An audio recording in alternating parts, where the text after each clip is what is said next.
And welcome on the YouTube side of things. Brian and Chris here. Live letter 70 is about to kick off, ready to go. So thank you so much for being here with us bright and early. If you catch this later in a YouTube archive VOD or summary, I just want to say you guys are amazing. Hopefully you're going to have an exciting time as a part two. So Chris, as I was waiting for YouTube to say that, yes, you may now finally go live, do you have any final kind of predictions or what you're looking forward the most out of this part two live letter? I want to see the PvP and the unit frame things that go around us and all that. Those systems. Yeah. Yes. I think those are the big winners. I think they're not going to really show us much with Ultimate. They're not going to show us much with EX3. They're not going to show it. They're not going to tell us about story. Until I think there's a lot of things that they're going to be like, it's coming. It's on its way. But I think PvP is the big winner today, if I had to guess. Yeah.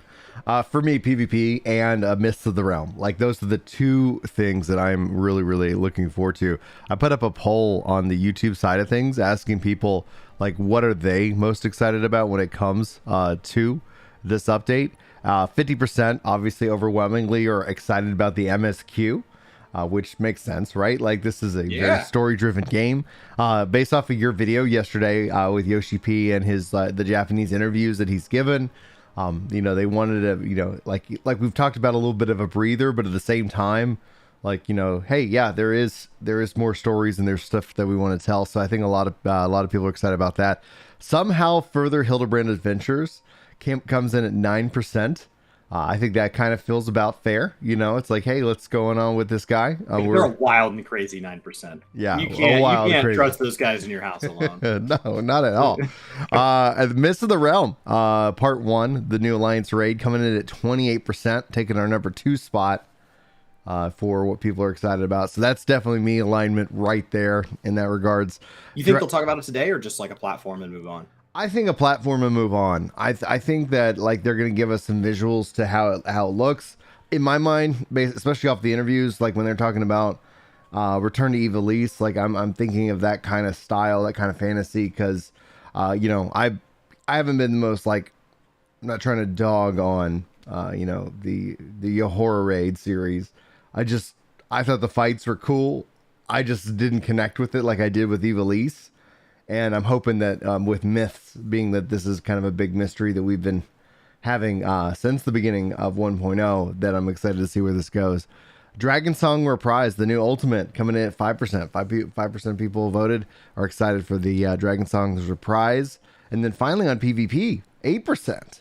8% are actually excited about PvP. And just the changes that it feels like, what it will be ultimately curious for me to see is, we've asked for these changes. Like, this is something where when he talks about removing of role restrictions, doing X, Y, and Z, I'm like, okay, like, this is exactly what Brian and Chris have been wanting, because, like, I don't want these long wait times. Like, I just want to play. And so it's 5 minutes. Not the team with the better healer wins. Everybody's gonna have a little more self heal. Mm-hmm. Everybody's moving towards rewards that they want. Let's just punch each other in the face and have some laughs and move on. Yeah. Like, I know there's going to be like a hardcore competitive community, and I hope there's something for them. But for me, that's not what it's about. Right. Now, Punk in chat asks, do you think that they're going to show the gear of the new Alliance raid? That's actually a really good question, because it's not spoilery. They may show some gear today. I think maybe on paper. In the past, they don't always confirm where the gear comes from. So sometimes we kind of like, oh, wow, that's the gear from this. And then we're like, oh, you're wrong.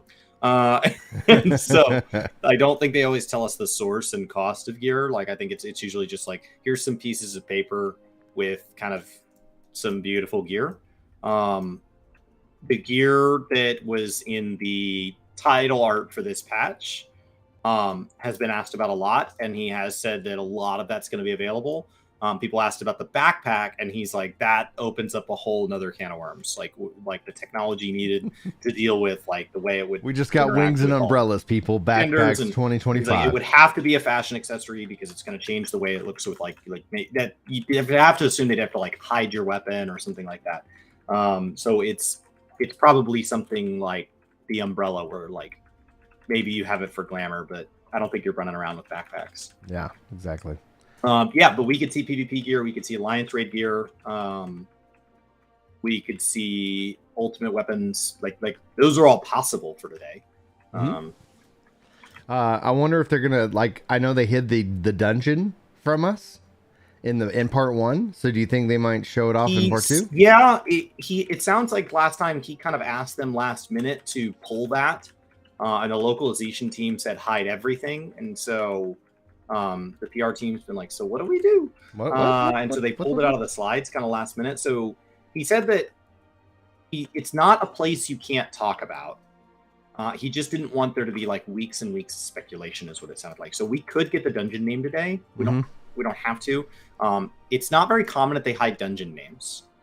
So like trials, I feel like the bigger moments to me, and they're a person, right? And so trials being hidden is not weird, but dungeons being hidden is pretty atypical.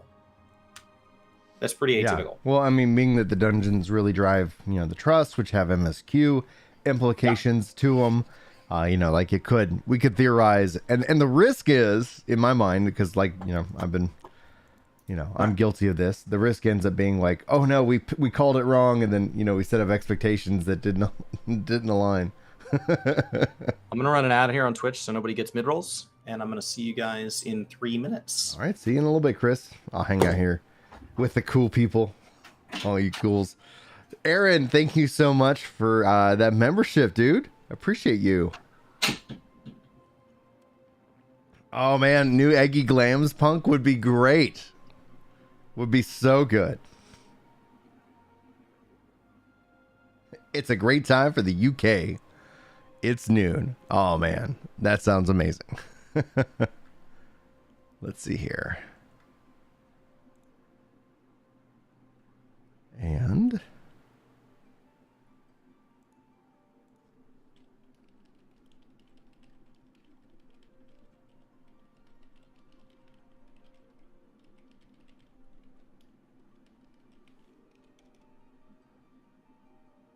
I got that.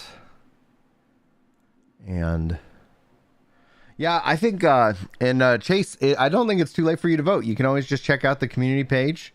Sometimes YouTube likes to show things, sometimes they don't.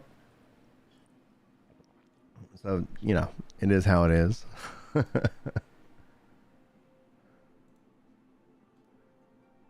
9 notifications. What's going on?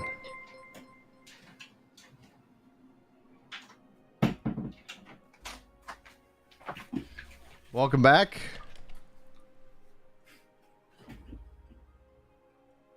All right, I'm back. Welcome back. Welcome back. I wanted to take a quick. I didn't really need to go to the restroom, but I am. They said this would be long, so this ends up being 4 hours. Like, I just wanted to be aware. I mean, they're always moderately long, so I never know. Do they mean like this is long relative to other live letters, or is this like actually long? Well, and this is going to be in all Japanese, so when it comes down to it, like it's going to be shorter, I think, naturally. If that, because it's not like, hey, we said it, and then we said it again, we said it again. So, and just a reminder to everybody, this is going to be fully in Japanese. Yes. Which view do we like? Do I like this one, or do I like that one? Oh, we'll figure it out.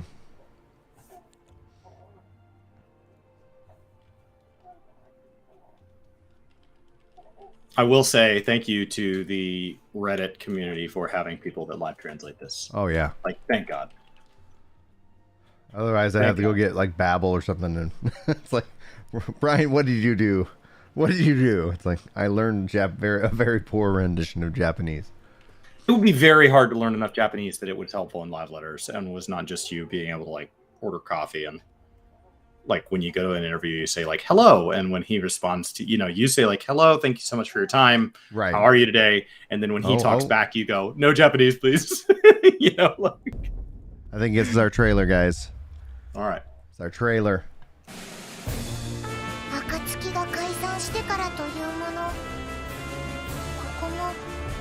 し静かになりました。でも寂しくなんかないのです。皆さんそれぞれの目的のために忙しくしながらも元気に過ごされているようですから。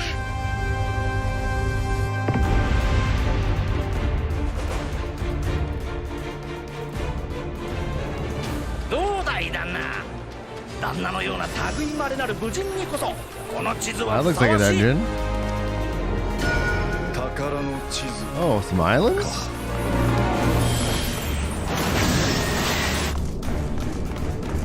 Underwater?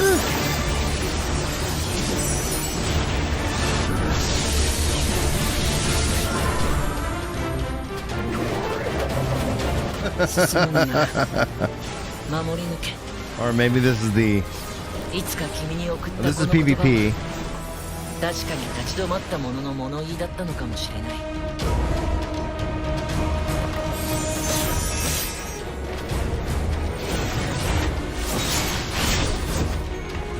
ハイデリンによって14に分かたれた世界。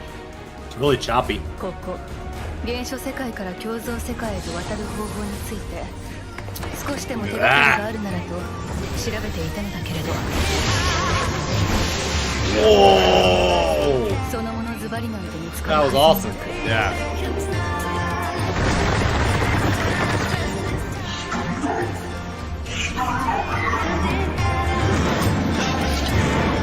What is going on here?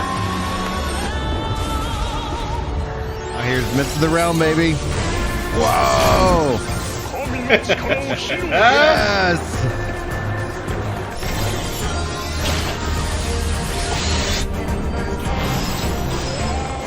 Oh, what was that? 愛しき子らよ、受け取るがよい。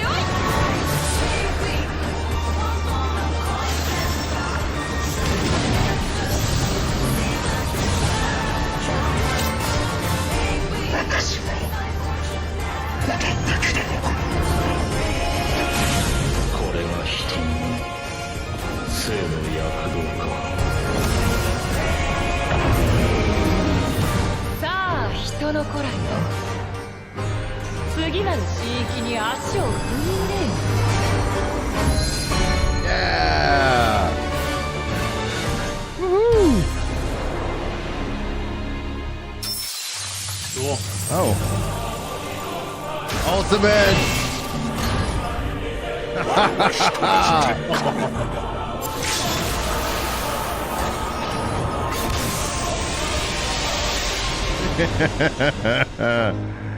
Oh man, I'm so excited for Cool. the Ultimate Raiders.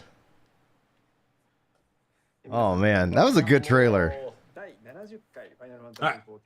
As a reminder, we'll keep them on mute because we don't speak Japanese, and we'll be operating on live translations offered by the Reddit community. So, cool. Usually right after those finish, those trailers are available. So any of you that feel like you need to watch that again immediately with a better frame rate and in your language, those will be supported in English, German, French, and Japanese, and are probably live on YouTube right now. Yeah, Usually they publish right then. And during a break, we'll watch the English one, and we'll go through that with you guys as well. That'll be exciting. We'll get a break between part 1 and part 2. I don't know what part 2 is going to really be today. I assume a significant portion of part 2 will feel like they're going to just sell us stuff.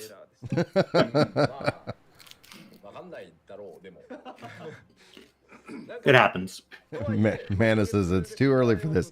Honestly, with the time change, this is much better for me.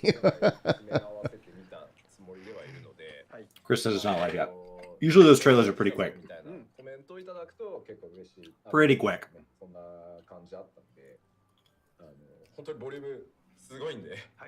I assume that's somebody's job, or you think they schedule it and they know roughly how many minutes it's going to go? Mm-hmm. Yeah, you don't want to sit here and be like, oh, it's before us.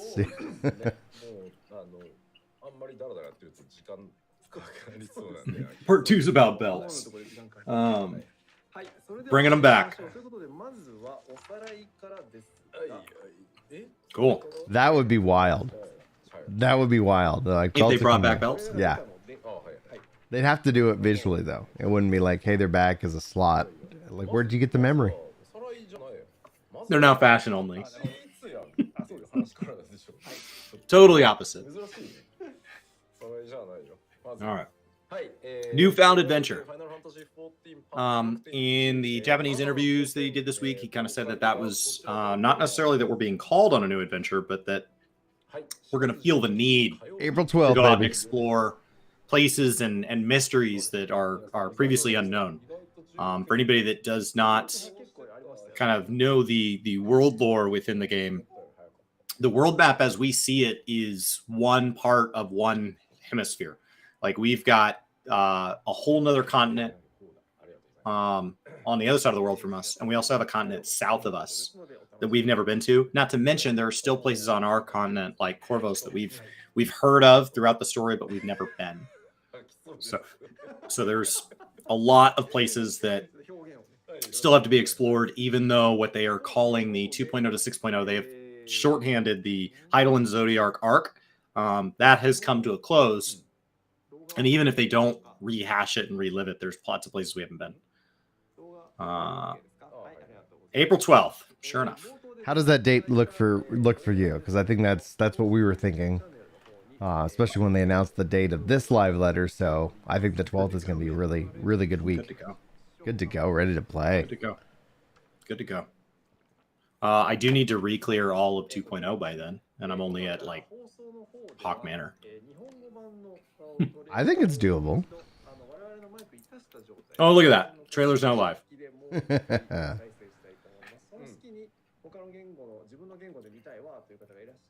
Trailer's now live. We've done this before. Once or twice.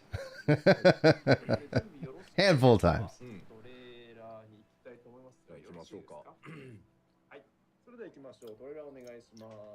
Sometimes they go back through and they rewatch the trailer again. Looks like that's what they're going to do. Sure enough. All right. This time, getting a chance for anybody who saw stuff and wants to see it again and feels like you missed something. Remember, he's also Tataru's talking Grand about it. Endeavor is coming this patch. That'll be a new side quest thing. Turn up there. まあちょっとインタビュー等々でも話しましたけど、皆さんがね、こう記憶喪失になったりとかね、するわけじゃないので、やっぱこれまでの11年の積み重ねの先にある新たな冒険と。Yeah, so USGP sharing some thoughts. ちゃんと皆さんとこう各キャラクターのね絆っていうのは、こう残っているので。Good chance to. まず今度こそそれぞれの今度は。For them to talk back through it, man, the frame rate is just rough. Is that like a Twitch thing, you think? Doesn't look good when I'm watching on your stuff either. Well, I mean, I'm watching mine on Twitch. I don't know. I mean, they were fine. Yeah, they're fine. I don't know. It's rough. Maybe they're hosting it from. I don't know. Who knows? That's okay. When we watch it in the middle, it'll be fine. It'll be Yeah, and chat saying it's okay on YouTube. So just like watching it direct. All right. There's a castrum. We're gonna do something Garland there. Is that EX3? Is that what that is? That is. That's EX3. Yeah. Now that we know what we're looking for. New Beast Tribe right there. Hopefully those are some sort of races or minigame that's fun. Something new. That's probably our new dungeon. Now we're in Myths of the Realm. Yes. Very Greek. Very Greek. Outrageously Greek. This whole expansion's been very Greek. It's the Greek expansion. Where is that taking place?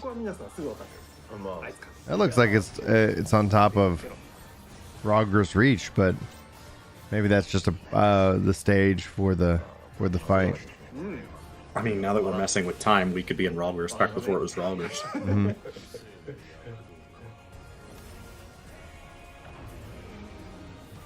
Cool. Back in Shoreland. Yoshi, In our fancy new gear.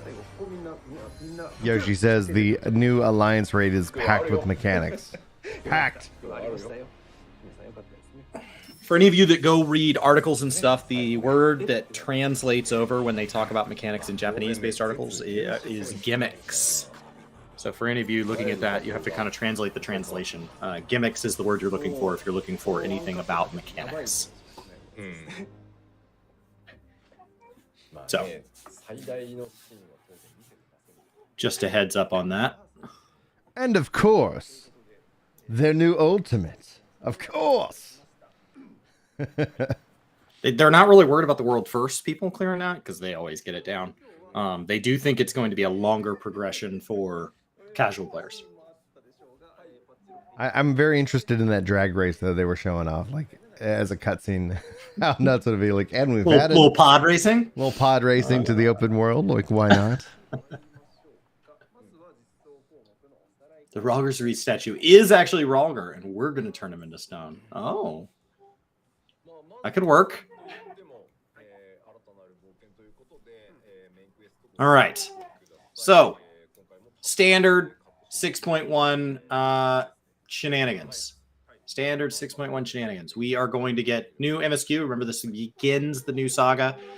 He does make this sound like this isn't going to be a whole thing. We're going to kind of check in with people, start tying things together. So I don't expect it to be like wildly like high stakes. And I think that's really appropriate for starting it over again, right? Think back to like when you were killing ladybugs and sheep at the beginning. Mm-hmm.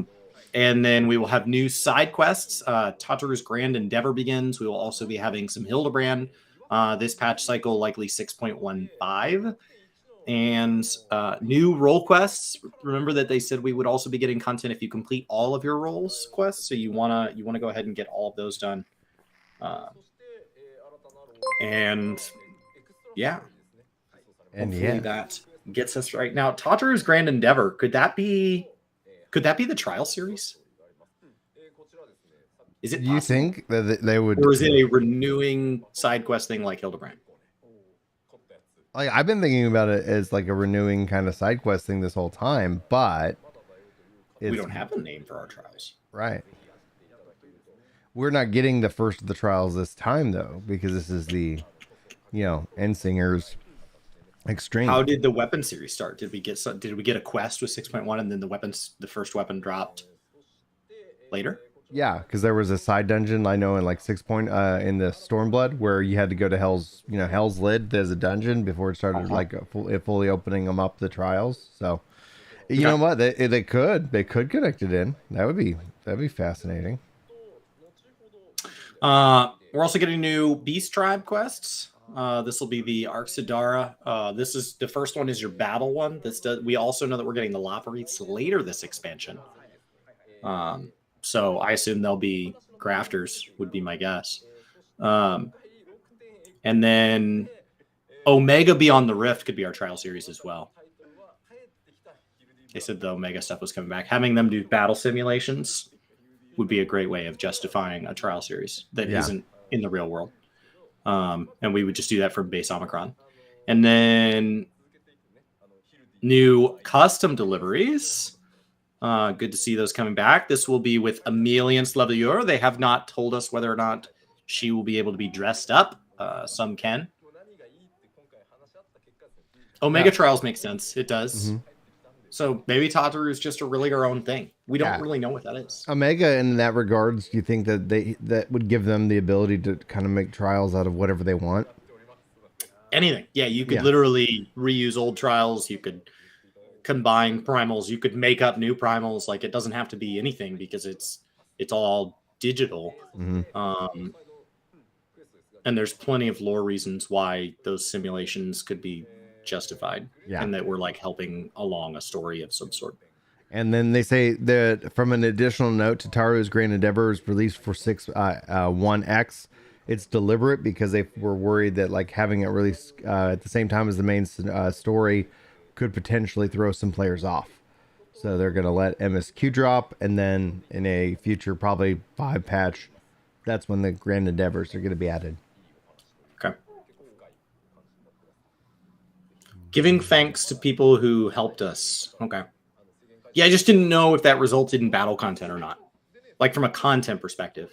Mm-hmm. Right? Not from the lore perspective, but like from a content. Is that running around talking to people? Is that running around doing dungeons? Is that running around what is it? Yeah. That's what I'm so excited with 6-1. Like, what is it? Like, how are we going? What happens now? It's really thrilling. For the YouTube side of things, guys, thanks so much for the 15 likes. Appreciate that. That helps share out the stream here on the YouTube side. So appreciate you. The duty support system is the new name for the trust system. When the trust system is being used on like your first time through a dungeon, they don't level. So now there's the trust system for leveling them up, and then there's the duty support system, and that will have the support for all of 2.0. In 6.2, we'll get 2.x and the beginning of Heavensward. In 6.3, we'll get the rest of Heavensward, all of it. And then across 0.4 and 0.5, somewhere in there, we'll get Stormblood, and that will give us full trust support of all MSQ 4-man dungeons. Remember that Praetorium and Castrum are going to being 4-man, and Praetorium is being broken into multiple parts, with the last part being single player, the La Brea portion. And then Cape Westwind is disappearing altogether and is becoming a single player thing. So lots of changes here. The Yoshi says that regarding the Omega questline series, that the quests are quite packed. So if you haven't played the Omega raids yet, now is the time. So if you guys have not done the Stormblood raid series, the Omega series, now is the time.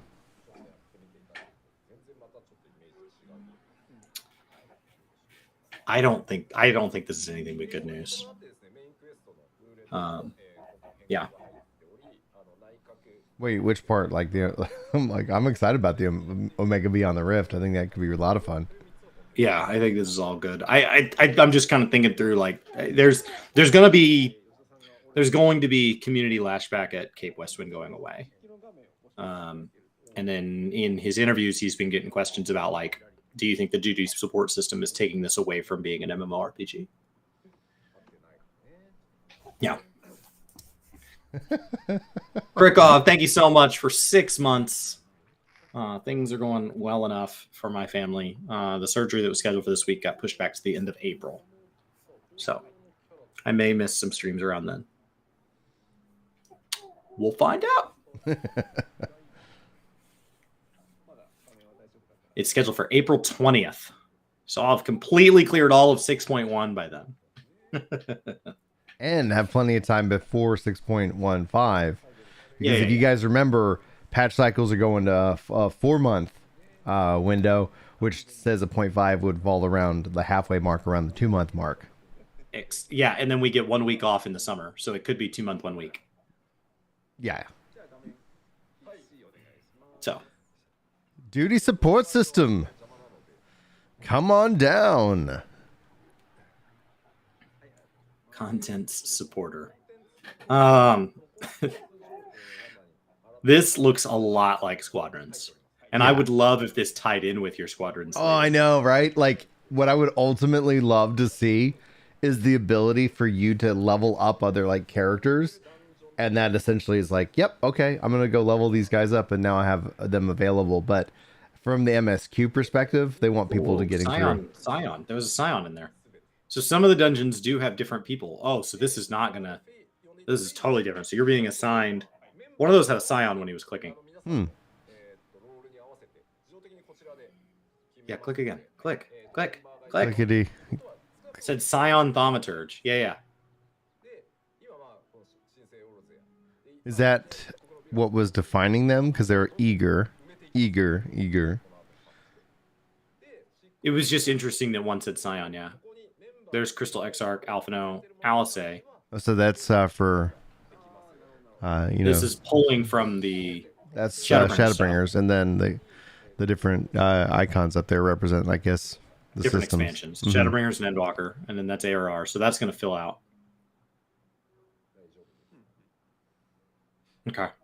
This is only MSQ dungeons, and for now we'll only include 4-man. They said next expansion they'd like to come back and maybe try to take on 8-man. And with this system. Okay. So, man, if Eureka allowed me to level up my classes, I would be leveling in Eureka in that regards. That's where Boja is such a great, like them adding that to Boja was so great. okay. And Eli Gaming, thank you so much for the 12 months of support. Dude, thank you. So when you open the duty support system, this is the screen you're going to see. The difference to the trust system is that they decide the NPCs that will join you based on your role for all of the 2.0 dungeons. When you get to Shadowbringers, there's an indicator at the bottom that says that you can pick. So that's those little swap icons that it had. So all of 2.0 and I assume 3.0 and 4.0 is going to be kind of predetermined. And then they're moving stuff around right now because he's trying to get his debug console to not show. Show it. That's what the bottom left is. The mystery that I've wanted for so long. Like, what? Show me the debug.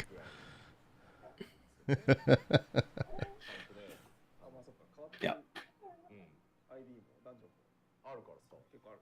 That's what's in his chat pane. Is his debug.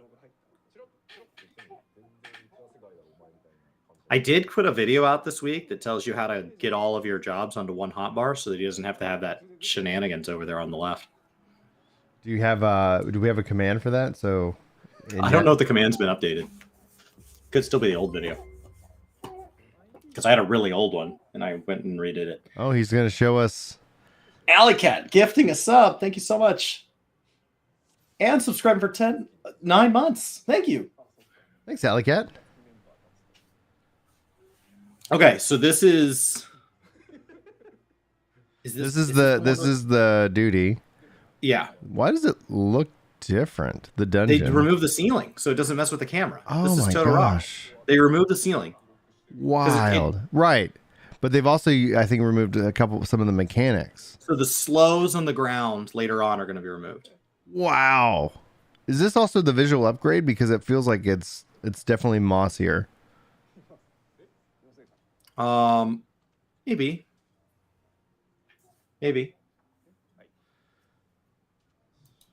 All right. Let me go to Nightbot. Naz, if your hotbars make you cry sometime, I need to get a command for Chris. We need to get that Chris's video on commands to help kind of get you going. All jobs, one hotbar. Actually, I have room to spare on that hotbar. I have 4 spots that I'm not even using. Okay, so I'm going to delete that video and then go out to YouTube. Gaming kinda. All jobs, one hotbar. Yes.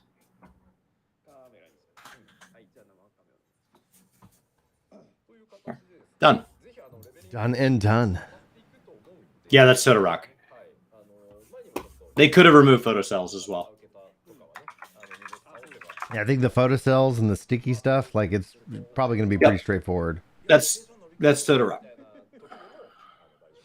There's no way that's not Total Rock. It's the right level range. It looks right. It's just different. I feel like there's more grass on the like. So I'm wondering if this is some of the visual upgrades in that regards, because like it generally felt different just watching it. Like I was like, wait a minute, like yeah, because you're high. Because otherwise, because what happens is they built a cavern and then it traps your camera and it feels closed in. A little claustrophobic, right? Yeah. They could have cleaned out the layout too, because I think a lot of new parties end up really like lost.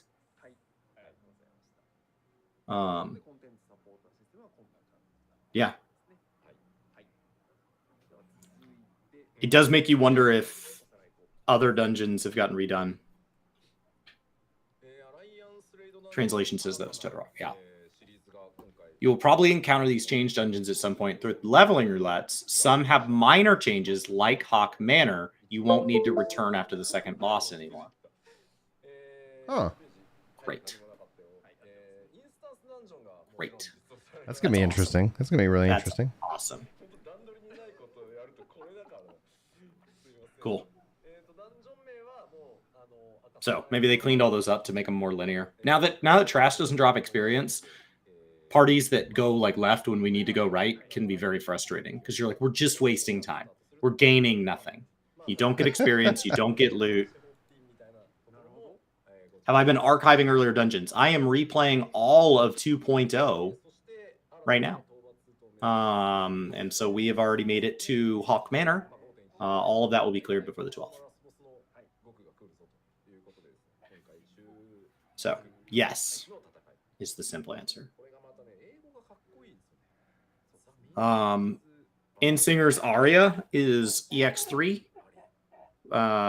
Unreal Trial is going to be Ultima's Bane. Remember, that'll go away with 6.2, and we'll swap it for another one. So if you want to do Ultima's Bane, do it now.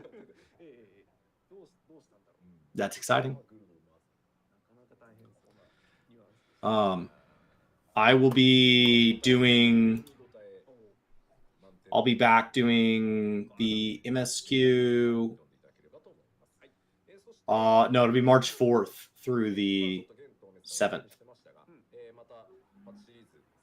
That command's wrong. Also, replay. I'll go fix that one. Yeah, I'm like, oh gosh, this is gonna be good. I cannot wait to see how PvP feels.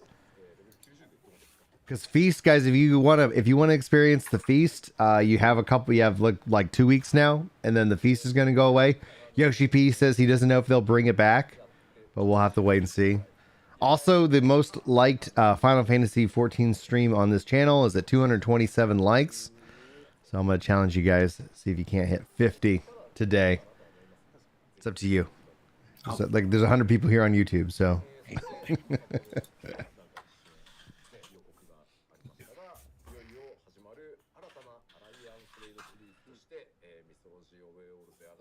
Chili checking in from a train.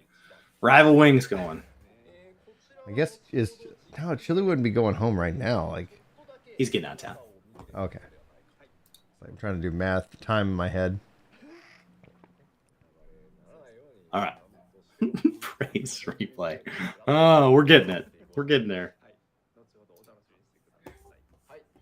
All right. Oh, heck, I got good news. The Astro controller guide should be rolling out here pretty soon, and then followed by the Scholar. So I should have all my healer controller guides knocked out. That is coming. Myths of the Realm. We will get a sneak peek later. They also said there will be new rewards for the Unreal Trial. And Yoshibi says, I think they're pretty nice. We don't know what that means. So big. I think they're pretty nice. It's funny. I tried some of the Unreals. I never got a clear Fido. I always tried them like week 1 when people were struggling and the parties would fall apart. And then the system, I just kind of fell off. But that kind of goes like with the advice that we always give. Like, you know, don't stress yourself out. Like when trying to, like, if you feel like, oh, I gotta, get to everything. It's like, just find the things you enjoyed the most and do those things. And then ask yourself if you want to try the other stuff. It's like, Brian, you going to do Ultimate? If I get an invite, sure. Otherwise, I'm going to level up my jobs. And I might go level up and do some Eureka, but we'll see.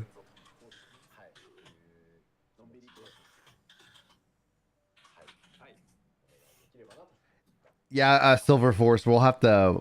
I'd love to talk to you more also about like how you feel about the PvP changes, because I personally really like PvP.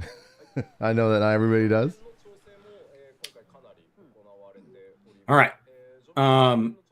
Remember, guys, we're gonna have this is gonna be all of 6.1. We're gonna have 6. And really the way it's gonna be implemented is 6.1. 2 weeks later will be 6.11. 2 months later is going to be 6.15. And then sometime between 6.15 and 6.2, which will be another 2 months, we're going to get 6.18. And so there's a whole lot of parts here. They're all going to have things changing in the game. They do believe the Ultimate's going to feel different than past Ultimates. They don't want to scare people too much, but a freshly introduced Ultimate will feel a lot different to clearing an Ultimate long after it was released. So please take enough time if you want to tackle this. They do require current best in slot. The way that works is later in the expansion, there's going to be a dungeon that has the same item level as current best in slot. And so that'll be the easiest way to farm it up once it's legacy content. But right now, you're going to have good gear. And so that's why if you're ever unlocking old Ultimates, you have to unlock the Savage that was out at the time, because it's trying to verify that you have the gear. In theory. In theory. Most of they said more PvP content and will be shown off in the second part of this letter. So part 2. So when we were wondering if it was just ads, no, we're going to get more PvP. Job adjustments are not announced till the patch notes. That's gotten later and later over the years. At this point, they come out at the official patch notes that drop right before the patch goes live. Honestly, the later they waited, the less drama there's been around people speculating that their job is ruined and that the game is dead. So it's been a lot healthier to save those. Sometimes they give us like little tidbits like, hey, we're really thinking about rebalancing this job, or we're really looking at this action, but you're not going to get the full rundown until the actual patch notes. Remember, guys, with the residential district coming online, everything is lottery now. For now, they can always go back to first come, first serve if they want. And then each ward, including existing wards, will be labeled as a personal ward or a free company ward. And so any existing home, if like I let go of my personal home and I'm in a free company ward, it would be replaced by a lottery free company house, as opposed to like anybody who's grandfathered in keeps it exactly the way it is. The portrait editor is they have the adventure plates and the portrait editor. These kind of seem like they're what were they calling those before? They had like a working title for a little. I thought you said adventure plates. I thought that's what they were called. No, there was another name. I don't know. But this is what they've been talking about. It was an idea they came up with tied to PvP, and then it expanded into being like its own standalone system. It's calling cards. Thank you. It was the calling card system. Oh yeah, good. And so basically, it's supposed to be like it sounds like it's going to be this like editable little like mini MySpace thing that you have with your portrait on it. So instead of having like when I right click and it says Bryn Zalazar and just has like his jobs and it'll have like some personality to it. They did kind of say it would be tied to each of your jobs, so I don't know how that works. It's different. It's already changing from what my expectations were. So hopefully they'll show a little bit of that off. The unending codex is like if you took Pyromancer's notebook and Ethos Asher's brain and you just shoved them in the game. And that is the beginning in their mind of the sort of things that would have to be put in game before they created a new secondary optional start for new players. They're not looking at one right now, but they are aware that eventually there will come a time in the game that there needs to be a secondary start for new players. And then remember that we're getting data center travel in 6.18. That is also when the JP kind of reorganization of servers is going to happen. There's going to be new servers and all sorts of stuff rolling out in EU, rolling out in NA. So over the next year, there's going to be all these changes. And if servers have to get migrated through that process, they kind of went over it before. Now we're going to be able to jump region, or not jump region, jump data center, but we're region locked. So NA to NA, EU to EU, JP to JP, Oceanic to Oceanic. And thinking on the time frame from that, so just when you hear 6.18, start thinking late June, July, in that regard. So you're looking at, pretty much I would say July as that time frame for when that's going to go live, because that coalesces with everything we've seen. Look at these new hairstyles. Harath hairstyles, baby. Now he did say he wants to try to make it to where like each face type has like a couple of hairstyles. That looks like a hairpiece. It doesn't. These all look like. Yes, the codex will be in game. Oh, Fess, you're right. That's what's exciting about it. Is so that you can reference it. And that was a hat wearing a beanie. Going back to Roth, there it is. It's got a beanie. If they get a cowboy hat for Harath, absolutely. I was thinking of it like when I replay the whole story, like as just then having my Harath. So then I'll have my Elzen as Bryn, and then I'll make a Harath character. But yeah, like if they got my cowboy hat working on Heroth, like Look at this vampire. All right. Remember, New Game Plus is also going to cover all of 6.0 for anybody that's really wanting to go back through because they're just like, I haven't cried this week. Part of 6.1 will be in there. They're talking about their new Roth's hairstyles right now. There will be more glamour plates. They're also opening it up to where you can edit glamour anywhere that you have the little crescent moon, any sanctuary. And then you're going to be able to try on items from the online store in the inn. Very controversial. And then there will be new idle animations for parasols. And there is a check mark displayed on items like minions, mounts, orchestron scrolls. Not to mention that you will be able to now sort the market board to look for those things. And you can sort it by show me the ones I have, show me the ones I don't have. There's also now a mount section and a minion section as opposed to the way it works right now, or where there's the miscellaneous and you have to try to tab over to whistles and not everything's a whistle. Some things are keys. And so it's just confusing. Now all the mounts will be in one place. Welcome to the last 10 years of other MMOs on finally having a working market board. I think the market board's been my single biggest point of frustration for a while because it's the one thing that is poorly done that we all have to interact with, as opposed to if you don't like squadrons, don't do them. If you don't like PvP, don't do it. But you have to interact with the market board. So I think this is a huge move forward for the structure of the game. Because you go through this amazing story and you run this really fun battle content and you're like, oh, I just need to go buy this thing. And you're like, so the new market board, they showed us some screenshots of it before. It looks a lot cleaner. Yeah. Hopefully they'll revisit the retainer system. That's still a little clumsy. Oh, well, Yoshi P says he wants to revisit all these 2.0 systems. The friends list is one of the big things they're working on. We don't have an ETA on that, but just like we got the achievements, update there, that he wants to go and I think that's going to be huge. I think that will be very valuable, especially as we get data center travel and we have cross world travel, and kind of cleaning that up, making it a little bit more interesting. Do y'all see that 2B hairstyle on Heroth, guys?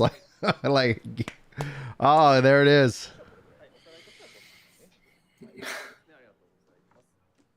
So, Big cat plus emo phase equals 2B Heroth boy. He said that it's exciting that your glamour plates will be able to update because sanctuaries is basically anywhere that there's an aetherite, which means that if you're doing hunt trains and you want to change jobs, your glamour plates will update. It's still a little bit clumsy if you're trying to do glamour plates for gathering, because your botanist and your miner share a gear set unless you pay for two. And so unless you have two sets, you're still stuck with one glamour for those. But just about every other job, it's reasonable to think that most of the time that you're switching, you're in a sanctuary, unless you're doing your endwalker hunts on job A while you're in a queue, and then you have to switch over and you need the glamour plate to kick in. It really only affects people who play within the same role. My tanks all have a different color of the same pig suit. And so that's where that kicks in. Yeah. And so, when I'm in Eureka or Bosja, it feels weird that I'm on a blue pig paladin because the paladin's supposed to be silver, but it can't change in that zone. So hopefully that fixes a lot of that. Okay. They're going to go over some job adjustment stuff. Remember, this will be super vague. The patch notes is where it is. So anybody who has future questions or goes, well, my job didn't get listed, this is not going to be an exhaustive list. The patch notes is what you need. Potency of multiple actions, including, but not limited to, Heat Blast, Wildfire, and Drill. Increased. Typically in this game, we see increases in potency. It's power creep, not nerfs. We do get nerfs from time to time, but it's more rare. We got some samurai changes, some ninja changes. Mug. Mug's been changed, guys. Mug. Sweet Mug. Mm-hmm. Do you know if you use Mug every single time on cooldown in sub 50 dungeons, you could make an extra 1,000 gil a year? Cool. What it's actually doing is it's going to apply a debuff, basically increasing damage that the enemy takes from party members. So it's now a damage up, but a utility buff. That's awesome. I'm glad that ability is getting a better use. Oh, and Trick Attack now has been changed to only increase personal damage. So Mug is now the group wide. Trick attack is personal damage. In accordance with this change, action potencies have been adjusted. They're removing Hisanu Cotton. Thank God I'll never have to say that again. In accordance with this change, action potencies have been adjusted. Like it is. The Samurai controller guide is my nightmare fuel because I'm like trying to listen to how it's pronounced, and then my brain messes it up every time, and then the comments just tear me to shreds. So it's like, guys, have mercy on me. This is the Samurai controller guide. Oh, Living Dead is now going to restore your health by a significant amount as you land attacks. So you're going to have kind of a life leech. So that it's not this big, like, hope my healer's ready. How do you not then just use that as a part of like, you got to use it. So that suddenly makes Super Bolide feel the weirdest, does it not? We'll see. Not that Bolide's a problem. I mean, Gunbreaker has like 67. Shorten the animation lock on jump actions. Less dead Who Dragoon. said faster jumping earlier? What if you said faster jumping? Sure enough, Dragoon got faster jumping.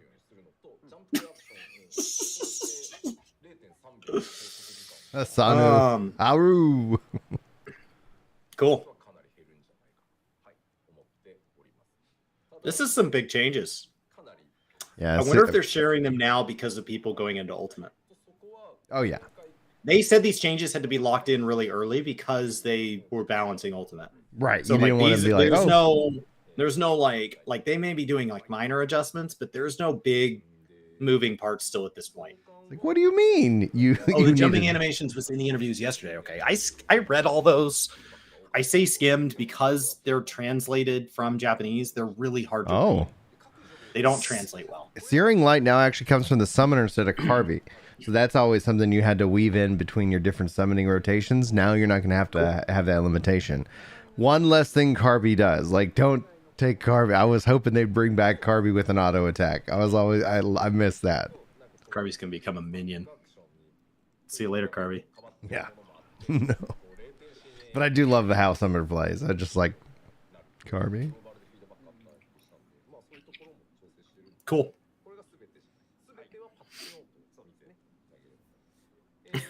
Darius, what are you so hoping for? What does a summoner summon? Oh, they don't really summon. They just cast really cool spells. White Mage effect radius of Cure 3 has been extended. That lines up with what happened with healers in general this expansion, where they've kind of said like it feels bad when like your AoE heals don't hit because somebody else isn't moving close enough.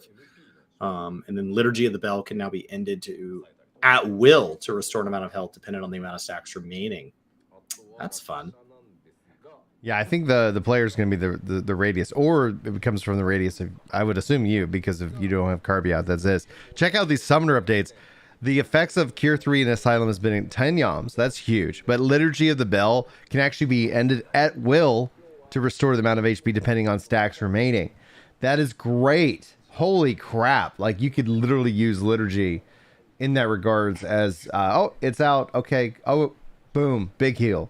Like, you don't have to wait for damage to tick. Like, you could use that as now weaving that in as another big heal.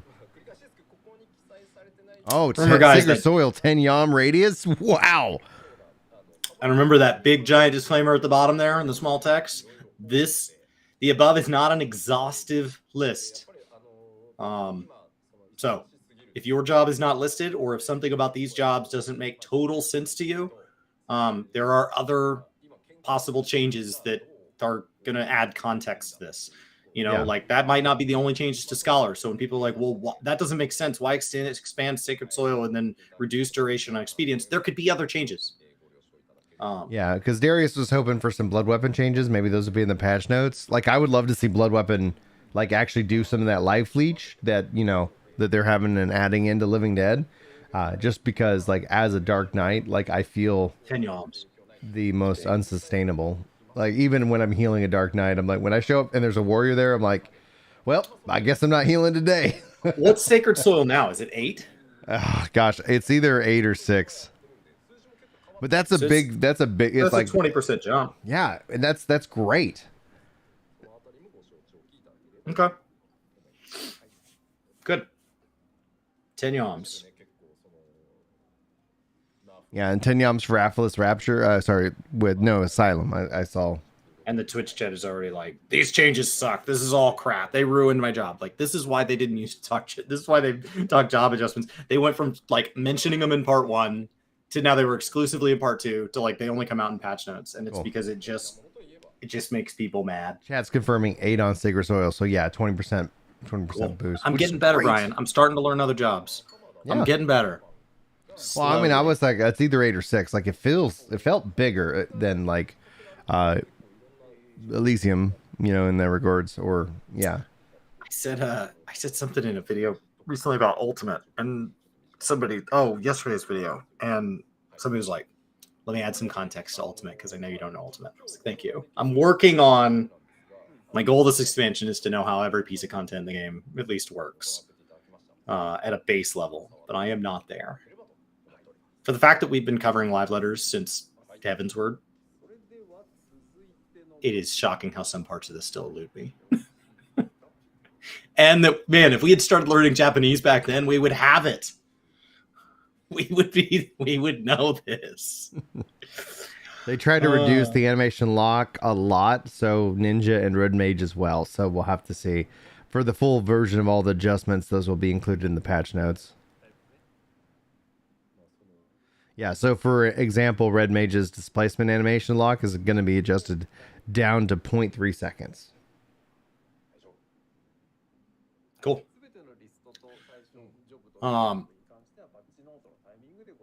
That's exciting. Yes. Their goal is just to reduce animation lock a lot. And we are 2 away from our first like goal here on the YouTube side. So 48 likes. Original target was 50. Thank you. So for anybody that wants to know those changes overall and just can't wait, those will be in the patch notes. Those will release April 11th. So put that on your calendar if that's the day that you want to read the patch notes and go over it in its entirety. Miss of the round. Let's see some gameplay. Dude, yes, absolutely. Can we log in game? Can we do that? Can we... Agia. I don't know how to pronounce it. Aglaya? You're welcome to dislike. Is it Aglaya? It's your choice. Aglaya? Maybe. Aglaya? Aglaya?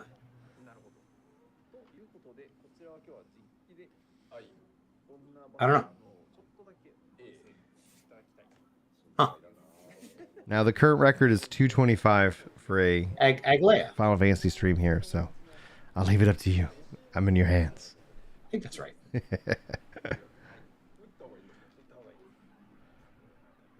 Cool.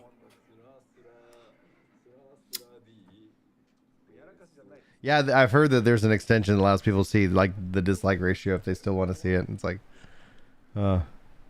now Yoshi is now doing his normal. I don't want to accidentally show too much, so he's gonna get this set up. Here we go. Yeah, and I believe we've seen one of the fights from the trailer. You know, the builder, I would assume. But yes, it felt very Greek, and he said lots of mechanics in the Alliance raid.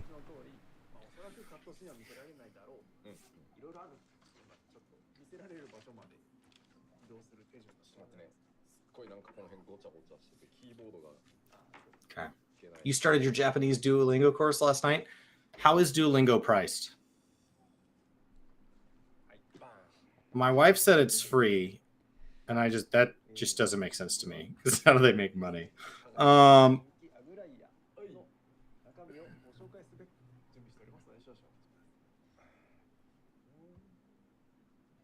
much does Duolingo cost?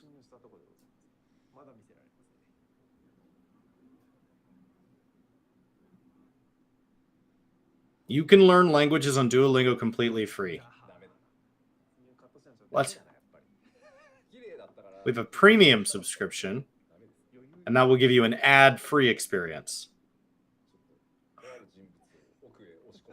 How much is plus? This page doesn't exist. Oops.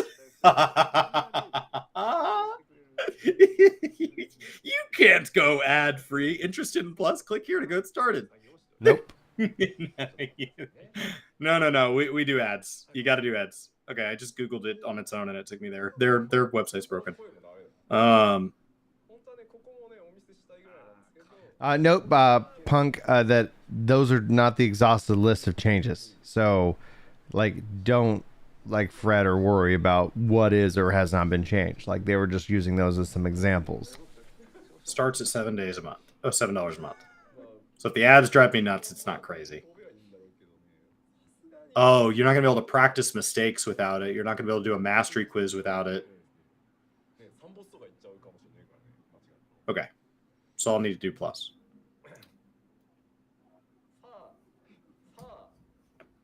Interesting. Aglia.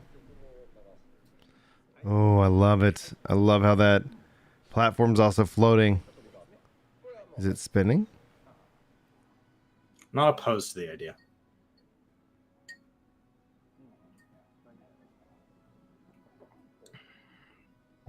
I remember this is going to have 24 freaking people in it. So that platform is very small compared to a lot of the starting areas. Very Yorha, where we're all going to be like piled on top of each other.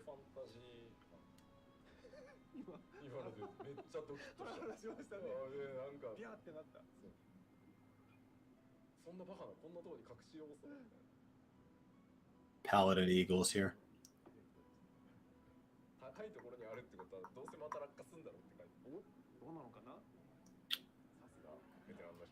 The geometric design and the tiling is interesting. Yeah. Yeah.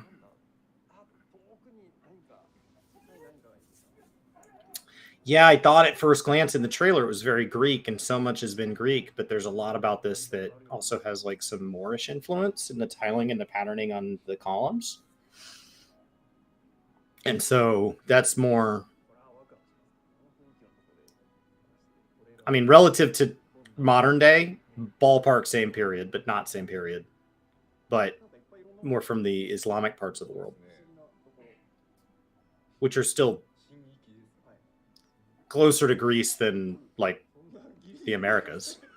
You should really give like tours in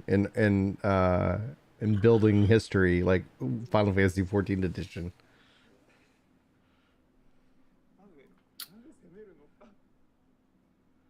As soon as I finish my axial tilt video, I'm interested in maybe going down that road. You can get really good sales on Black Friday on Duolingo. Like get a whole year for half price.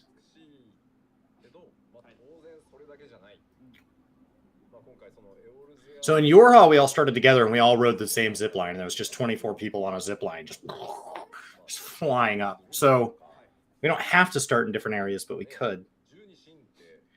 There was also talk in the interview that they may be considering next expansion letting us do Crystal Tower solo, which would make sense because it's the only content like that is required for MSQ, like hard stop required. And so if they go back and they add the trials, it's going to feel weird that you still need Crystal Tower.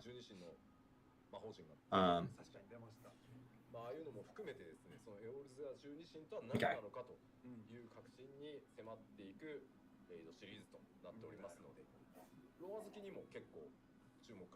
So it's Aglaea because it's a Greek goddess. There's been so much Greek.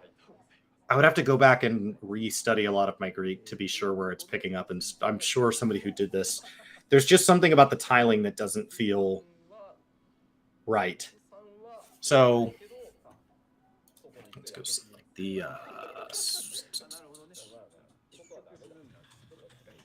the ninja in your static is devastated regarding the changes. You gotta reassure him. Just let him go hands on and see how it feels. You know, it's not intricate enough to be the like full Moorish, but there's something about the tiling.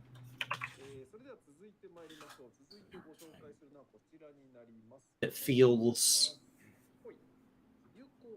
very geometric.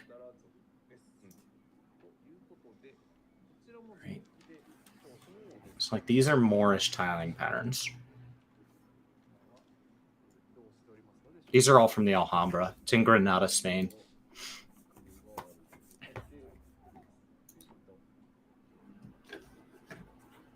It's beautiful, and I highly recommend. And my favorite Spanish beer is Alhambra, which is made there.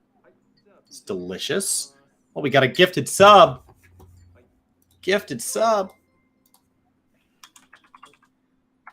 And Madfall, 11 months. Thank you so much. Wow. Oh, cool. Let me see here on the gifted side. Are you handling it, or you want me to go ahead? And is it you go ahead. Random choice? You got Random it. choice.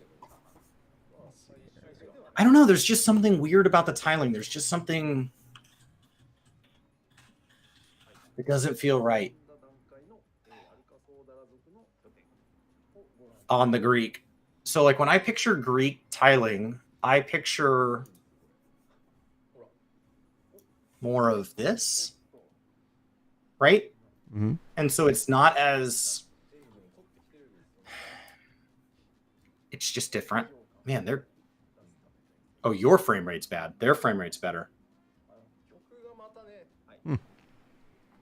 Okay. Look at that hippo. Yeah. Scrub that hippo. This is awesome.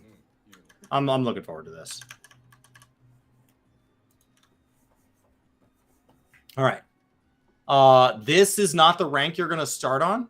This is also not the ending with maximum reputation. They said this is just a little reputation. Somewhere in the middle for the Arxidara. So when you show up, this may not all be here. It looks like the tile's in Alamigo. Interesting. I'm just now getting to know the world in this way. I've always played this game just for battle content and play games with friends. I played it the way I always play MMOs.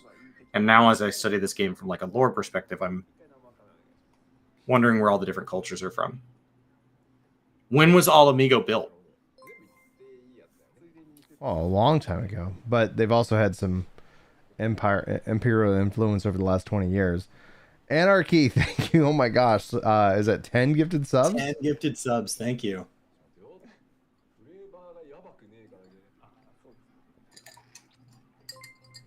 And Naz, 3 months. Thank you.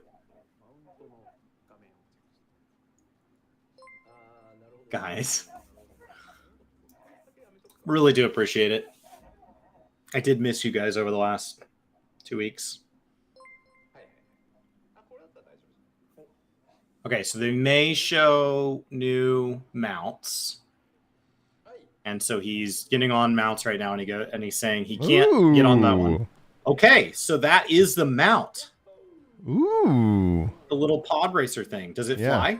I mean, all mounts fly, so it has to fly. Yep. Does it do something weird when it flies, like the wheels turn or something? Hit spacebar. Hit spacebar, Yoshi P. Do it. Jump. Jump.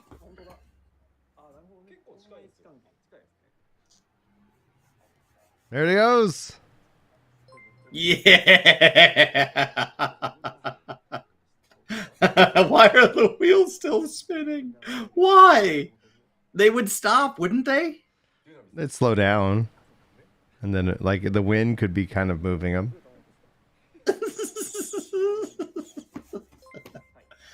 Riku for 20 months. Oh, and it has a little action. And Dash for 13. Now this is pod racing. Have you guys seen the oh gosh, the Super Easy Barely an Inconvenience when he does it for Star Wars? And he goes, and he says, now this is pod racing, but it's not pod racing. Yeah, but he says it. But why though? Now this is pod racing.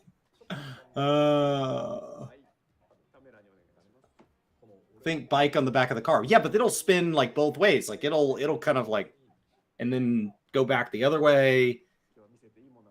As opposed to that just kept going. Yeah.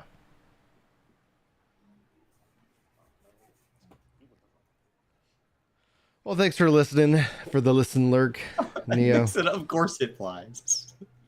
The power of Dynamis compels you.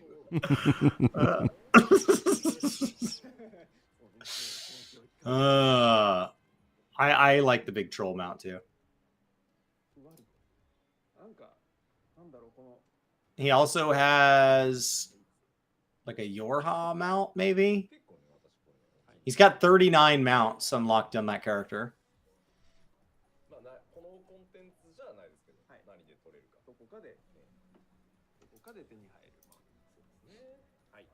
Huh. That's pretty.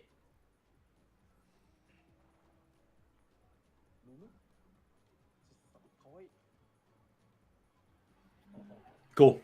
It's very choppy. Ryan George, yeah, but he does on his Screen Rant side. Oh man. You have a request for a YouTube series? All right, look at that little portable shade. So they like reuse the T-Rex mount, kinda.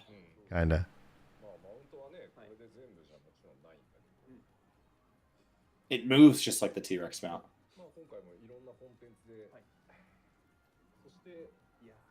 Aaron says when he thinks of the Greek tiles, he thinks of a border of naked people wrestling.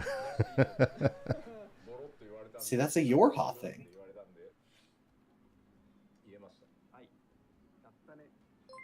Thai Madrid, thank you for Prime. You guys have a choice on where to use your Prime. You should use those Bezos dollars every single month to support somebody on Twitch. We, of course, appreciate when you choose us. So where does that come from? Is this for sale? Or is this available from in-game stuff? Man, I hope it's in game.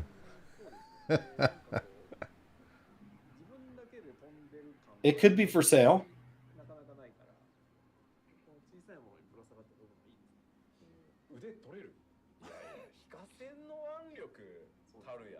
It's very, like, because we're done with Nier content, aren't we? Yeah.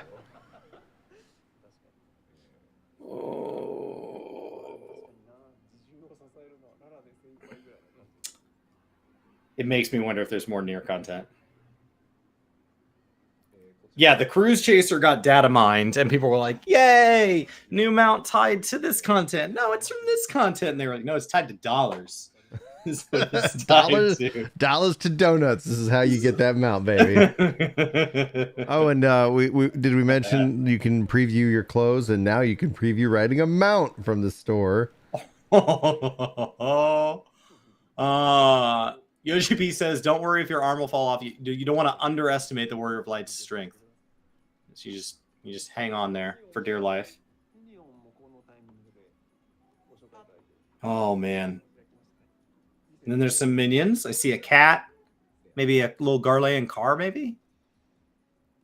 A cute little. Ooh. Mahu Neko says that there's actually a 14 event on the Nier mobile game this summer. So I wonder if they're going to be maybe a kind of a crossover event that kind of kicks off. That would make sense. Okay.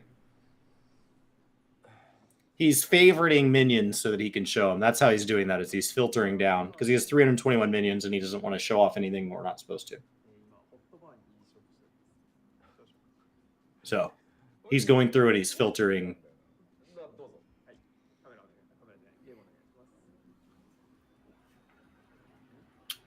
I don't think we will get an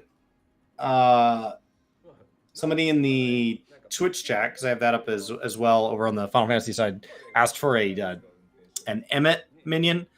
Keep in mind, guys, that NPCs are only eligible to get minions. This is their most recent statement. That there's all sorts of hypocrisy in this statement. Or like they but he has said we would not we don't want to put minions of NPCs in game until their story is complete.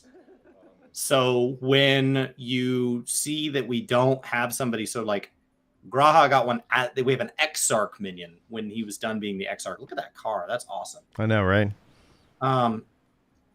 So maybe we're not done hanging out with Emmett.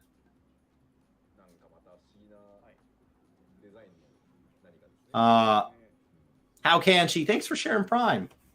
We're really close to our monthly goal.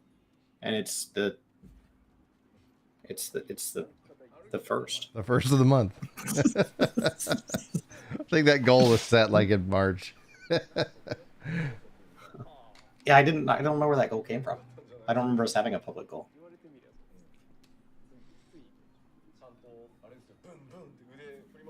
Set that goal a little higher, and then we'll do Duolingo streams and learn Japanese. I don't know if Duolingo cares if you stream it.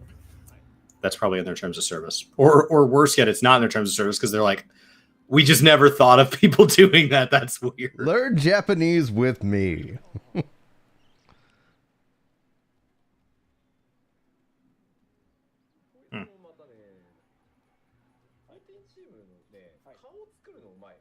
When do we get a Moen Breda minion? Yeah, exactly. See? That's yes, and then we have minions of other people that like we're not done talking to. So like it doesn't make sense. And then remember that some minions come across on the store. So like the other thing is, I don't know. I'm just telling you their most recent statement, and when they said it, I remember like rolling my eyes. Kangaroo. Look at that kangaroo. See, and then if this was a World of Warcraft stream, they'd go, and we are very excited to sell this with the first $100 we make on it going to a charity of your choosing, and we will pocket the rest. And then the world would explode. And then the next time they'd be like, we heard you. You were really upset about that. This time, we're willing to match 1/10 of every dollar for the next 6 hours. Isn't that better? I guess that's better. You guys suck.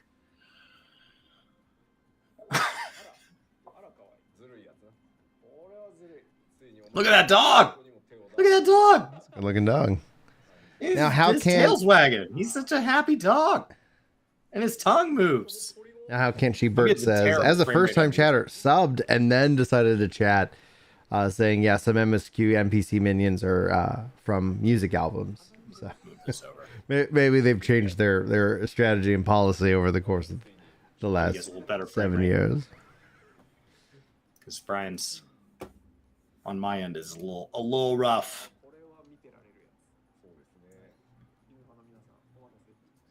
He said, "This is Yoshipi says this is unfair, right? That we're going this far for new minions." Near Saya, thank you so much for 9 months.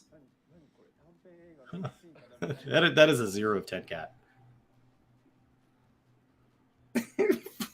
Fox says, if you like dogs, you need to get this one. Just instructions. We're just telling you. If you don't get this minion, you don't like dogs. That's direct from the developers of Final Fantasy XIV. If you don't get that minion, you don't care about dogs. That's how I interpreted that. Okay. Just panning over because it looks cleaner if I do it this way, but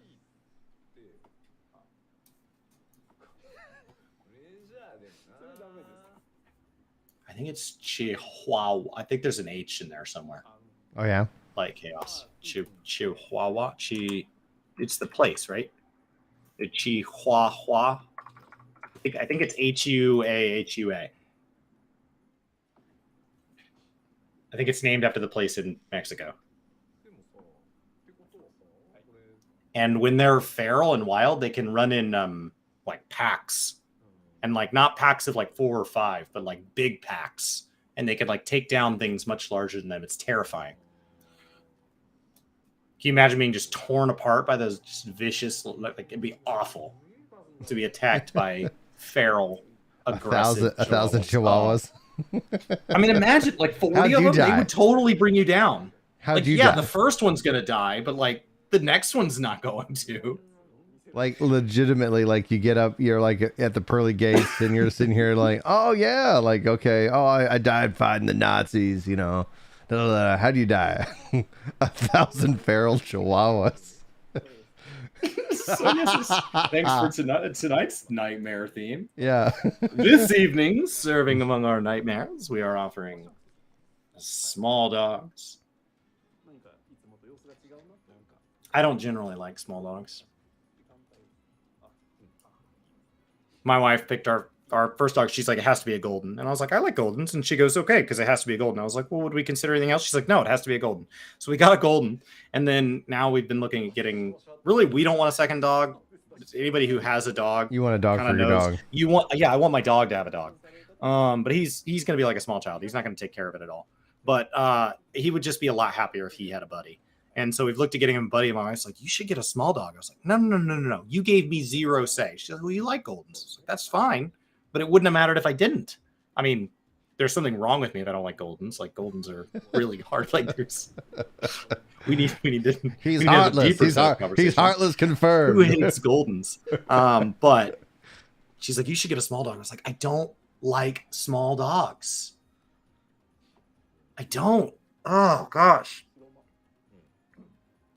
My stepmom had a Chihuahua. Oh, sunglasses. Named Rizzo, the rat. Nut. I like that. I like the sunglasses a lot. Cute. I'm not getting a small dog. Not doing it.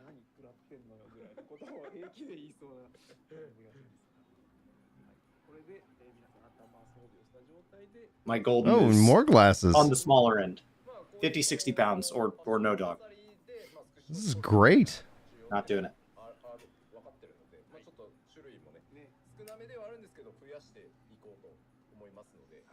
My dog's a like a German Australian Shepherd mix. I think he's got a little Mastiff in him or something like that because he's massive. I don't mind other people having small dogs as long as they have. Honestly, this is true of all dogs. I don't mind anybody's dog as long as they have a well-behaved dog. Like people with poorly behaved dogs, that's a hard house to just hang out at. I think that's unfair to the dog. You know, it's like, super unfair to the dog. It is not the dog's fault. People are like, oh, you crate train? You're mean. No, the dog. It helps the dog. It's like, like you. Once you crate train, like the crate is left open, and like the dog, like when it gets loud or they've just had a long day, like they'll just go in there. Like you created a safe space. Yeah, exactly. It's like sometimes a dog gets overwhelmed. Like, have you ever had a day where you're like, I just don't want to be around you? Just need a minute. And the dog's like, yeah, all the time. I'm out of here. my dog sleeps in our dining room, which opens up to our living room. And if my wife and I stay up and watch TV, he will come from his bed and he will walk in front of the couch where we're watching TV, and he'll look at us and go, and then walk back. like you guys are so loud. Like, just let me sleep. So we've thought about moving his bed to the kitchen, but it doesn't get as much ventilation. Yeah. And then I walked all over here to just sigh at you. Okay. As they've shown off the glasses, the sunglasses. Mm-hmm. You gonna show off the store? Is this what this is? He said with the sunglasses, he said, this doesn't look like a healer that would heal you right. And they're hoping that you enjoy taking screenshots even more. And now they're going to show us the Mog Station items in the game. And on the YouTube side, thanks for the 64 likes, pushing us obviously well over the 50 mark. Thank you very much for that. So you crawl in bed and you dream of ways that you can give Square Enix more money in a game that you're paying for.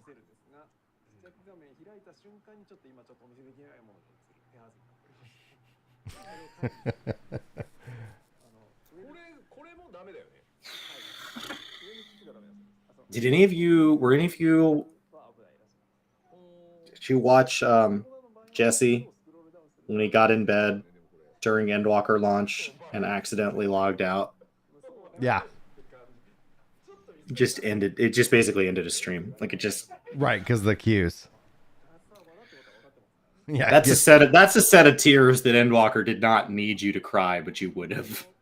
Like, oh, made me sick to my stomach. Oh, I remember we got on and we won the reward for the like best community support or whatever, and, and instantly then got kicked off. I was like, "That's the stream. Good night, everybody." Like, I'm so happy and I'm so frustrated. So this is them showing all the things that you can buy. Is that like a Noctis kind of thing?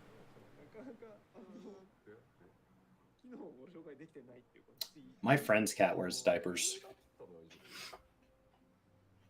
She's just gotten to an age where she can't. She has the same bodily control as a rabbit. She just kind of goes when she goes. So she has to wear diapers. It looks ridiculous because it's just a cat walking around.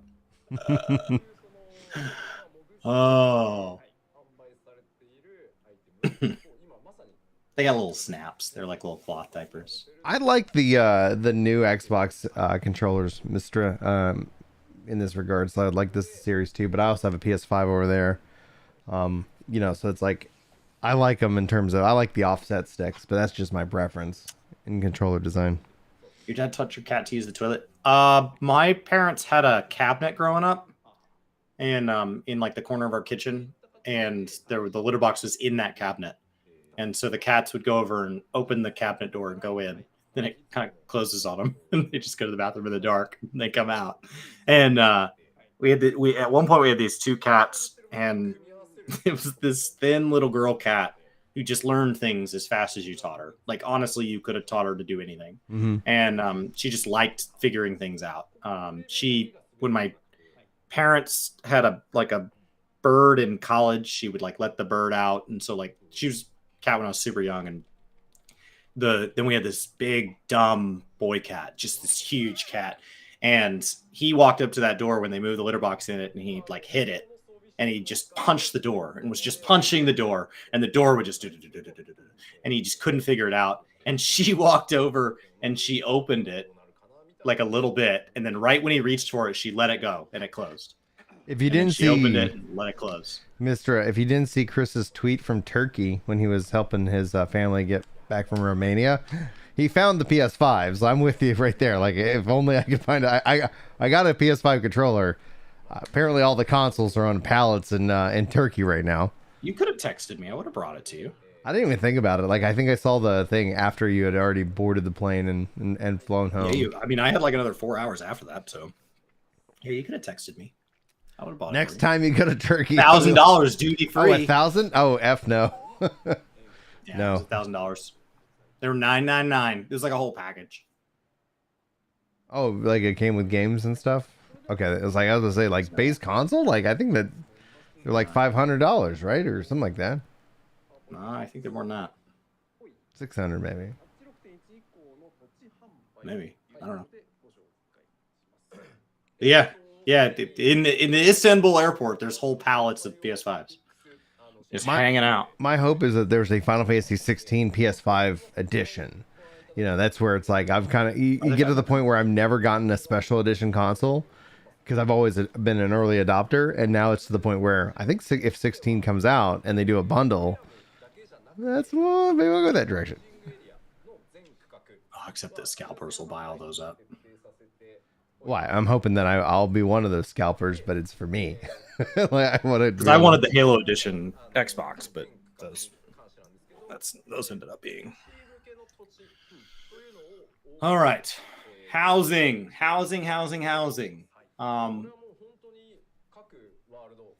So we've gone over this a bunch of times at this point. As we built to this, we've gotten a little more details each time.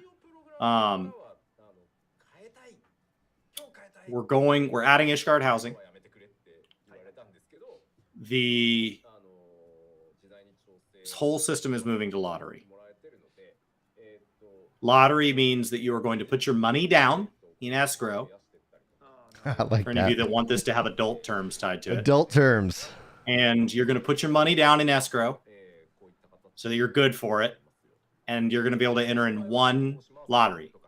Doesn't matter if you enter the moment the lotteries become available or 1 second before the drawing is done. Doesn't matter. You get entered. You'll be able to see how many other people have entered in your silent auction for that exact plot at the time you opt in. So you're like, oh, wow, there's only one other person. Then you put in, then 1,000 come behind you. That's it. Then they'll win, and then if you win, you can get most of your money back and not accept the house, or you can accept the house. You must go do it. And if you lose, you have to go get your money back. Free companies are going to be able to enter if multiple people across the free company want to enter in more than one plot. It sounds like they can, but what would happen is they would have to then, if they won multiple times, they would have to go claim one.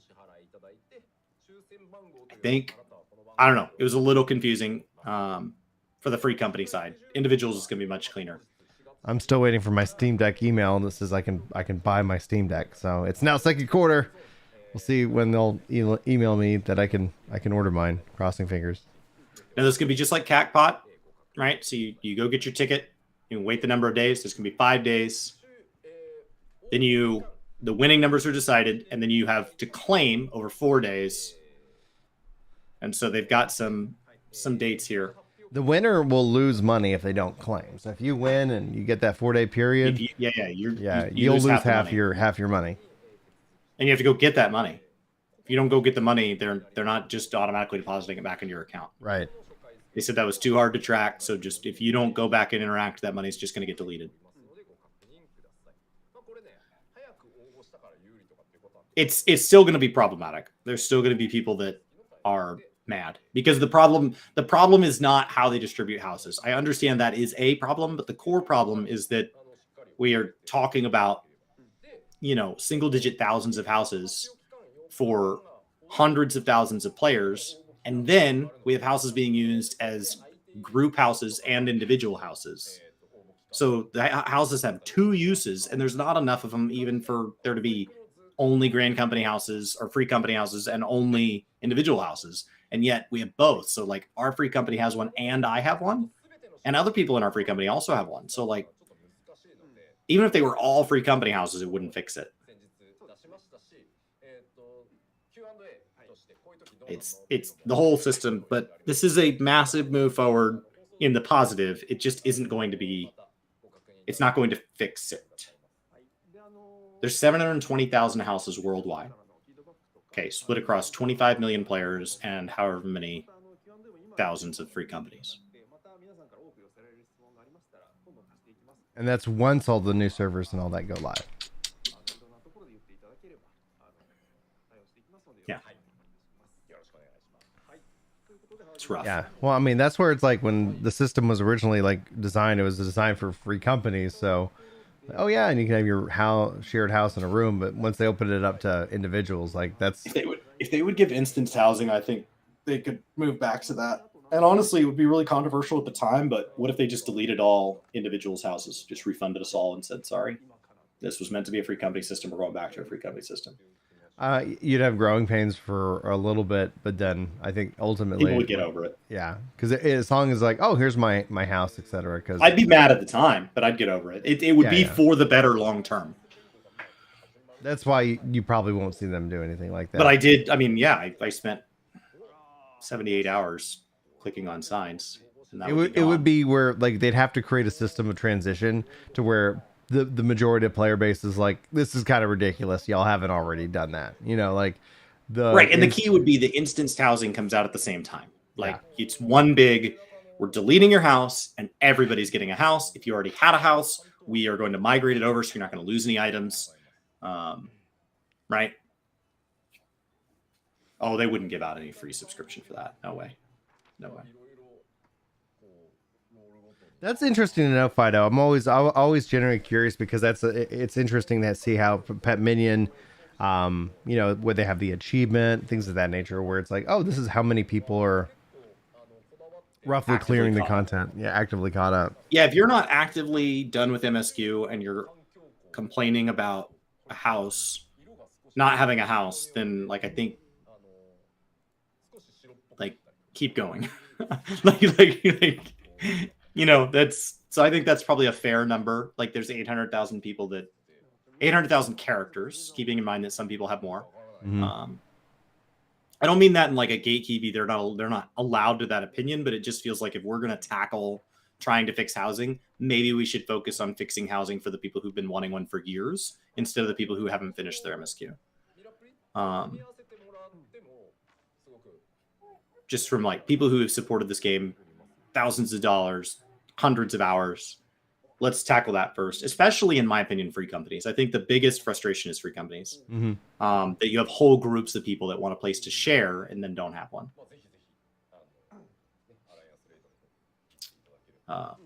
That's a bummer. But that's not how the system's set up.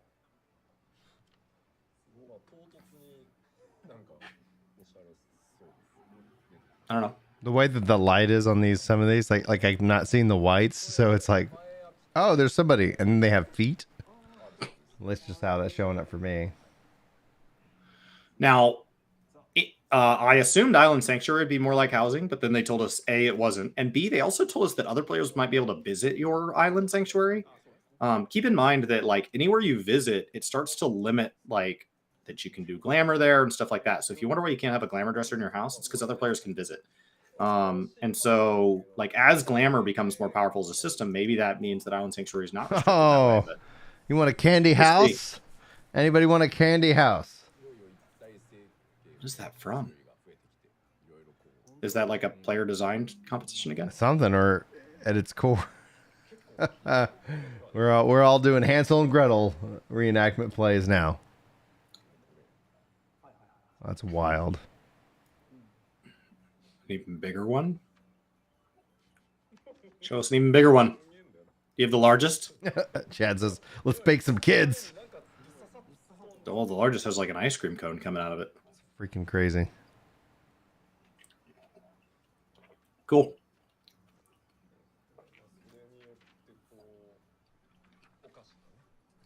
Aaron, it's a gingerbread house. Brian has to have it now.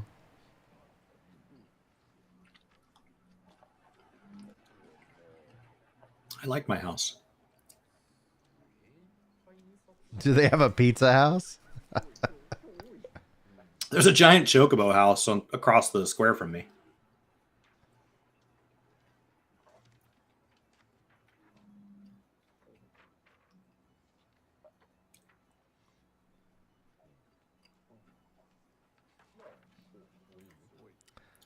Oh, that's the bigger frustration about housing is they add all these really cool items. We have those blocks for the kids. Like legit, they're like in the big playroom.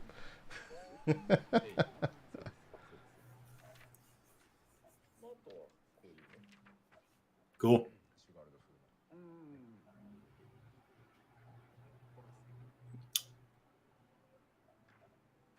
It's really pretty. Mm-hmm.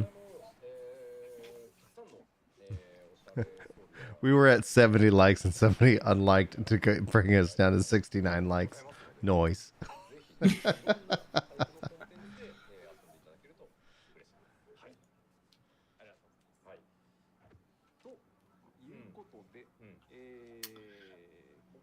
There's so many new housing items every time. It's crazy.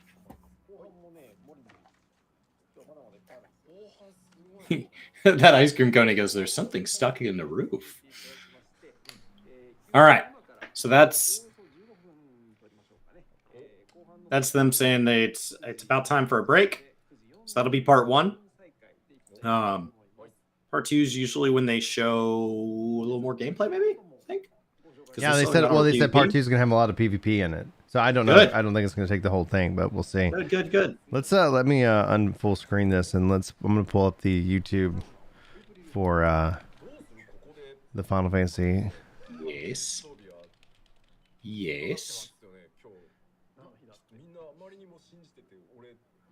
Let's see here. Cool. All right. Pause that though. Make sure they don't have anything else to say before we switch over to that. I want to watch it in English. I don't think Island Sanctuary was confirmed for 6.2, but it could be. Yeah, we know so little, and I've heard so many people tell me about what it's going to do. And I'm like, nope. He said he doesn't want to talk about it until he has more than a watercolor, because he gave us a watercolor and we all speculated and freaked out, and he was like I'm not going near those.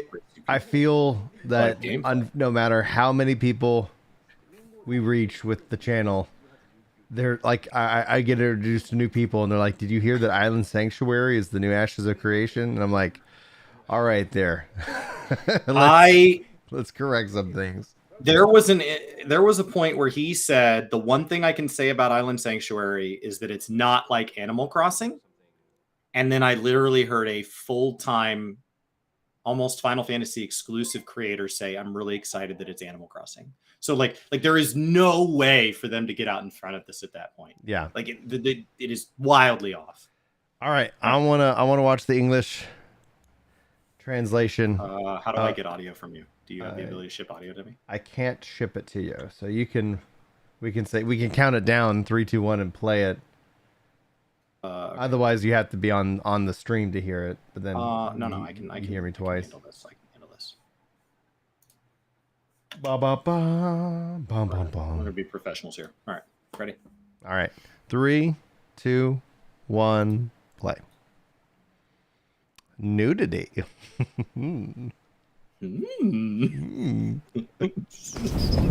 I don't remember that in the Japanese version, but okay. It's so much quieter these days without everyone around. Time for naked time. Not that I'm pining for your return, you understand. I have my sources, and I know that each and every one of you is doing well and keeping busy with your endeavors.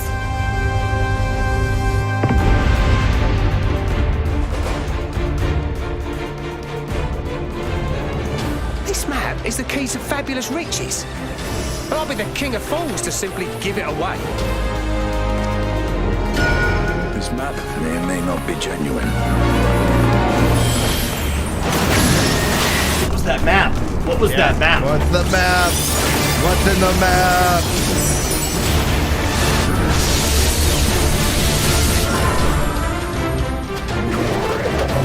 That's so awesome. Take heart and protect them well. Such were the words I once said to you. That's the Mickey theme. And here I stand, failing to live up to them.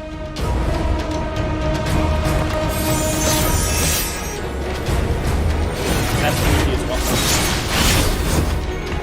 As you know, I've been researching ways to travel from the source to one of its reflections. Is that Pretoria? Yeah. Well, looking for hints at least. I don't expect to find a simple set of instructions tucked away in some dark corner of the library.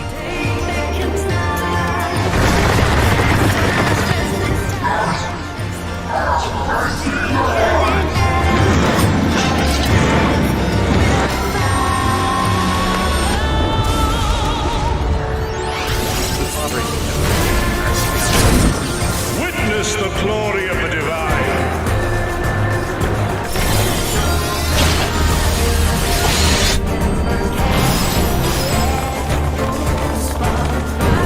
A gift of flame for our children.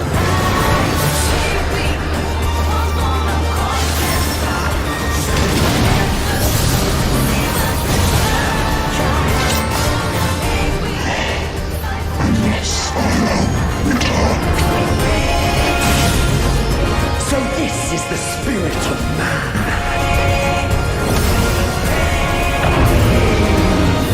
Come, mortals.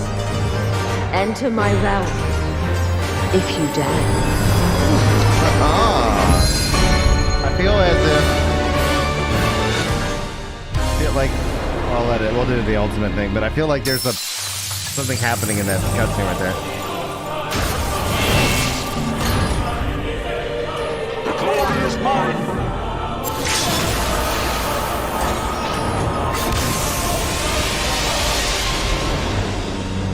So nice. So good. So if we go right see here, like, I don't know if that's clever editing, but it feels like you're teleporting and then it just cuts into or something. The other thing that I'm curious about, I'll lower the volume. The other thing I'm curious about, I think it's right around this area. Because obviously, Yashola's talking about trying to find ways to traverse the different shards And we know it's possible because we've done it, but we did it with, obviously, Grahatia and the Crystal Tower. So then I start to wonder if that then plays into... right here, like right in this cutscene, where, like, let's see, who was that first person? I think it's left arrow to frame by frame, right? No? Left arrow frame by frame? That's a jump. A little more, a little too much. Okay. I didn't know there's a frame by frame on the YouTube player. I was like, there was. So it's somebody I can't clearly make out whom. Could be us. Yeah, I guess could be us. Looks But like then, us. Obviously, then Grad's As a paladin. like popping off into something. I wonder if that's going to be a big part of what ends up, kind of driving into. Did Square did 14 do an April Fool's video? Is this what's playing right now? Maybe. All like NES era. Looking out. That'd be so cool. Yes.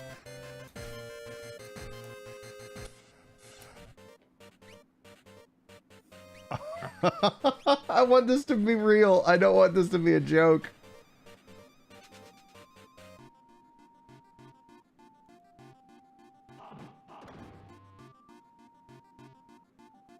And the little act razor.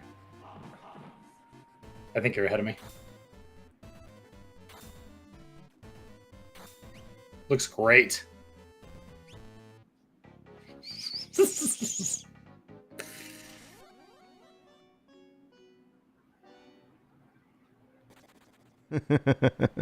That's awesome.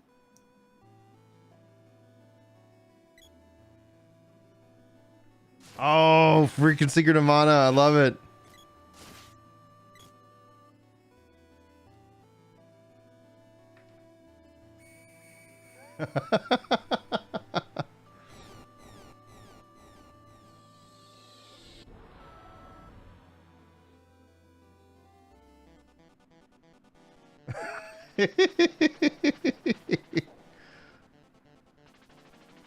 I want this to exist so much. That's always how their stuff is. It's always like, okay, like WoW does that crap too, where like they have these brilliant April Fool's jokes, and we're like, okay, but that's actually like something we're excited about. Why don't you just give us that? It's like the world's best product testing day. Like, we're gonna come out with 10 ideas. You tell us which ones you actually like, and then we'll tell you we weren't joking about that one.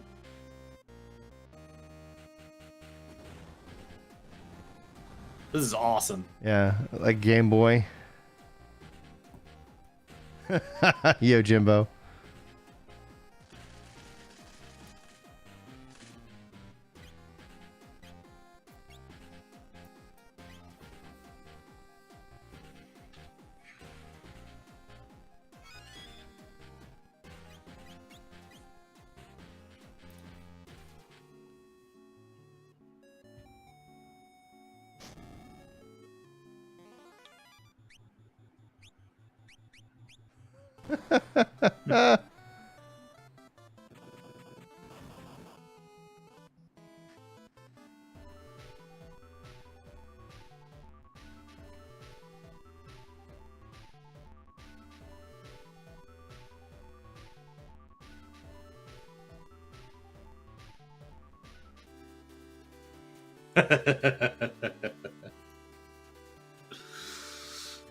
Oh.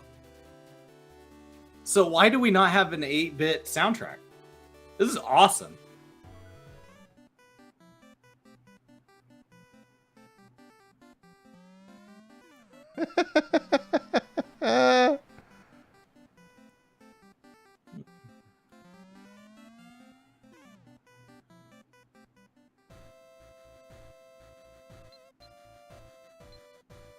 Oh. Now they're just messing with me. Freaking Ogre Battle March of the Black Queen.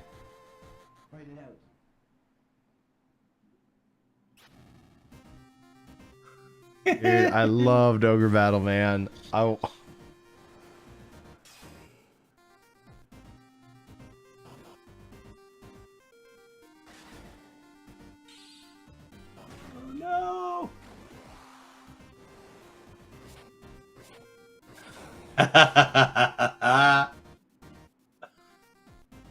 Tactics.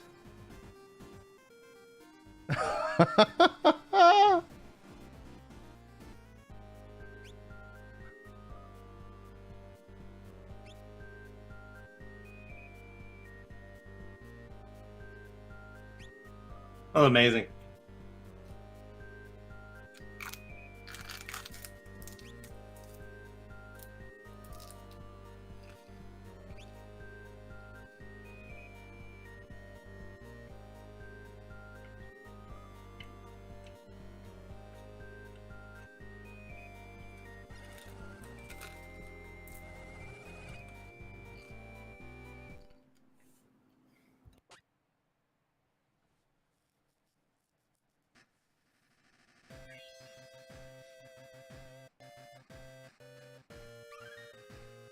Mm-hmm.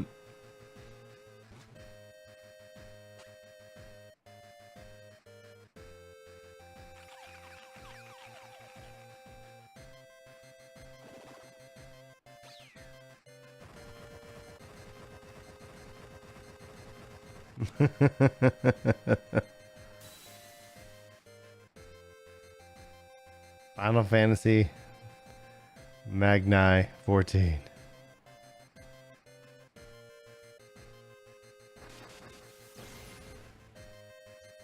Magni Fantasy.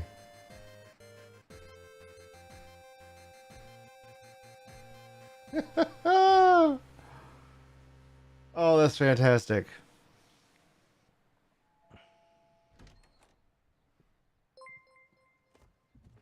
Wow. What is it? Something very special. Ooh, what'd you get, hun? This is Omega. Wow.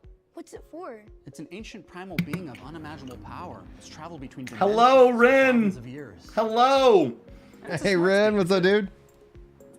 Oh, is this last year's? Omega. What was Yeah. the Is score this of the Omega? Warriors game last night? Yeah. Games are for the weak. Welcome in. How have you been? I've been away for 2 weeks. Or defeat. How's your arm, Ren? Is it you getting better? 98. Hey, Omega. Why do we have muscles? Muscles are used by organic beings to run away from battle. Why? Because organic beings are weak and fearful. Why?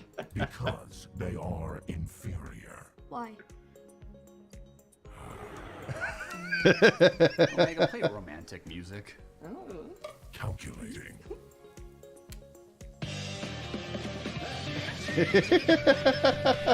Omega, add executive presentation to my calendar for Friday at 11 a.m. It is 99.9% likely for your presentation to fail. In order to protect you from that tragedy, I shall delete all copies of your presentation. Undo! Undo! Are you Omega? You were adopted. That's so great. Omega is like part of the family. Omega, turn off the TV. Engaging wave cannon.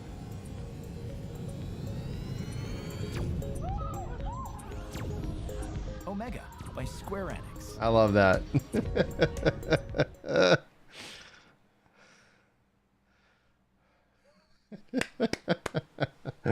Oh, that was fantastic. I'm good, Ren. I was off for 2 weeks to go be with some family stuff. We got a little more happening at the end of April, but we're doing okay. We're doing okay. Yeah. I've been to Romania and back since I last saw you. That's a lot of flying. Yeah. A lot of flying. But it's good.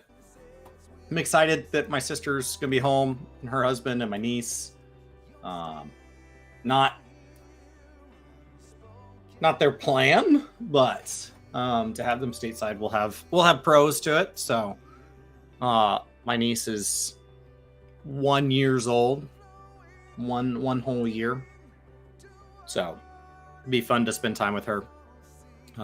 They changed so much in those first like 3 to 5 years that it's like my niece and nephew on my wife's side, we missed part of that, and like it just yeah.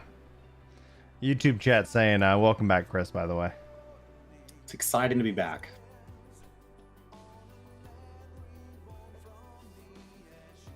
Okay, well, let's see. So we had interviews yesterday. Brian, did you get to read those? No, I just listened to your video. Oh, okay.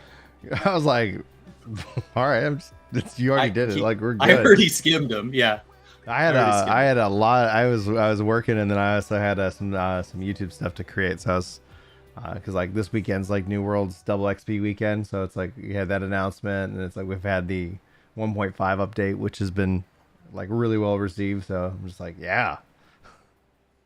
All right, we're back.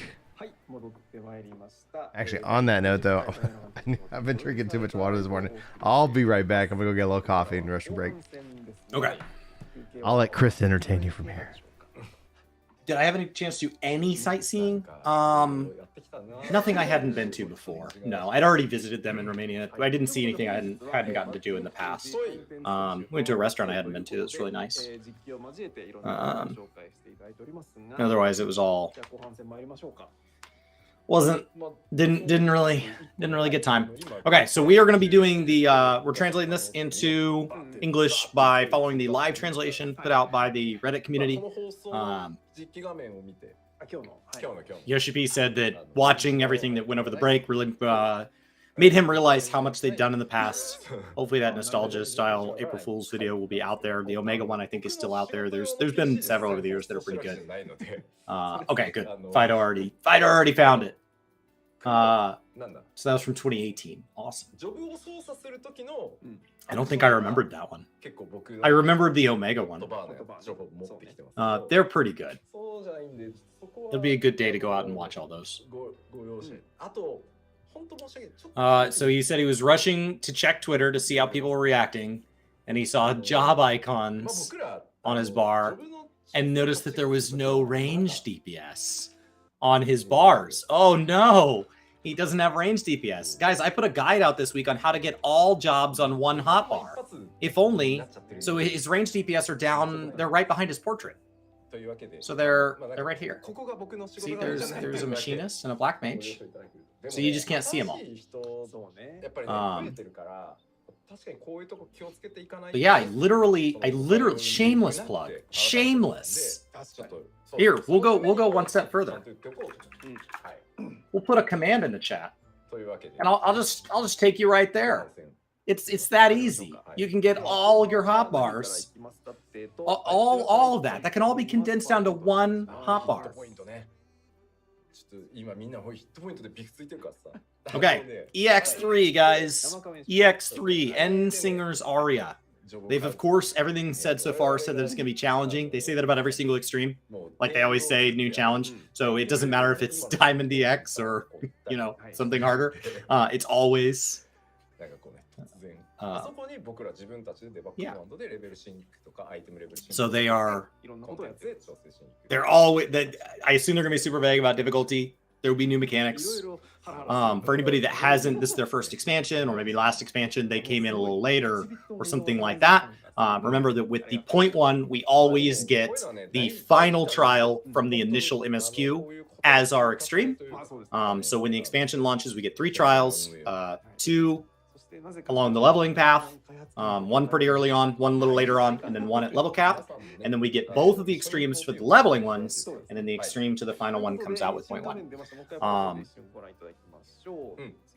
He said that's not his working screen. He just wants people to know that's just that HUD and stuff. This is his development character, as opposed to his actual in-game character. So that's not a confirmation that he does or does not have range DPS on his bar, but he's definitely saying that's not his working HUD. That's just a working HUD. So he said supposedly as hard as Savage. I mean, yeah, but like Savage, like P1S fell over. I think I got P1 and P2 each within my first lockout. So as opposed to P3, I progged for like a full lockout and only got to the halfway point. And that was with a group of like really talented players. P2, I came in late, so it was a lot easier once you like I'd watched people do it, I'd watched the guides. I think early on, like watching the world first race, that proved a lot harder for people to learn because it was like, what are these arrows doing? Am I like, I kind of pictured him as like, am I full of water and I'm like a sponge and I have to like drain? And it's like, no, you have to like hit each other, but not hit each other too hard. But like once you see guides and once you see it done, it's a whole lot easier. All right, let's see some gameplay. Remember, part 2 is going to be all gameplay. Hopefully, they'll go over some PvP. Hopefully, they'll go over some of this. Maybe show a little more this of the round. We'll see. And I'd love to see some of the calling card system. And Singer Extreme. Morning, Bandit. All right. So, he said, when you walk into the instance, UHB says he's going to go, wait, this is where we start? I think that trailer showed some of this, definitely. You could never find 7 other people do it. Party Finder's getting much better about it. PF stands for, stands for finding a party. So hopefully that'll help. Good mentor. Party Finder, brought to you by Or PF I'd Chance. recommend communities like Rin Karagani or Lama Todd who run it as a community. There's many others. That's just 2 good places to start. Is he going to jump off? He's thinking about it. Despair versus hope. What's going to win? Hope wins. Xenos will catch you. It's okay. It's okay. Just jump off.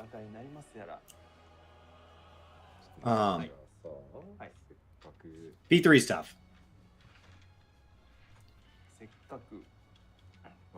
Do it. Do it. Do you think he's got his invincibility flag turned on? I don't know. Always looking over his UI, trying to see if there's something he left on there. Yeah. That he didn't, that he wasn't supposed to. All right. It doesn't mean it doesn't recycle mechanics from the earlier phases, right? Like they could still call those back in a crazier version. Yeah. So it doesn't mean the planets won't be there. He's casting. Do it. Do it. Okay. And he's still alive. I'm impressed. Oh, he's fully alive. There it is. There's some planets. See? Oh, with the knockback, and he's off the level. All right. Cool. Lots of planets.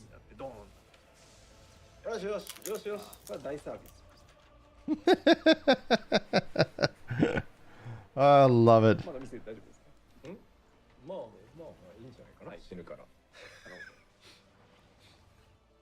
I showed quite a bit already. What a service. What a service provided by Yoshi P. If you're ready, if you're racing on the extreme.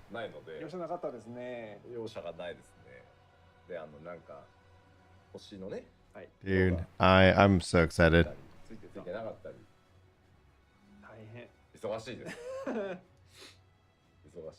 Come on. Pull it again.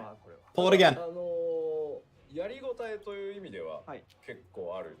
This is the knockback planet. This is an explosive planet. And this is a donut planet.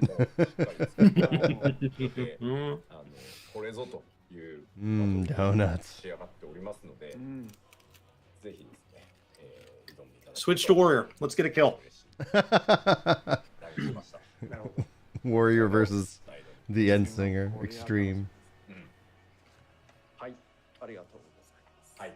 Warrior soloed P1, right? It was P1 that Warrior was soloing?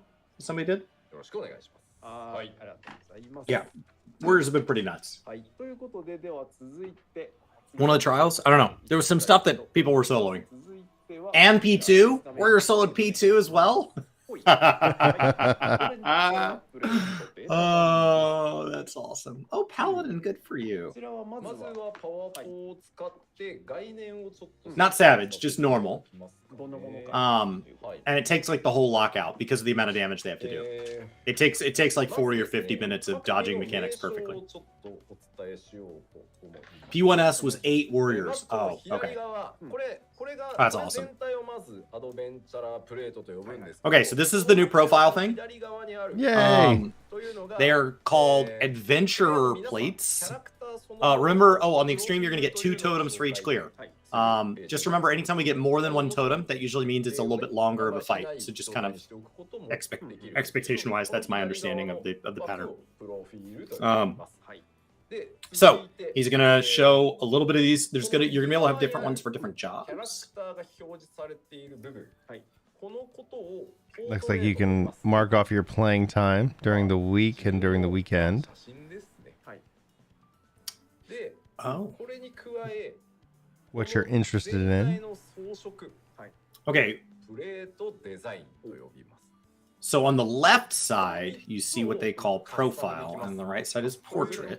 So does just the portrait change for each job? Well, you can see here in the profile, it says culinarian. Yeah, but does that just update? Like what, like, do I have to set play hours for each job? I play culinarian. Only culinarian. Yeah, I only culinarian during these vlogs. I only culinarian. I exclusively culinarian from 12 to 1 every day. And then on the outer edge is plate design, and you're going to be able to customize all 3 of these. Okay. Oh, you're welcome, guy. Appreciate that. I'm glad that you are able to take advantage of it. Oh, and we hit 77 likes. I was gonna call out 75, but well played, YouTube. Your Grand Company, Brand Free Company. Okay. Thankfully, a lot of this is in English. I like the PowerPoint slides for that. You can save multiple variations and switch between one of your favorites at a time. Oh, that's great. Okay. There's like a little mini G pose for that. So your search comment will automatically be added to this profile. So hopefully this makes it a little easier. Like, ideally, you can have something there so that, like, Brian can put Brian from work to game. That way, people, if they don't know Bryn Zalazar, they're like, wait, I'm friends with this person. Who is that? Who is this guy? And so you guys can put, like, you know, and then I would love if you could also put notes on other people's that only you see, so that you're like, oh, this is that person that I met at FanFest, or this is that person that I did all that fishing with. So you can kind of note how you know somebody. Because that's one of the hard things about a friends list, is especially people who have multiple characters or something like that. How do you track? Yeah, unless they have like a family name that they have for all their characters, then I'm like, and they'll or say, I mean, I would like it if it was like, this is my Twitch name, and this is my YouTube name, and this is my Discord name. It's like, all the bells and whistles are coming together. I mean, obviously, you know, Chris is right. Like, communities like RP and stuff are gonna be able to take this way further. But just at a core level, just being able to like sort out how I know people on my friends list would be awesome. There's a very different style. Also, they have a weird play schedule.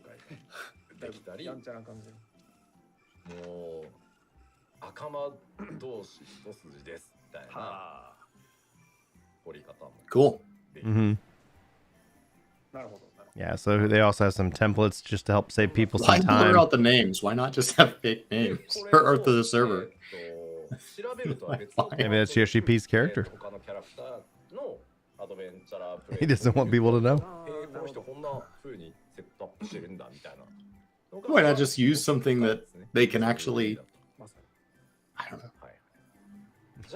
It's probably cheaper and easier just to blur out a part of the image. Maybe. I took these images. Can you use them? Sure. Alright. Cool. So there'll be different frames. So they were changing a lot of stuff on each one of those. So you have the left side, you have the right side, and you have the outer frame. And you're going to be able to change each of those, mix and match. There'll be some... based on previous statements, it sounded like there will be some available just right from the get-go, but then hopefully there'll be other ones that we like unlock and we get as, you know, maybe part of the PvP battle pass system. Maybe there's some tied behind various achievements from out in the world. Yes. Maybe there's some behind like your grand company or whatever, right? Ideally, there's a bunch of flex to kind of grow that.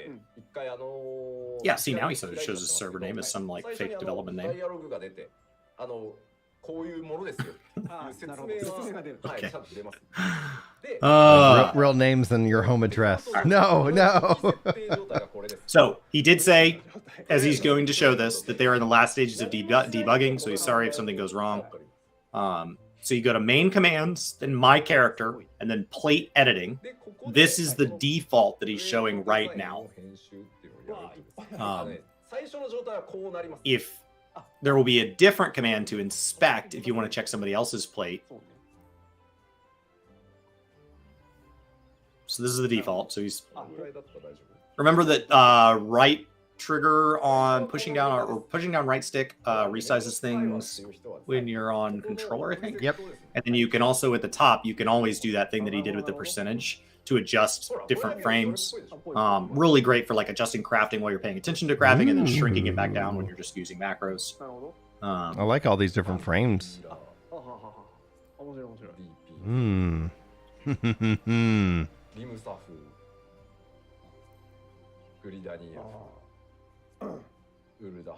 Okay.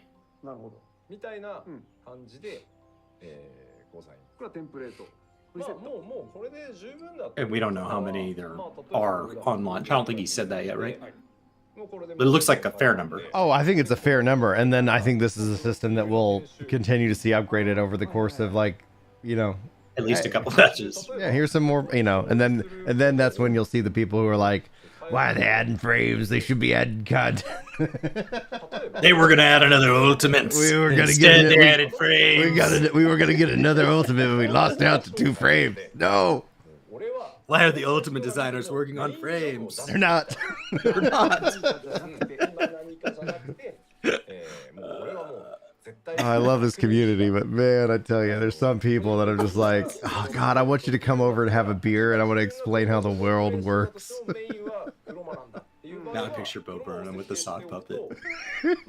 This is how the world works.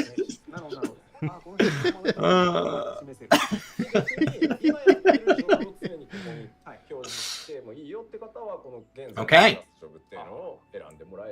So you have one for, I guess, your main one, right? That's what that looks like, and then one for all his jobs. His jobs are. Where's Blue Mage? You can show the job you're currently on, but you can also set it to always show a specific job if you want to show everyone what your main Where's job Blue? is. Where's Blue? Does he not have Blue? That's an insult.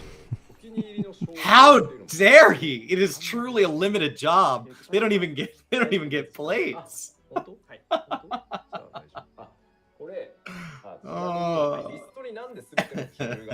Cypher, thank you for the 100 bits. Only real jobs get plates. You'll be able to set a favorite title as well. Okay.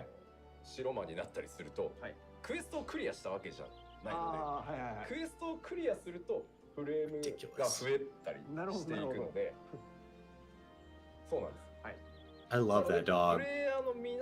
He's just so happy. His tail's just going and going. Oh man. I can't believe that Blue Mage is not on his development character. That really makes me wonder when we're going to get more Blue Mage spells. He said in an interview back in October that there would be new Blue Mage skills this expansion. That's all he said about the limited system, is that there would be new Blue. I'm just waiting for Beastmaster or Puppet Master. We haven't heard anything else. Look at all those titles. As a veteran player, you'll have a lot of options to choose from at the beginning. Oh, because they're probably unlocked from like getting to various points in MSQ or whatever, right? Yeah, sounds like. Okay. Which is cool, which I like. Because so yeah, if they just tie it to achievements we already have. Imagine if they tie it to like, oh man, like that would reinvigorate a lot of content. Like if they added it as drops as well. Like, oh, Crystal Tower can drop this plate. You know, like that would be great. Yeah, if they just tie a bunch to achievements, where many of us long-term players are going to just start out with a whole bunch of them. Y'all ain't lying. People need to find some RNG. Jesus. You can select up to 6 options for your playstyle. Can I just select all the same one? Just sprout.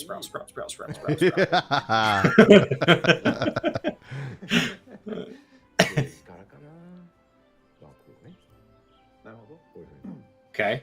で、休日だと、まあ、大体18時ぐらいからログインして、6 options for place. I don't know why that really matters, but sure. で、こんな感じで保存すると、反映された。プロフィール編集ですね。ここまでは I don't play that consistently. Like, there's no way. And it doesn't set it for like days of the week, does it? So like one's weekend, one's weekday.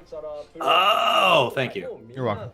So, and obviously this is just like, this is my typical play schedule. I wish there was like a check box if you have children, so people know like, all right, he might not be available, or he might randomly not be able to do something. Why don't you just have an update on what I did last week, and we'll just let it free spin and really show how all over the place I am.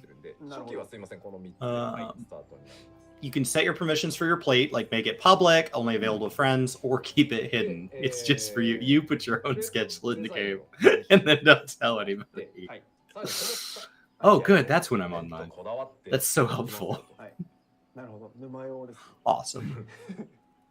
If you play too much and your sprout icon was taken away, you could use this one instead. Oh, Yoshi P. Then he says, we want to add more permission options, like limit it to free company or something like that. But at the beginning, it will be only these 3. Sorry. I would love it if they added more options and more things for free companies. But Yoshi P said in his media tour interview with Zeppla that he plays like every day. And he plays after he gets home and like spends time with his family, and then plays at night. So like these are probably his real hours.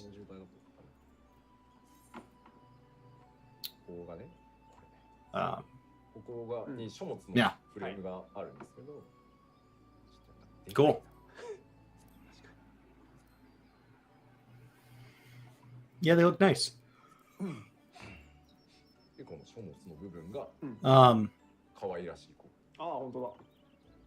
Oh, now there's even more stuff up there. Okay, so now you have like extra options. Man, this thing. He said that you could. Yeah, he says that you could spend a lot of time with your plate. He said when they were doing G-Pose last year, when they added all the stickers to G-Pose, he goes, I think we're building Photoshop. It's like, yeah, one feature at a time. One feature at a time. All of a sudden, it's like, all right, guys, we can cancel our Adobe membership. We're going to keep our 14 subscription. I edit my thumbnails in Final Fantasy. Really? Yeah, even for my Lost Ark videos. Yeah.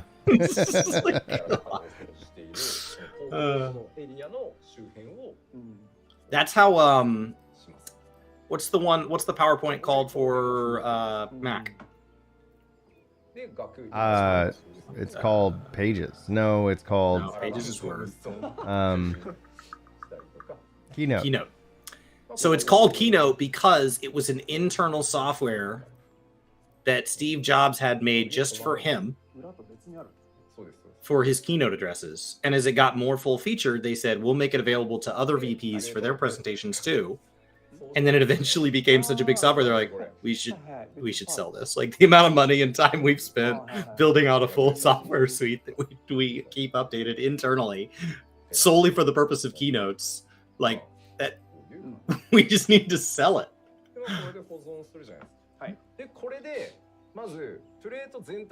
So that's where the name came from.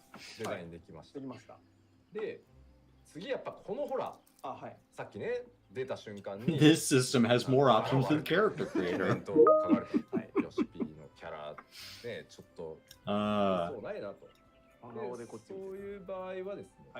So he personally says that he really likes this that one with the ink thing, the little one like notes. でこちらはさっき見たこのポートレートだけを編集する機能です。 Okay, so he saved it, and then that's it. That's your process, and then you can save multiple. And now we move into the Portrait Jeepos version. Well, this just feels like you took like one of those pictures at like a wedding or whatever, and it's going to print out edits for you. He said players, I guess in the Twitch chat are telling him that his character looks scary, so now he's changing his portrait. Yeah, it's like just kind of like it looks. His character looks annoyed.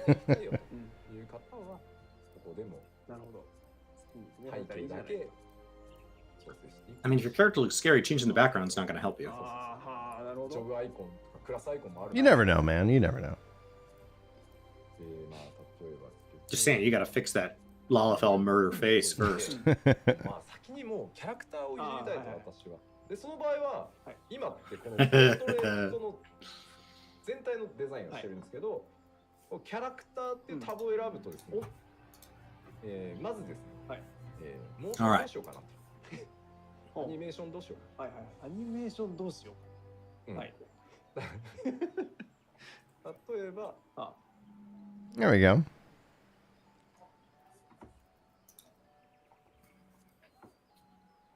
ほう。あ、こうやって、ここで。 That's pretty impressive. Yeah. That they built it within that small of a thing. I mean, I assume it's just using G-pose, right? Oh yeah, it's using the G-pose tools. The top down, the flattering image. The last of my siblings that got married is the only one that had to go through online dating. And he said his number one tip for online dating is never expect anybody that uses photos from the top down to look like their photo in person. Because it's too flattering. They don't look like that. Because you're not viewing them from up there. That's, nope. Unless they're short. Unless they're really don't short. Trust that one. Advice that I'll never need, but thanks, buddy. But now he's married. We're all married off. Just us says can confirm got mega catfished by a top down photo. Yeah, he's like that's the only time. But good mentor solves it. You 6'5". That fixes it. Yeah, Julie had a friend who we ended up going out to like kind of a lunch date with him, and he was dating a girl that was like 4'2". And it was just like, and I'm 6 foot tall, so it's just like. I went on a date with a girl in college that was under 5 foot. Yeah, I was like, wow, like like I don't even. We'd hung out before that, and like I think when we went to like we went to the mall or something together, and I think from behind it looked like I was going to the mall with my child. Because I'm not really that much. Things you don't think to worry about as an adult. I'm not that much shorter than you. No, you're what? You're like 5'11". Yeah. Yeah. So here's a fun story. My wife's 5'9". Here's a fun story. Really tall. So I went to hang out with John Blevins for the weekend in Chicago. That was kind of where I was at. It was awesome. It ended up being like just this like epic weekend. It was just so relaxing, so much fun. But I get off the plane in Chicago, and all of a sudden, like I've been in like kind of lockdown, and I am pretty tall for my family. Like Brandon's probably a little bit taller than me. And so but I hang out with Julie and the kids. So like at home, I'm a giant, right? I get off the plane in Chicago and I'm like, I feel short. Like I all of a sudden just walk out of the plane and I'm like, there are people here that are 7 feet tall. Like I am such a tiny person. John is also like the first thing I noticed, like when I went to his house, was like, oh, you're taller than I thought you were. Like all of a sudden, like I was like, is this where all the tall people like congregate in the suburbs of Chicago? What's happening? My wife's family's that tall. Like I went when her brother got married at his wedding. He was a collegiate water polo player, and they all called him Little Will. And like I was like, why? Like he's not like that must be a joke because he's 6'3". And then I met his water polo team, and they called him that because he was the smallest guy at 6'3". I was like, what is? I am 5'11". I'm not tiny. I'm not tiny. What is happening? Yeah. It was nuts. Okay, so I will say Fox. So Yoshi P is talking about like changing his character pose and look at how cute it looks and all that. And Fox Glon goes, "This smells like such a time sink." Yeah. Yeah. And then Yoshi P said, "We have not gotten the adjustable lighting positions yet, but we will at a later patch." So you could literally have like plate streams. Like guys, Metro plate streams. We got to change this up. And then Fido and then if I end up going back to Chicago for the event next year, I'll be sure to kind of let more of the tighter knit community like you. I won't be putting out a video. Be like, hey, I'm going to Chicago, because I don't want people to know I'm going out of town when I go out of town. But I'll let you guys know next time, so we can, because like we had like all kinds of people were coming over, like creators, non-creators, like it was wild. We have to pretty much have somebody live at our house. So even when I'm out of town, it's not like I'm leaving my house unattended, because my wife's garden is bigger than our house. Yeah. Like it's more square footage than square footage of our house. And then we have a dog. And so like it's easier to have somebody be here than to have all that taken care of. So like even when we're out of town, because I know that's something that like creators have had happen, where like people find out where they live. And they find out, they're like, oh, you're at FanFest with your wife. Oh, your house is empty. Yeah. I don't think that ever, that situation, but also with somebody with kids, like I never want to even like let people know that I'm not sitting by my door with a gun. Should always be a fear. You can save up to 100 portraits. That sounds like 100? And I bet the next Q&A has somebody going, can we get 200? Can we get 200?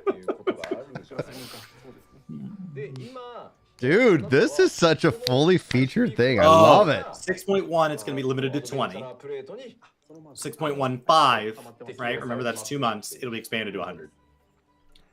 Okay, big note there.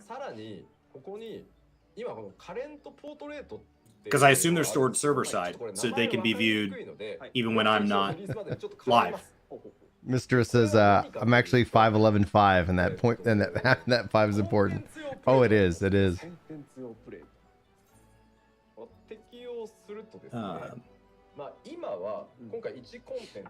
Which of these announcements are April Fools? Did they come out with a new April Fools for this year? I thought it was the Final Fantasy 14. Was that oh, that's an older one, man. I don't remember seeing that then. I guess we'll find out when live stream's over and stuff like that. That or turns out 6.1's a myth. We really meant endwalker. So the sign on the left side shows which one you have applied to your plate. That little icon there. Yeah. Just fine. Could have been a check mark. Wouldn't have mattered. My whole family's tiny. Like I'm 5'11". My mom is 5'1". My grandma's 5 even. My dad's 5'6". My brothers are 5'7". Like I am 4 or more inches. I'm 4 to 12 inches taller than my entire immediate family, and my wife's family are all like my wife's 5'9", and she's not tall in her family. Like, so if both of our families are together, like for the wedding, the photographer just had her family stand behind my family because like they're all taller.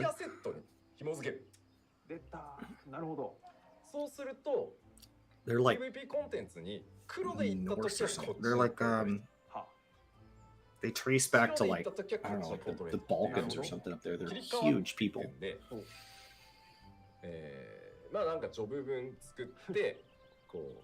All right.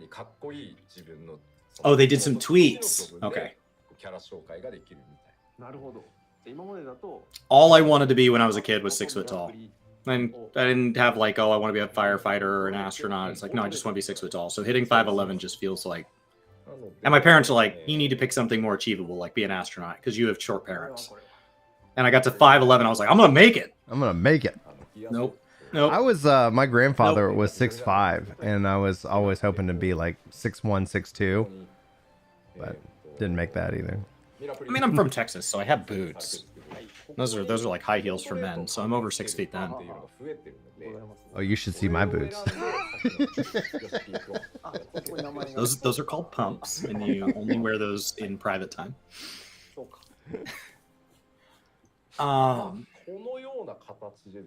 This is a plate I made for black.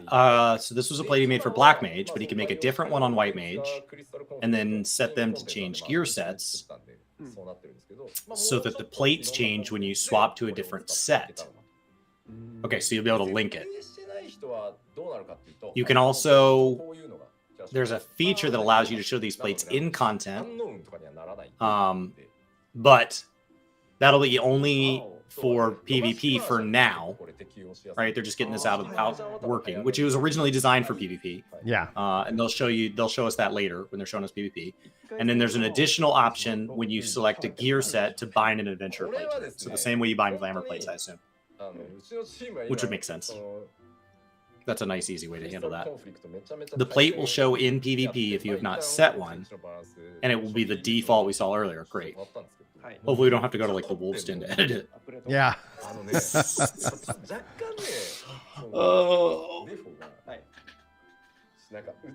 If you're over 6 feet, you start having a difficulty fitting in clothes and vehicles. I will say, like, there is something nice about the like 5'9" to 6 foot. You fit well in all clothes. All vehicles were designed to accommodate you, with very rare exception.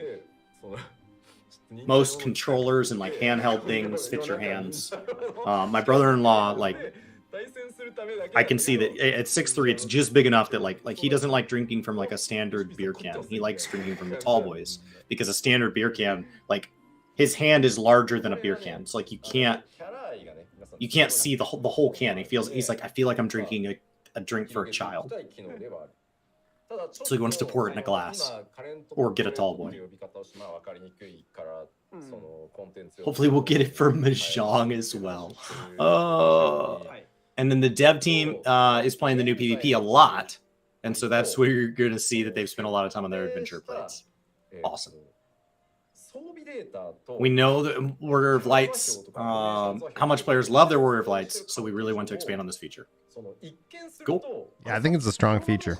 I think it's going to be real strong. I think it's, yeah, anybody thinks like, oh, the Especially fact is like updating the market board, putting the early steps in for them to have a new player experience. They're kind of cleaning up the weaker parts of 14, right? They're working on their weaknesses. They've got some really strong strengths, right? That's how we got where we are. But when you look at the weaknesses, some of them are just really glaring in contrast with their strengths. And so as they kind of shore those up, this becomes a game that is hard to poke big holes in. It's exciting. Very much. You just read through Anonymous' first floor info regarding the new Alliance raid. That's exciting. Is he posted that on Gamerscape? Probably.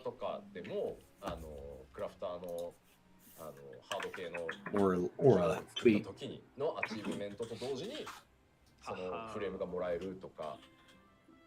Yeah, I guess that's something where he's tweeted it. これから取れるものだけじゃなくて、ちょっと今そのデザインの開発が追いついてないので、後追いにはなりますけど、増やしていきます。他のコンテンツも含めて、でアチーブメントで見ていくので。Oh, it's on his Discord server right now. Oh, gotcha. Did you see Rook got a character in game in Guild Wars 2? No. Oh yeah. That's legendary. Yeah. That's to say, like, I was like, I love when they that also means that while I love and adore Rook, she better not have any skeletons in her closet. That's what we learned from Blizzard. Blizzard is, no matter how much you like somebody, never give them a character in game. Ever. That's Blizzard's new policy. No more characters in game. That's awesome. She just done a ton of stuff for them. Yeah. She's done their big lore openings. Like, she is a champion of their community. PvP? Absolutely. Absolute legend. Absolute legend. It shocks me, her involvement in the 14 community, that she wasn't picked for some stuff like the Fat Black Chocobo campaign and stuff, because like she has literally been part of like E3 type stuff. She's been involved in like making things for the ArenaNet, like on Twitch. She only streams a couple days a week, and you're like, but she's a full-time creator. What else is she doing? She's working on all this just like absolute big, huge industry stuff. She is a legend. When I went full-time, people were asking like, what do I expect from content creation? I was like, if I had to pick, one or two people to be like the person that I'm chasing, kind of my North Star, Rook is by far one of those people. By far. Exactly. Yeah, and then yes, Guy. We're talking about Rook from Rookery. Rookery, aka the former bird of chess. Formerly known. So, as a summary, guys, for those of you who aren't aware of the coming changes, Feast is actually ending with a patch of 6.1. New PvP reward system. So we're getting there's basically seasons and there's series. So there's going to be a basically battle pass, but it's not paid for because it's a part of your subscription. Then you have the PvP action remaps and limit break actions for each job. What that means is every job is going to be able to self-sustain and self-heal. Healers will still have it, but it's going to go 5v5 and essentially no role restrictions. Like, I think one of the biggest suffocating things about PvP is like, oh, wait, what you mean I have a 30-minute to an hour wait? I just want to get into a match. It's like, get people into it. And so Rival Wings also is going to be on a hiatus during 6.1s because they're bringing out those changes and balancing across the board. So I think that's going to be real interesting to see. Also, I think focusing in on Crystal Conflict as the core without having these other things, like they can bring them back and kind of have that season and series mindset. One of the things that always was frustrating was I thought the Feast did so many cool things, but it never trickled into any other PvP mode. They were all so separate. Same thing for Frontlines, so separate. So here's our overview. They didn't say Feast necessarily is gone forever. They're holding on to it if they want to reintroduce it. Remember that with this, all PvP actions will be adjusted in all PvP content. So this is a complete rebalance in PvP. They said this expansion, they really wanted to focus heavily on getting PvP where they want it. They didn't finish the adjustments for Rival Wings in 6.1, and so that's why Rival Wings is going on hiatus for 6.1. They're hoping that it will return in 6.2. Remember, that is 4 months. We're now 4 months on a patch cycle with 1 week in the summer and 1 week over the holidays. Yeah, if you're subbed over here, Miss Sarah, yeah, you're legendary.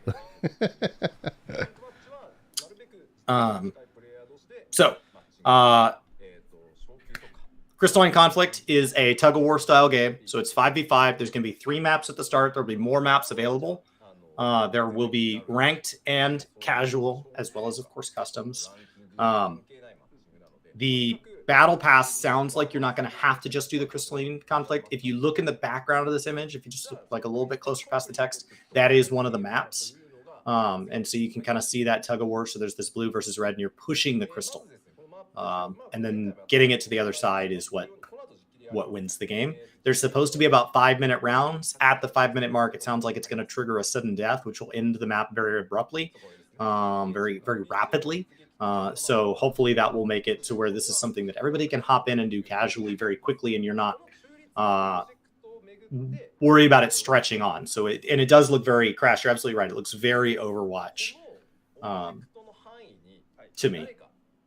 Amy says they reset PvP every single expansion instead of minor balance changes and fixes. And they scrap the entire system every time. This is the main issue with PvP. I echo that. One of the things we've actually stated is like they just add in these new modes, which takes a small part of the community and divides it up again, right? So then you have every Frontline was its own rule set. Like it wasn't like here's a new map for Frontlines. It's like this map plays completely different. Like I ended up being that I preferred Shatter over all the other rule sets because they were just like, all right, like that's frustrating. But then it was Shatter was only on that one map, and I was like, man, I wish they would just make that the PvP, the Frontlines rule set. But then you have Hadim, the Nadim rule set, which I think is actually really good as well. But the other ones are just like, all right, it is what it is. I'm hoping that this is a good resetting point that they can start to say, okay, now the PvP is, you know, connected to the whole system. I want stats as a character. I want things that carry over, and the series and the seasons that they're introducing might be that connective tissue, but we'll have to wait and see.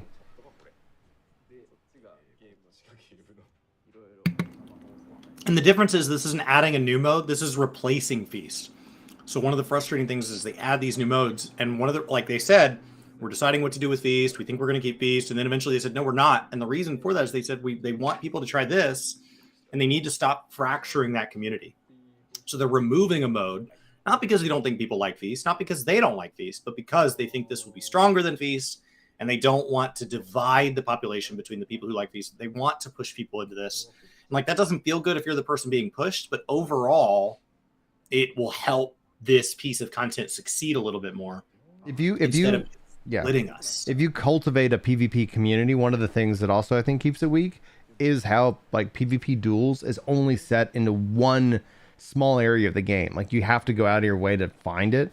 But if they can cultivate like that mindset of a PvP community, like if they brought Feast back and they had the same kind of rule set, 5v5, no roles, get in, play, have fun, I think that could end up helping in that regards of like, okay, you have Crystalline Conflict, you got Feast, and then they could kind of do different things. But like to go in and say, hey, we know that there's, let's say generously 10% of the community that plays PvP, and then we divide that 10% across all these modes. Like the biggest problem they have is actually getting those queues to pop. The fact that we have to use outside tools, the fact that you have to be a part of PvP discords and play on a schedule that's set by the players just to hope to get matches.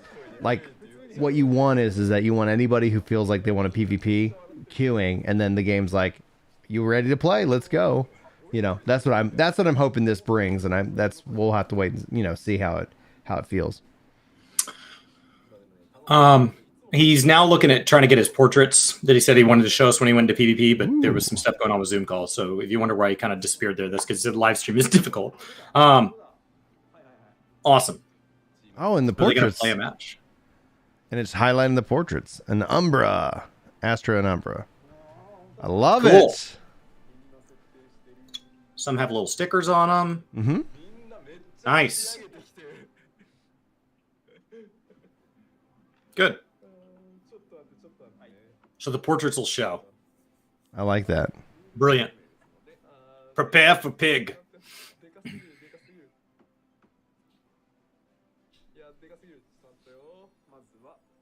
Just gotta adjust his UI. Cool.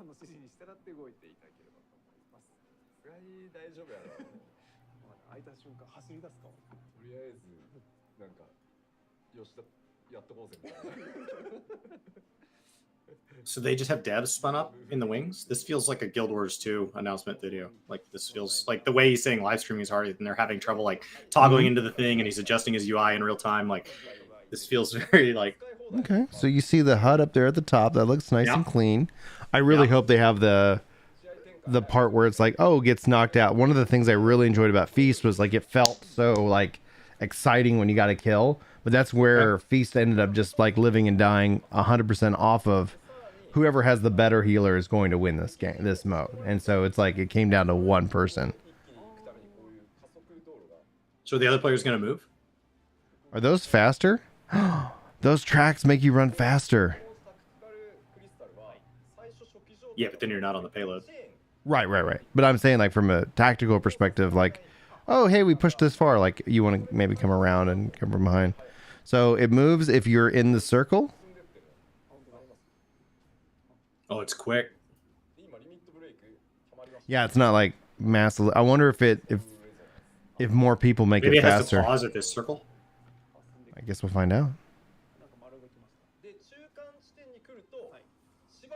Okay, it does pause. Yeah, so that's what gives. So and it's charging. Look at the HUD UI up at the top. It's charging. Okay, so that's what stops people from just rolling. So it's charging in the different spots are like kind of little barriers, and it says, okay, there it goes, 100. Now it's able to move. Cool. I wonder if it moves faster if you got more people in it. My favorite comment from the Twitch chat on the stream so far is that Overwatch 2 is a lot earlier than expected.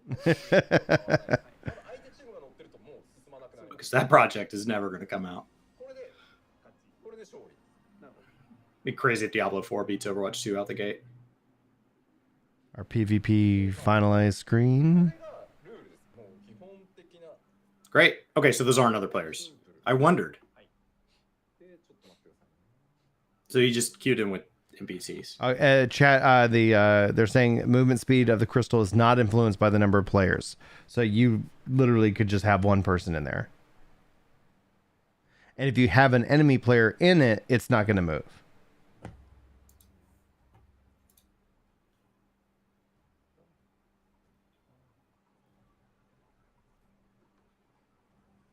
Okay.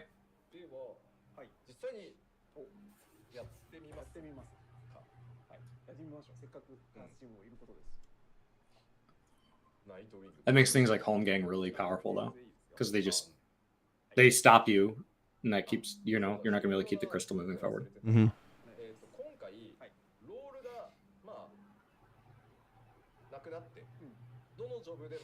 Cool. Gonna show some duel changes.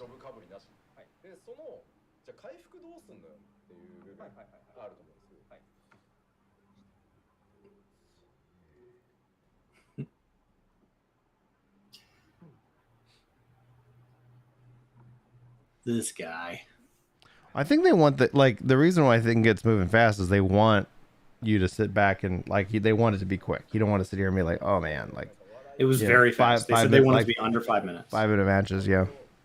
To get more get people in, play, win, repeat. But obviously, if you have people doing resistance, you're gonna slow it down. Wipe the team, push it back. PvP hotbars always look so empty.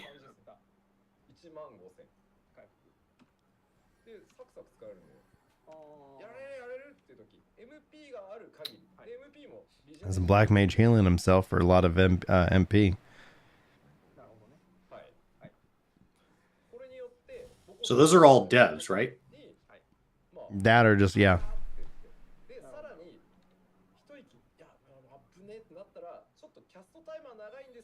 Oh, Yoshibi said he can hear the dev team giggling in his ear as they hide.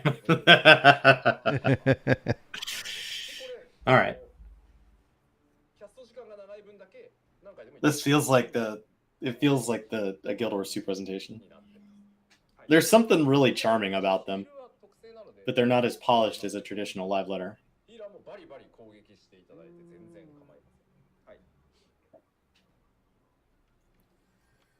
Okay, he has no idea. The translator has no idea what the PvP actions are called.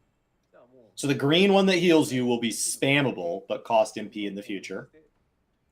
Of course, healers will have heals, but healers will have to focus on attacking as well. Good.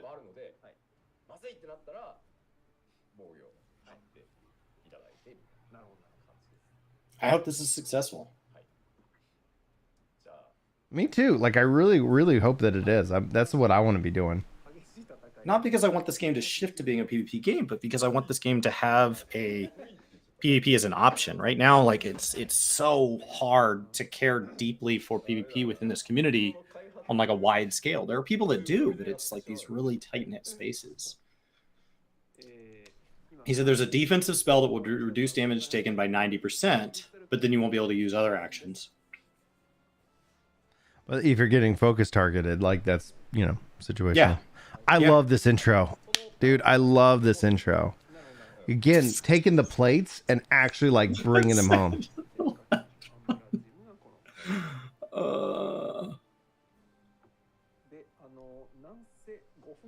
Now, are they going to have it do a match, or are they just going to be yep, they're moving around. Yeah, he said you're going to see a PvP match between the dev team now. So they're going to play one.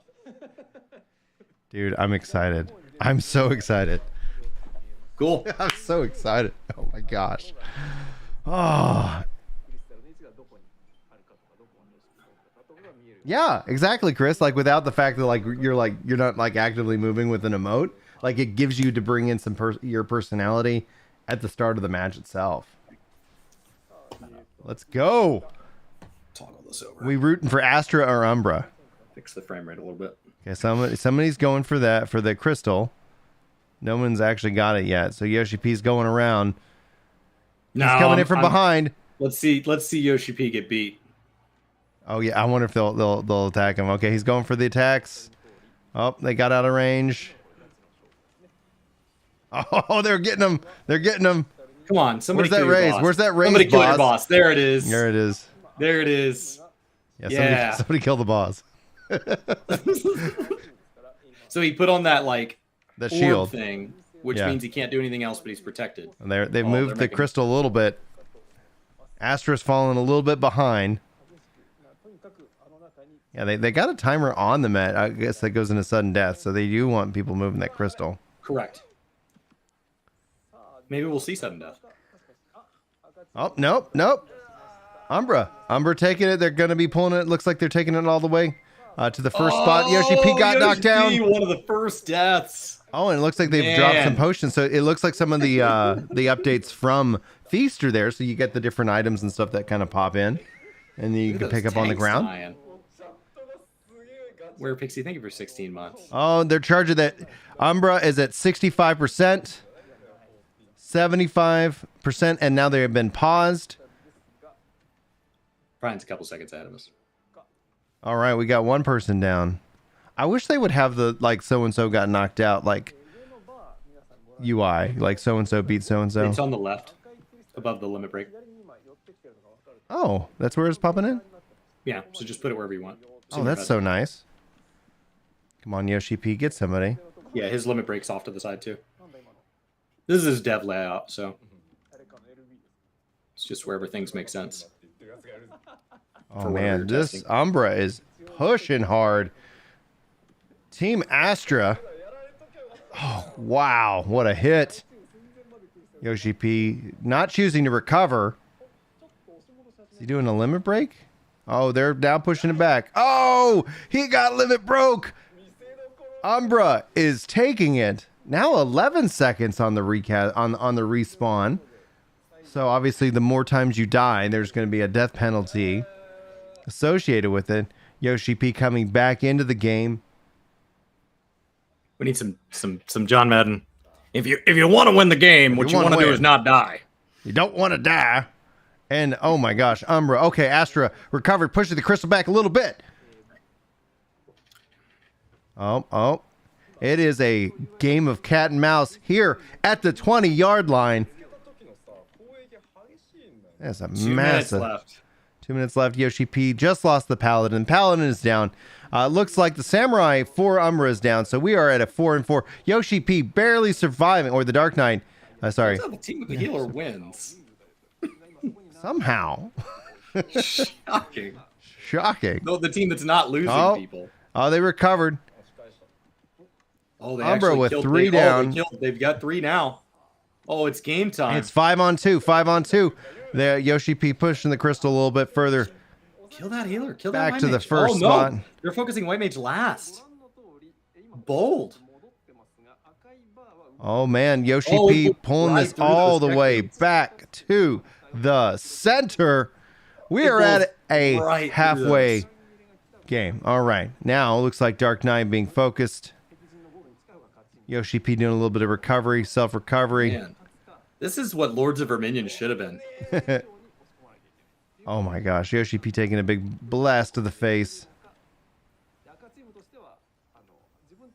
Yoshi P's fully recovered, pushing the crystal. Uh-oh. Right now, charging the crystal itself at 33%, counting.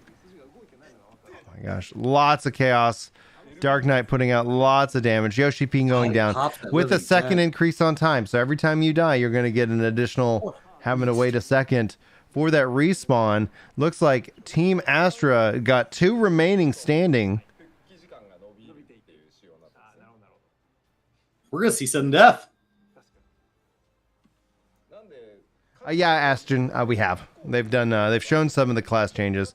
Yoshi P running in, but facing swift opposition. So the bar at the top We got 2 shows seconds, how 1 far second. it shows the furthest point they've ever been. Overtime. And when time runs out, the team who has it the furthest wins. So it looks like the red team would win because they've got the highest record, right? They pushed the furthest. Does it tell you how much time you have for overtime, though? It says 1-4. So maybe you only get like one more life each. Yeah, it looks There like it once is. you Yeah. die, you die. Yeah, so it's like no more respawns in overtime. Thus, essentially, like whoever has it has it. Maybe the furthest or something like that, or yeah. So it's who's been the furthest is what the translation says. Every time you die, your respawn timer increases by a little over the match. Looks like 1 second each time. Cool.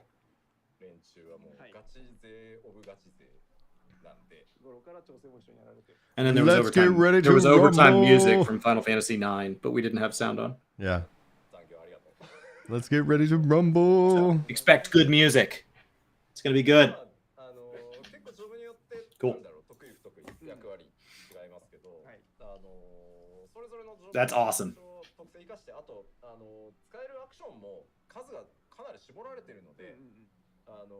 The players who join me today are the hardcores from the dev team. And 5 of them are no longer employed by Square Enix.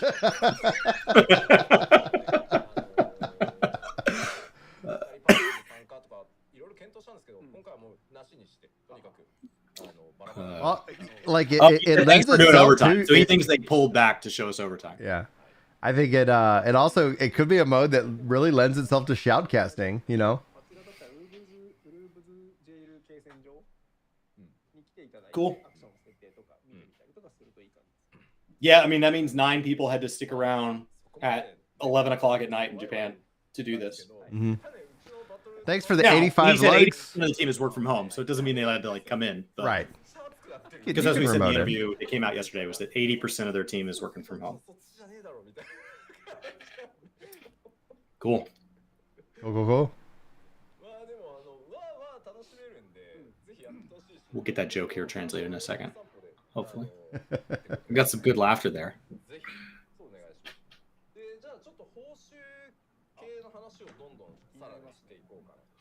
This came out late enough that maybe Frosty's all settled in with baby Moogle there, and we'll be able to handle this. Our battle and content team gets so heated, the communications on voice chat were intense. No, not that way.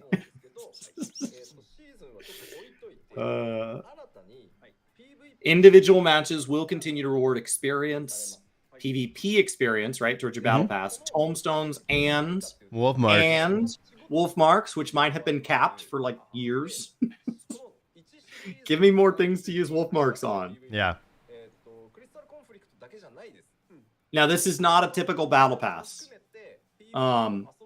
The battle pass is not going to have like as much of a FOMO tied to it because you're going to get currency that you can spend in the shop to buy rewards from seasons past. So if you see something come out this season and your life is too busy, next season you can say, you know what, instead I'm going to be spending these tokens to go back and get the thing I missed. They are in talks to see if they can get the Garo stuff to come back. So like they're not even opposed to bringing back things. I would love to see them maybe make like really exclusive rewards. Maybe for doing well enough in ranked, you get like tokens. I would love to see them have like tokens that would let you buy some of the really cool mounts that have been released to limited groups over the years for like winning a feast season, just to make use of those. On the other side, I love it. don't want those taken away, so I don't know. Series Malmstones. Nice. So here's the battle pass.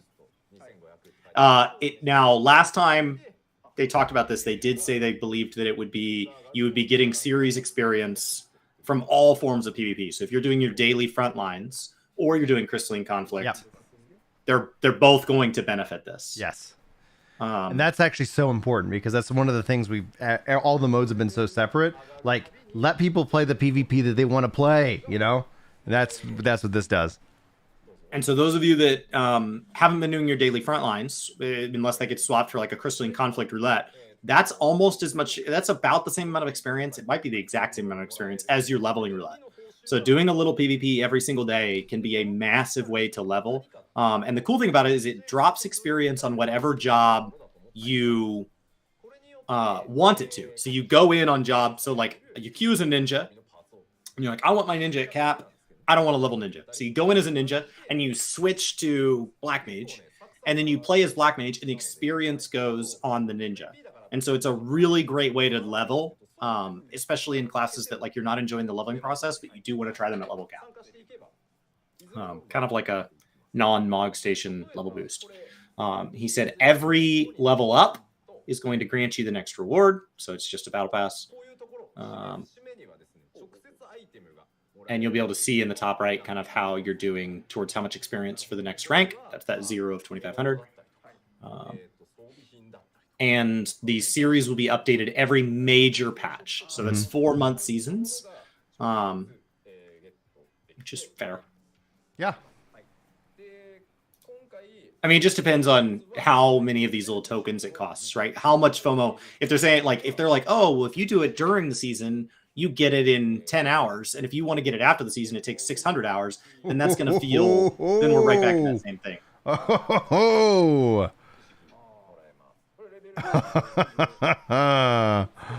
Series 1, level 25 rewards. Check it out. Cool. It looks like a WoW set. Look at those eyes. It looks like a WoW set. So that's level 25. Then they go to Infinity. But after 30, it's just granting you 1,000 each time. Your trophy crystals carry over. And the trophy crystals are what we're going to spend on the shop.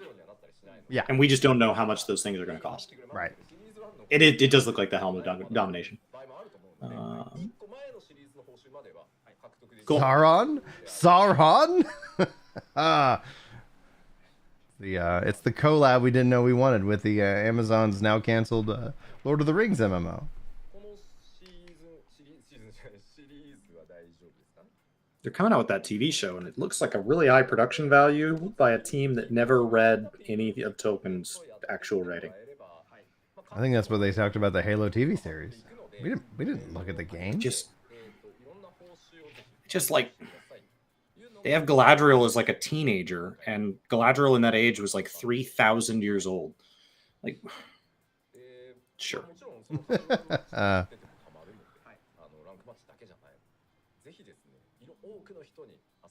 Just all this little stuff that just says like, yeah, Tolkien built a world and found a way to share it through storytelling. And so you are telling a different story by throwing out his world.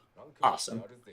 Totally respectful. And you paid his great-great-great-grandchildren like $250 million for the privilege to do it. Why not just make new IP at that point?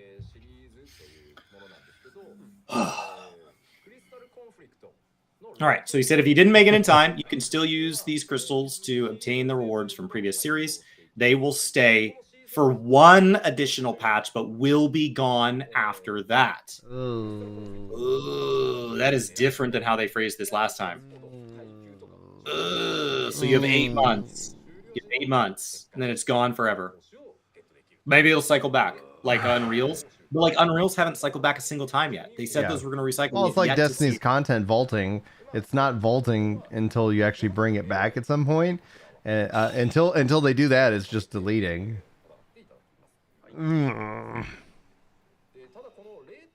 Now, for the more hardcore players that want to play a ranked system, let's talk about ranked.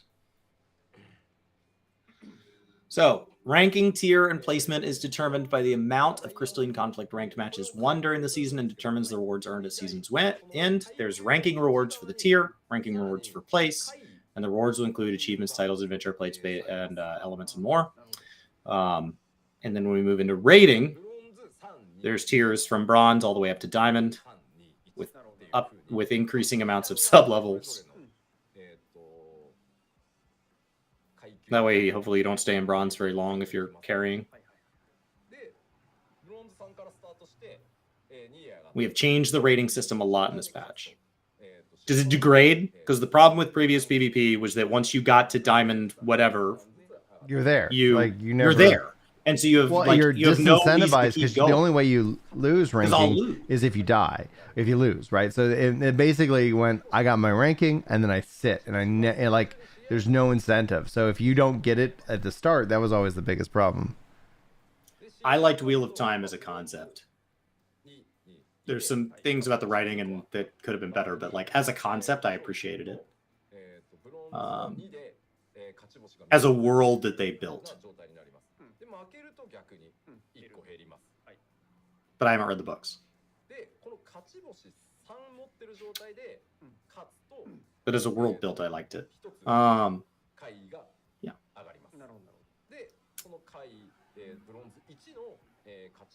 As an actual storyline, the first season kind of like ended in a weird way, but we'll see.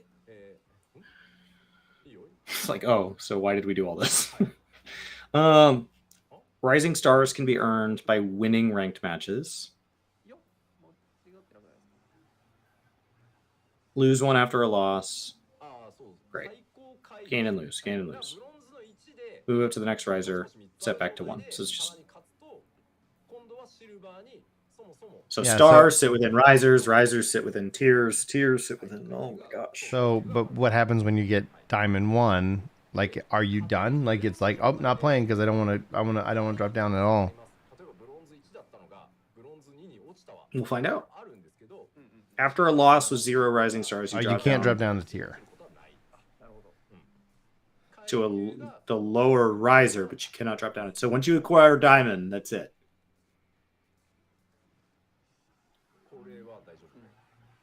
Yeah, Kenrick, I really liked the world in Wheel of Time. But maybe it'll be like The Expanse. Like The Expanse, I liked the world more than the characters in the early seasons, and I grew to care for the characters. So maybe as we get further into Wheel of Time, I'll like it more. But the first season, I was like, I mean, I guess we'll follow you around with the camera because we have to, but I really just want to go explore the world.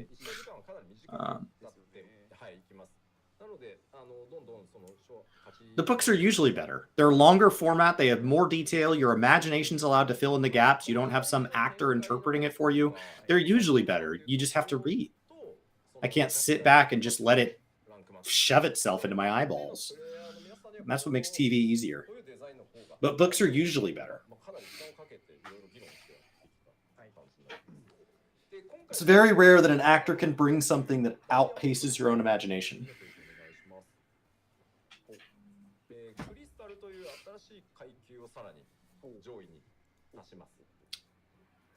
But if you want to climb, once you've hit reached the bottom of the tier, you're going to have to win a lot. Yeah, that makes sense. There's a crystal tier. Beyond Diamond lies the new. It's all new. The new crystal tier. Like, it's a whole different system. So the previous ranking system doesn't matter. So it's new, but like the whole thing is new. Also, a new battle pass. So in the crystal tier, ranking is determined by the amount of crystal credit in your possession, and that can go up and down as well.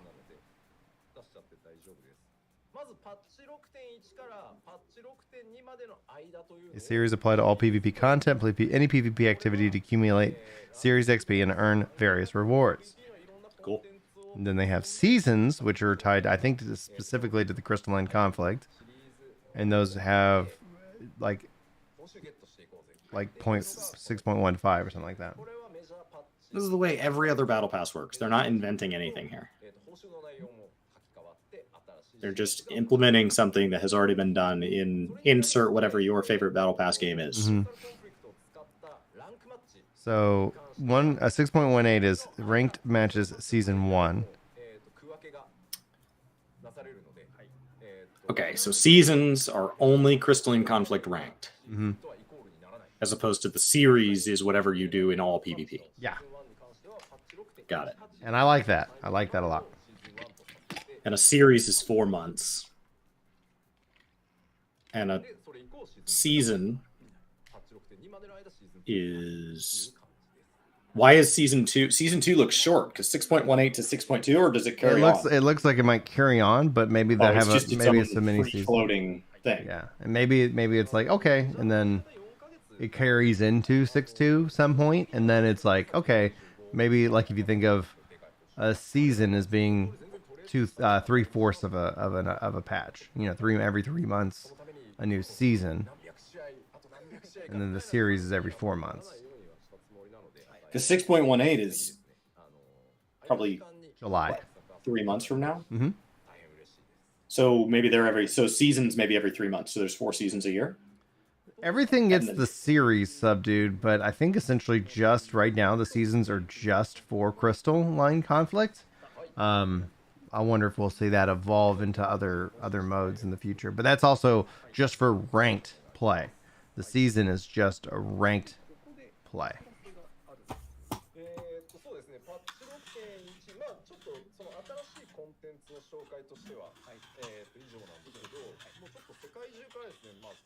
新規プレイヤーの方が増えてですね、非常にたくさんのリクエストを Enter a question in the Twitch chat. I keep an eye on all the different chats. Lots of chats. Lots of chats. Well, I have 4 monitors. And I have a lot more lights now, too. It's made the green screen a lot better. Hey, Garo! It returns! New achievements, titles, and gear sets for Shadowbringers and Endwalker jobs. Haha, it's back, baby! Ah, thank goodness. It said they wanted to come back. Yeah. That's awesome. The Black Mage set is like highly sought after, which I don't even... Is it not there? I think it's there. You also have like the ability to have Maybe like it looks invisible different shields and genders. stuff. Maybe, oh, that... I don't know. But this also includes new jobs that were introduced in, you know, Stormblood and, let me say, Shadowbringers and Endwalker, so that's good. Cool. I have all the Black Mage stuff. I'd love to get the Warrior stuff. Mm-hmm.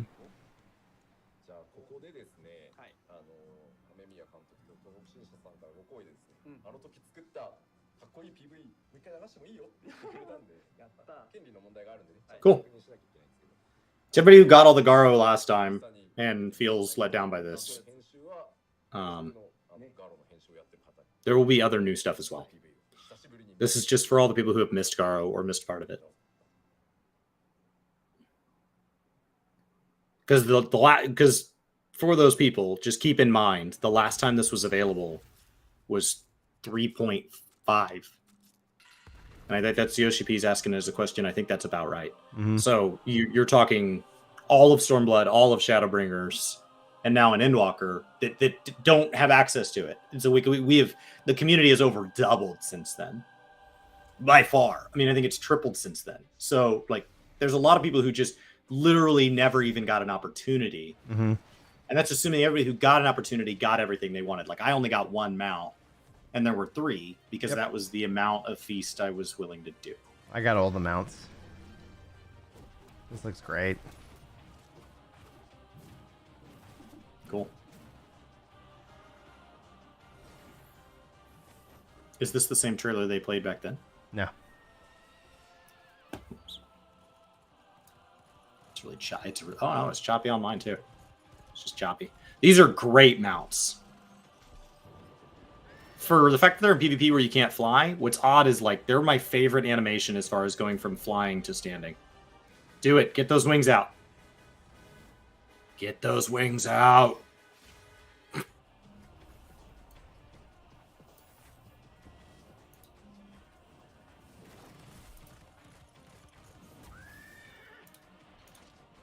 Yeah, I think when Shadowbringers came out, that's what Yeah!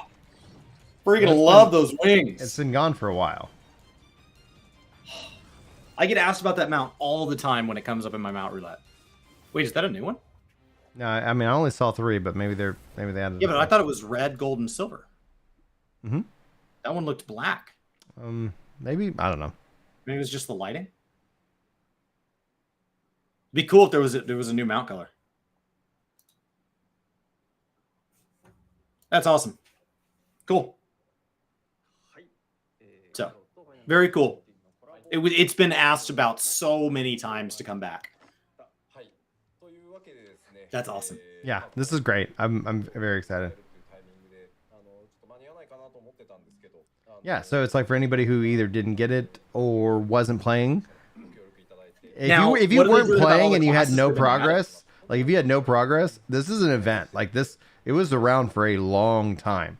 It was around for a long time before they took it away. So it's like, yeah, Are they adding sets for Dancer and Reaper and Gunbreaker? Yes. Okay. So it will have new stuff.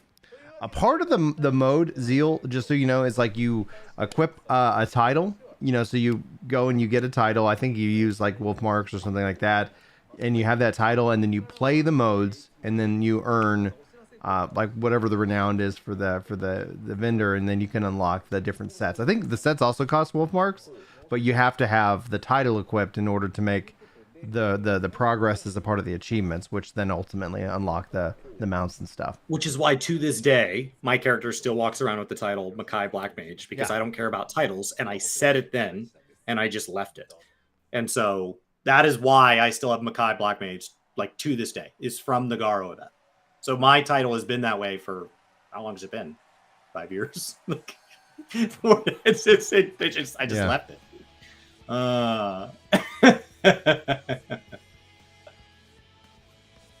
And they were job based. Yeah. You didn't even matter the title for playing though, so you could be didn't playing... matter which title. So I could have Makai Black Mage and play as a warrior. It mattered. Yeah, that's how it worked last time. But you unlocked. There were sets you could get for each separate job. Mm-hmm. So they felt more like job sets and less of the role stuff we've moved to now. 11 likes away from 100 likes here on YouTube. So I guess that's up to you guys. Challenge made. Live in Japan, Beyond the Shadow. Yes, so he confirmed it. So the last time was before patch 3.5. So that was 5 years ago that was available. He's happy that they made it in time for the collaboration. Come back to the PvP changes. So thanks to everybody that made this possible. We had a ton of requests for this collaboration to come back. Our announcement segment today was also very packed. Let's start with a video from the Primals. This is announcing their concert in June in Japan. If any of you are in the neighborhood and want to go. Very cool. Paid streaming is also planned for this event. Awesome. Awesome. They're a ton of fun. They play at FanFest, and since the last FanFest was digital, they actually made it to where we could watch it on stream too, which was super awesome. Because the problem is they don't own all the rights to all of the music that they play. They don't own the exclusive rights to all of it. They share those rights in some songs, and so like because within the soundtrack of this game, so a lot of times when we see musical events around this game, they don't have the privilege of just streaming those for free because they owe money to the other people that own rights to these songs as well. Yeah. So really cool when they make that available streaming, paid or not. Really neat. That's awesome. And I don't know if they'll have another album with this.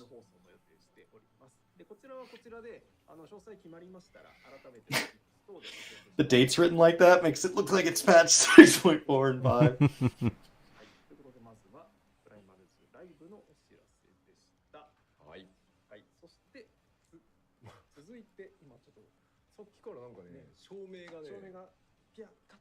He said Soken really wanted to do this one. And there's a new mini album featuring just 4 songs from Endwalker, probably answers, and answers. Performed by Primals.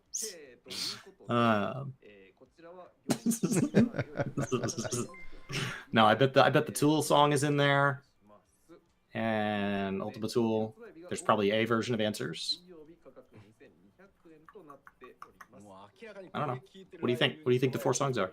No idea. I think Ultima Thule would be a really good choice. Ultima Thule would be a great choice. He said the live streaming will also not be region locked, so that even people that aren't from Japan will be able to watch the concert. Further details will be announced. Okay, Crash says it's answers in flow.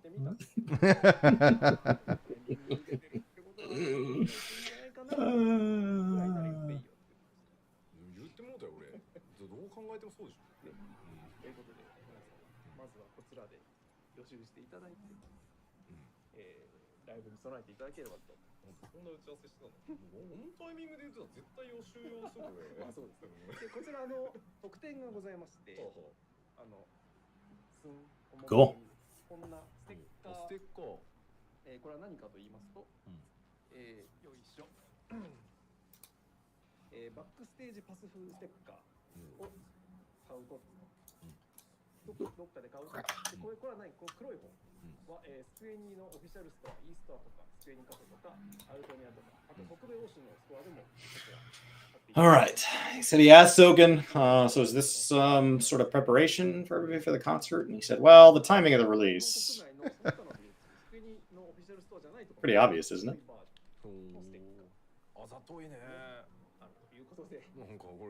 Cool.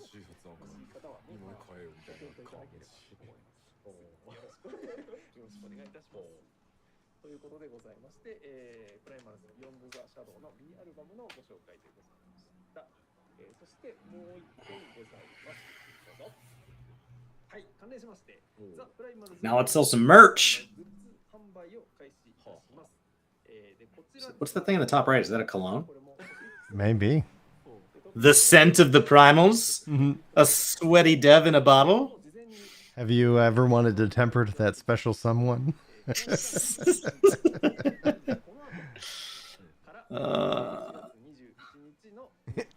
Enthrall them.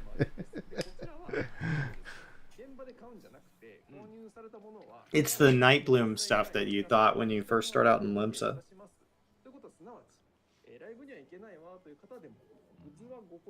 It looks like hand sanitizer to find out. Cleanse yourself. Courtesy of the primals.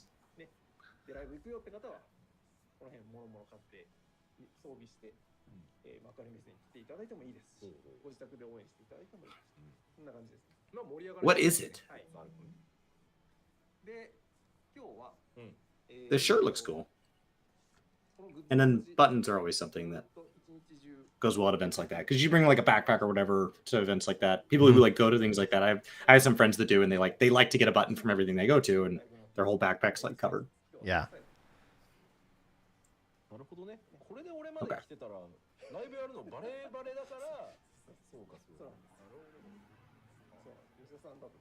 The live itself will be available for everybody in the world. The merchandise will be Japan only.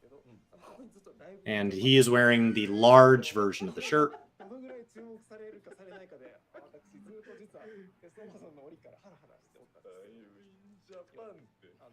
Cool.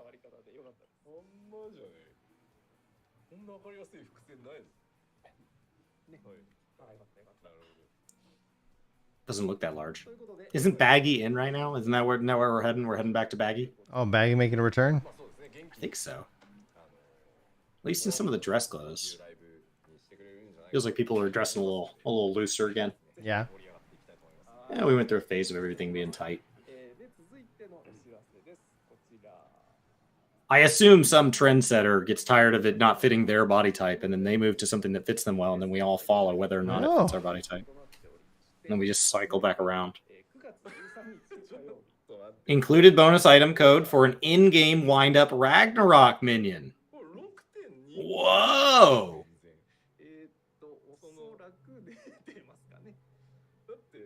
That is a $40 minion. And Hazard, no worries about falling asleep. We'll have this one summarized for you. And Chris will have probably a super short summary over on Gaming Kinda. And then you can always like actually legitimately play this back at like double speed if you want. Do you still get the bonus items if you order the old art books and lore books? I believe so, yeah. They have the code. You just redeem the code. Because then they're like a Lopreet minion tied to one of the old school ones. Yeah, like back before he was pre-Endwalker. Yeah, my book. You know, that came with a Lopreet, right? Yeah. Actually, that's what I've been rocking around with my minion. Naming way. Cool. I thought so. Ragnarok. That's a cool minion choice. I've thought about buying the lore books. I don't know if they're even for sale right now.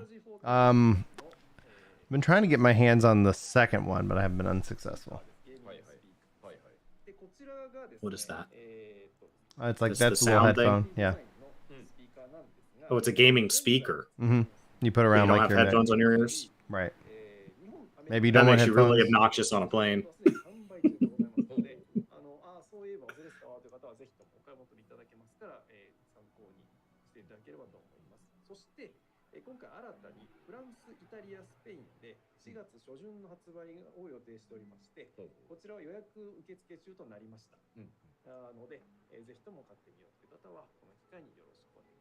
Cool. They're always selling something. Partnering with somebody to do something.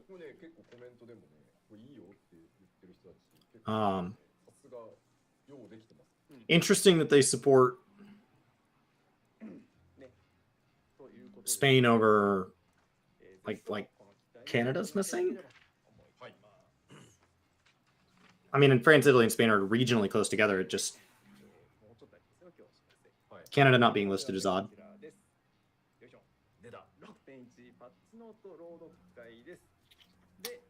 Since I know we have Canadian players here on the North American servers. All right, patch notes, April 11th. Ooh. Yeah, we were of the republish, and yeah, I guess it makes sense. It's already April. My mind, I'm thinking spring, and then I'm like, oh yeah, it is spring. Thanks, Neo. Appreciate the support there. Keep in mind, guys, that anytime we have something released that has a race component to it, I don't know if they'll do it with housing now that we've moved to lottery, but like the Ultimates, Savages, in the past, housing, we have had full 24-hour maintenances. The other patches, like cap patches and stuff, that there is not something tied to, it comes back up when it's done, and so sometimes it's up early. So just as the date gets closer, keep that in mind. A lot of times what happens is people were like, hey, it's Monday night, got off work, and then they go to play, they're like, server's offline. So just kind of keep that in mind as the 12th nears, that April 11th, we could absolutely be looking at a 24-hour maintenance. And there it goes. They just said 24-hour maintenance. Yeah, awesome. It's like we knew that. Okay, cool. They just said the maintenance would be 24 hours.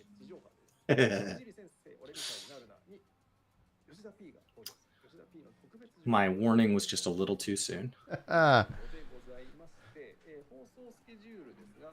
On TV. He's on TV. Shida Sensei's extracurricular lesson. What is that?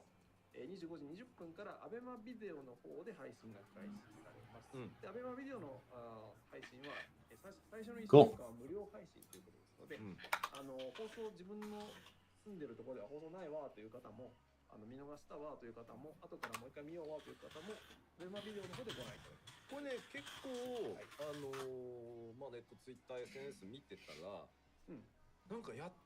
Could I edit the trailer command?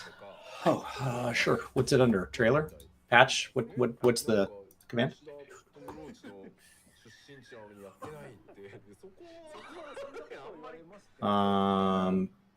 Patch? Trailer. There it is.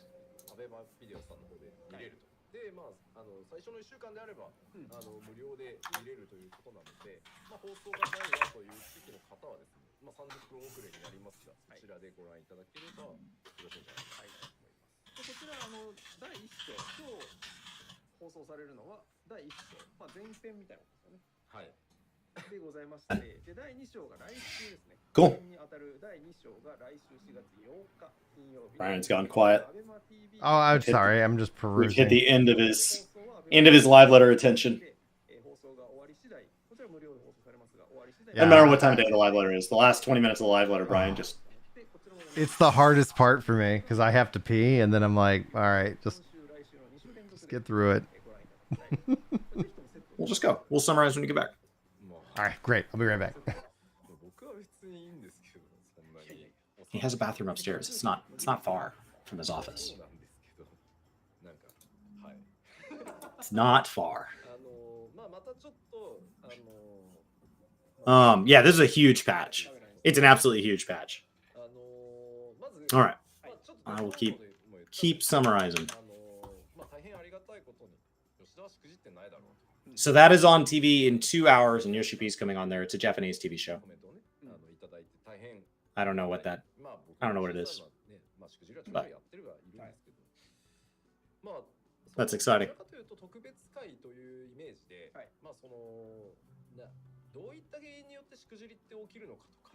This is them most likely wrapping up. It'll most likely be every once in a while we hang on for the end here because it's when they announce. Sometimes they announce like other presentations or like important dates. This is the point in the presentation where sometimes they start to drop. I don't think anything as big as like when FanFest is, but other Q&As, upcoming stuff like that. So we hang on for the end here for that odd tidbit, but most of it is just selling merch and kind of racking in that money. And then afterwards, we're going to summarize all of this. We will go back from the top and we will summarize it for Work to Game. Brian and I will be a bit discussion. It'll be kind of a long format. And then when he goes to edit that and post it over to Work to Game, I will do a speed summary for Gaming Kinda. And if my speed summary is longer than, say, 10 minutes, I'll do a speed summary, like super, super fast. Super fast. Where we'll just fly through like just the absolute highest level, what you need to know. The patch goes live and there's all this other stuff that was like, yeah, sure. But like just the really big things. And those will both go live on Gaming Kinda. So he said the name translates something along to mess up teacher, don't become like me, in which he's going to be a guest talking about how to not to mess up. So it's like a kid's show. Maybe. Cool. How like not to mess up. Like he's like Mr. Rogers' Neighborhood type guest. Maybe. Cool.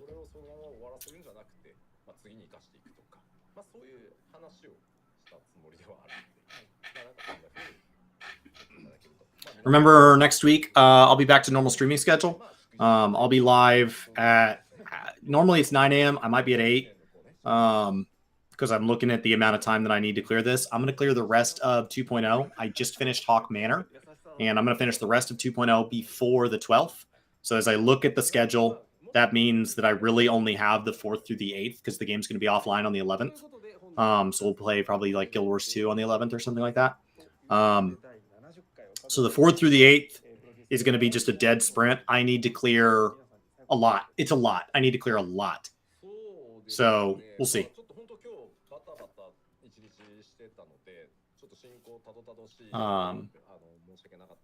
Yoshi says he does mess up a lot at work, and being alive means you mess up from time to time, and it's what you do to learn from those mistakes.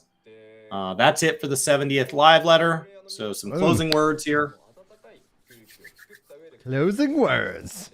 Yeah, I'm going to get all the way to 2.0. So I'm going to clear through Praetorium. And then sometime between 6.1 and 6.2, I'll clear all of 2.x, probably in one big sprint of like a week or two, however long that takes me. And then I'll also probably try to clear 3x because they said they're going to start the 3x dungeons. And I want to have cleared everything. I'm trying to stay ahead of them. And so then that means in 6.3, I'll clear 3.x and probably 4.0. And then in 6.4, I'll clear 4.x and 5.0. And then in 6.5, that will let me clear 5x and 6.0. And then that means going into 7.0, I will have re-cleared the full game on stream. Boom, baby. As long as I maintain that pace. So I might do the dungeons unsynced just to keep it moving next week. Because I don't know that doing the dungeons naturally is that important.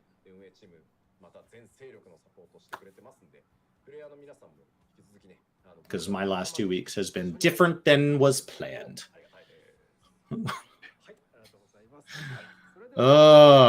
Such devastation was not my intention. Do you guys see how long my hair is getting? I'm trying to get my wife on board. Wow. Isn't that crazy? I usually only see it like in a bun and it's like, or something of that nature. Isn't that wild? I mean, the headphones are pulling it back, so it kind of looks a little mullety right now, but It's all that long. The front's that long too. It can cover my face. Boom, baby. It's like a mane. So I'm trying to get my wife to be on board with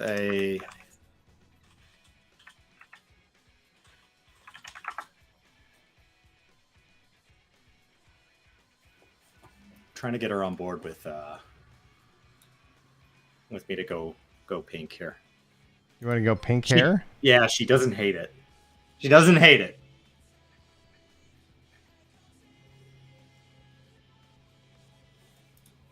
So, I originally wanted to go white, like Emmett or The Witcher, and she was not a fan. But as I've looked at going like a little bit pink, she doesn't hate it. I may not be the most handsome guy in the room, but she won't like immediately leave because I said, like, if I'm gonna go to that effort, I've never dyed my hair before. Like in school, I used to wear like that temporary dye, and I had like orange and all that. And so,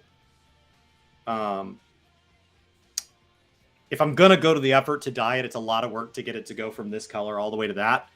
Like, it's expensive to do. I mean, it's expensive to maintain, but it's really expensive to do, and it takes a lot of work to do.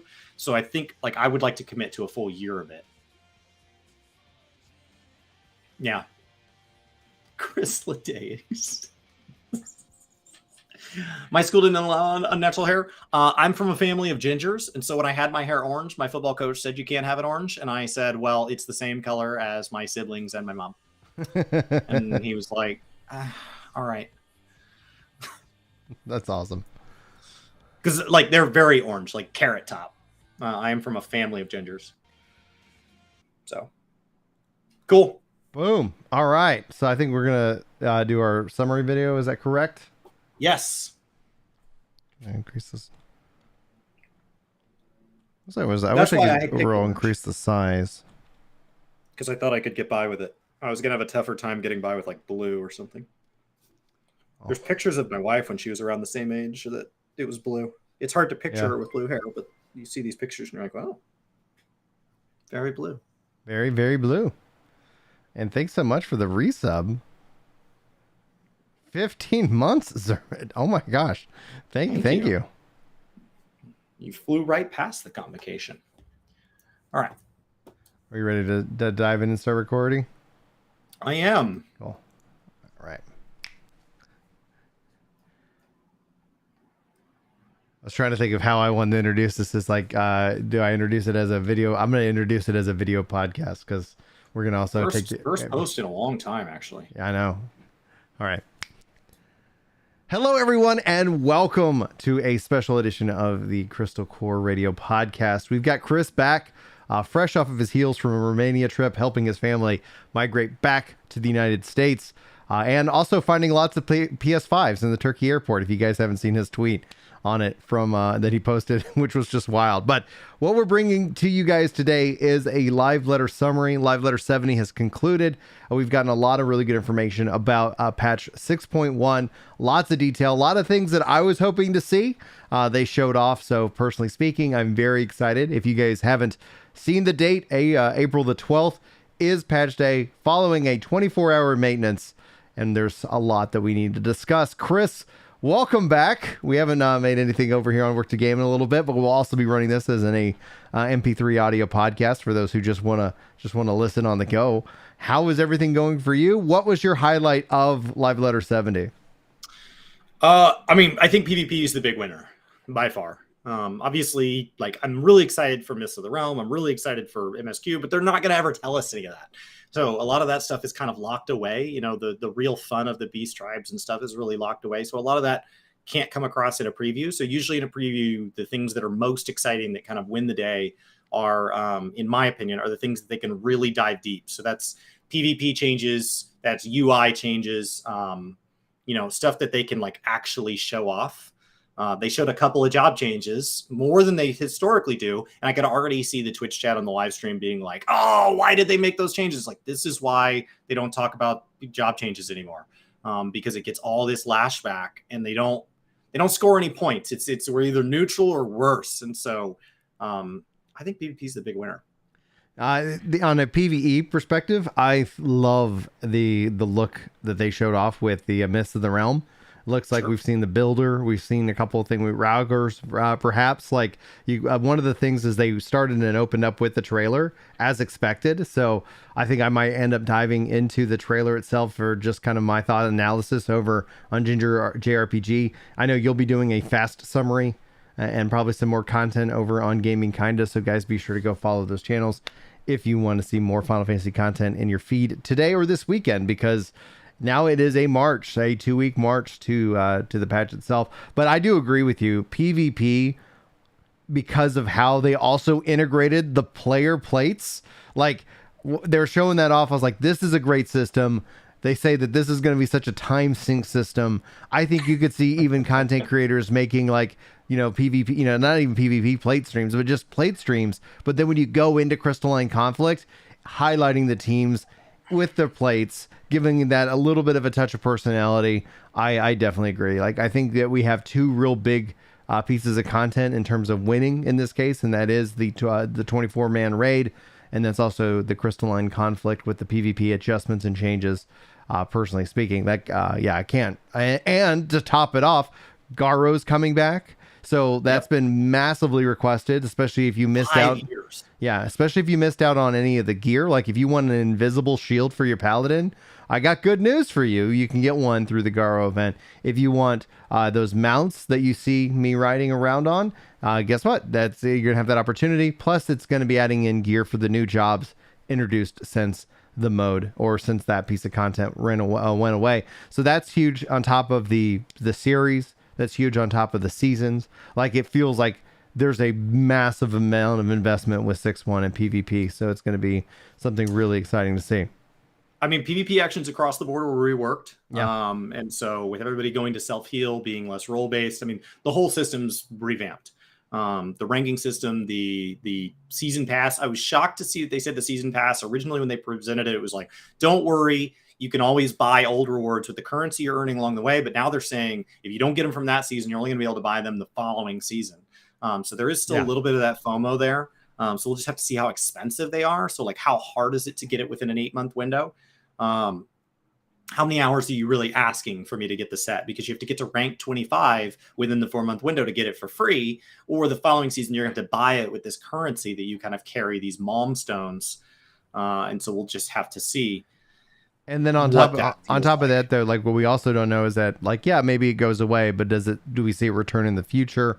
And just like we saw with Garo. And so I think essentially the hope is that if you miss a window, there will be a future opportunity that you guys can jump in on that piece of content. But let's go ahead and I guess start breaking it down, kind of bullet point by bullet point that we've got here. Thanks again to the Reddit community who helps to provide a live translation. Most of the stuff is English, like on the different screenshots, but they're able to provide a lot of flavor context to what Yoshi P and Foxconn are talking about. So shout out to them, guys. You can always go follow and join this Discord and read this for yourself as well. So we're just highlighting it, opening up easily with the trailer in Japanese. You can go watch the English trailer right now, and it's obviously setting up the MSQ, but you get a lot of little cuts to some interesting piece of content, concluding with the ultimate tease for people who have been excited for the new Ultimate Raid.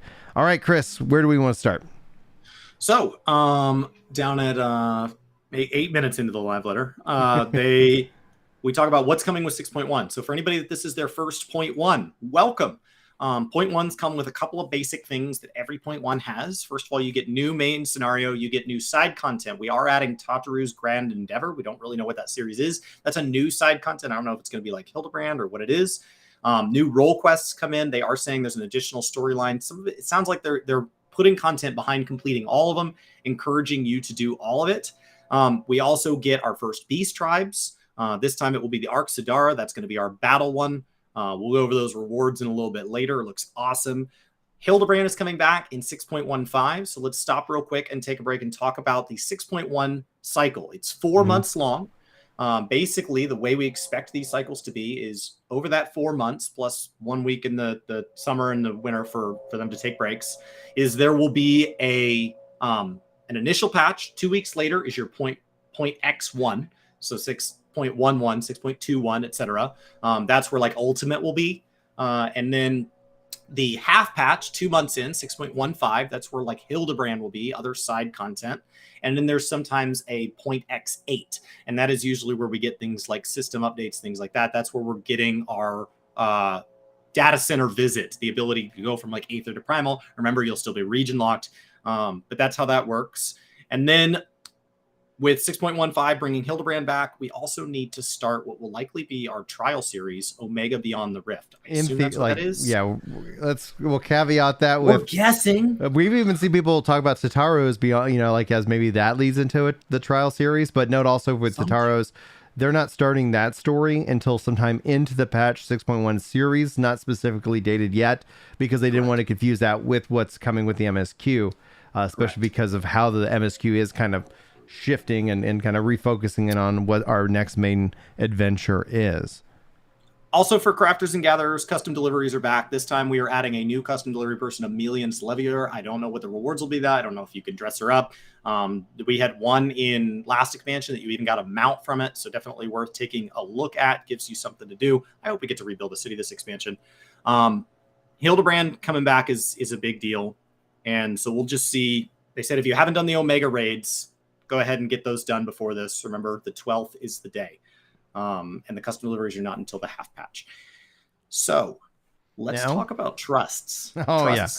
So they showed off the duty support system, which is essentially right now targeting the 2.0 MSQ dungeons. And as time goes on, they're going to continue to build in and bring in that system. So they show it off, obviously, improvements to the overall MSQ for Realm Reborn, duty support for Realm Reborn, major revisions to Cape Westwind and different duties, and changes to the main scenario roulette. One of the things they showed and highlighted, let's see if I have an image here. Actually, yeah, we'll go through kind of the images that they're showing off, in which that up here in the upper left-hand corner, you have ARR, then Shadowbringers, and then Endwalker, and you can see here as they add in those various different duty support dungeons, those are going to kind of how those ultimately get refined out. And so you can see here, looking at the Shadowbringers, what the dungeons have, what options are available to you to use this upgraded system. And then from a perspective I want to highlight, yes, here we go. If you actually take a look at Toto Rack, it looks and feels differently. They raised the roof, they removed the roof. Feels like it's got a lot more visual ground effects applied to it. This is where also various bits of changes to the previous dungeons, like the slow goo, maybe even the different, items to collect have been upgraded. But visually, I was like, wow, this looks like it has a massively different feel to it from all other dungeons. But you were going to say something else, Chris? Go ahed. Yeah, I mean, I think with removing the photocells, simplifying the map, making the camera angle work, like they're going to make it feel more like dungeons do today, as if they had all the knowledge and resources back then that they do today. Not because they're not proud of the work they did, but because they think they could do it better. What I will say with the duty support system, in ARR, you're going to get dealt who you get from that side of the trust system, as opposed to if you look at that Shadowbringers image, it has the little like cycle thing, and that's going to let you swap those people out. So there's a key difference there. You're not going to have a choice. So they're splitting the trust system into the leveling type portion, which is Shadowbringers and later, and then this duty support system that will carry you through all 4-man MSQ content. That does mean that things like Arum Bale that are not required by MSQ will not be supported by this system. So there's a handful of dungeons that will not be in it. It also means 8-man content. So all of the trials at level 50, those will not be supported. They said they'd like to go back after 7.0 and add those. They've even thought about adding support for Crystal Tower, so that you'd be able to get through the entirety of getting caught up into Endwalker without going into the Duty Finder system if you don't want to. And then all the other content systems are still going to be MMORPG based. Just the main story will be optional as single player. The duty support system is going to add 2.0 right now. 2.x in the beginning of 3.0 is coming in 6.2. The rest of Heaven's Word, all of it, is coming in 6.3. And then Stormblood will be across 6.4 and maybe 6.5. They haven't gone over that date quite yet. So by the end of this, we will have single player support all the way through what they are calling as a whole the Heidelin Zodiac arc. Will be entirely supported through single player if you would like.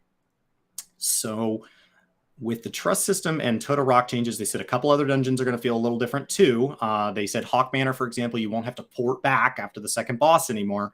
Let's jump to the new dungeon, which this is one of the handful of times where they hide names from us. Like, when's the last time they hid a dungeon name?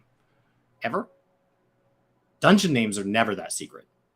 Yeah, I haven't seen them protected, but it's tied obviously to the story. So I think essentially where they didn't want to give too much away or have us speculate too much on where it's going to take us. So maybe there's a hint of it in the trailer. That's one of the things I'm gonna go do a rewind theater on that one and see what I can kind of see and speculate and have fun with. So looked like at least one boss was in the trailer. EX3, anytime an expansion drops, we get 3 trials. The first 2 get their extremes right then. The third and final boss at the end of the story always gets its EX. Its extreme mode dropped with the 0.1. So that is in Singer's Aria. And then Unreals are back. This time Ultima Bane will be here from 6.1 to 6.2 when we expect to get a different Unreal. Those took a pause for 6.0. So very exciting. And then this is the beginning of our Alliance raid. Yeah. This does seem to have some ties to the Heidelin Zodiac arc. It's kind of a conclusion to it. We don't know what that means, but in some of the interviews that came out this week, that was kind of touched on. And Myths of the Realm is going to be our 24-man series that will take part in 6.1, and we expect 2 more parts with 6.3 and 6.5 based on the past patterns. And then Ultimate Dragon Song's Reprise is coming out in 0.11. Keep in mind that current Ultimates require best in slot. So if you have not been doing Savage and you want to prog Ultimate, they do think that for casual players, this could take several months of kind of casual progging each week. They're not worried about the world firsters. They're going to get it down. But for the rest of us, it's going to be pretty tough. They do think it will feel drastically different than past Ultimates. They don't want to scare people, but they do think it's going to feel different. And then all the job adjustments for this patch, they locked those in pretty early because Ultimate has had to be balanced with those in mind. Mm-hmm. And so we'll go over some of those job adjustments here in just a second. We're also getting home sales, which is completely lottery for Ishgard. Actually, the whole system, the whole home housing system is going to be full lottery. They can switch that to where some zones are like first come, first serve. But right now, everything's going to the lottery system. Also, adventure plates, which we goes into detail. The Unending Codex. And data center travel is coming. Data center specifically 6.18. So I'm timeline thinking July for that. Ultimate, remember, is about 2 weeks after the patch, so that is not that much further to wait. Various miscellaneous updates. New Game Plus for all like Endwalker, portion 6.0 and a portion of 6.1. Hrothgar hairstyles, more glamour plates and locations where they can be used. Ability to try on items from the 14 store in the end room. New idle animations for parasols. Checkmark to display on items used to obtain minions mounts that have already been required, and improvements to the market search and items used to obtain minions mounts, etc., etc. So to kind of touch on some of that, the Unending Codex will be unlocked while you're doing the 6.1 MSQ, and that is a chance to go back and have like an encyclopedia in-game. So imagine that you got Pyromancer's Notebook unlocked to you in-game. And then the market board updates, you will actually be able to filter by the mount category, which is not something you can do right now, and then further drill that down to mounts you already have versus mounts you don't have. He's showing off new hairstyles for Roth. You get 2B or not 2B. So they are excited to do that. The glamour plates number is jumping up to 20, and you will be able to apply them in any sanctuary. That's anywhere you got the crescent moon next to your level there. And so that's going to be basically just about anywhere with an aetherite. So anywhere you're porting to and changing to a job for hunts or something like that, it's going to help with pretty much any time except for like when you're doing like botany and mining. So that's a massive update to that system. And then while you are in your inn, you'll be able to try on things from the store, crossing that border, which we've talked about in the past, how I feel about that. So job adjustments. Boom, baby. So there's going to be a couple here. Also note that these aren't fully featured and complete. Like we've said, there's going to be more coming within the patch notes themselves. So please don't panic. But not exhaustive. Machinist multiple actions, including Heat Blast, Wildfire, and Drill, have been increased for potency. Samurai, to resolve the issues with widely fluctuating DPS from critical hits and actions of Setsukakaka. And I'm just not going to try to pronounce it and butcher that. They're now going to have guaranteed critical hits. To reduce the action bloat, Hasanu Cotton has been removed, and in accordance with this change, action potencies have been adjusted. For Ninja, to improve the synergy with other jobs, Mug, 120-second recast, is actually going to now apply a party-wide debuff that's going to increase the damage of party members, while Trick Attack is being upgraded to only improve the potency of you that has been dealt by you. So Mug, everybody else benefits. Trick Attack, you benefit. In accordance with this change, action potencies have also been adjusted. I've seen a lot of people say rip on. He did say almost every single job will have some sort of adjustment, and this is not necessarily the only adjustments going to those jobs. Correct. Then in the case of Dark Knight, to improve survivability when using Living Dead, the effect of Walking Dead will now actually restore HP by a significant amount upon successfully landing attacks. For Dragoon, shorten the animation lock for jump actions. Summoner, Searing Light's actually going to now be cast directly from the Summoner instead of the Carbuncle. Then you have White Mage. The effective radius of Cure 3 in Asylum has been extended to 10 yalms. This is up from 8 yalms, so you get a 20% boost there.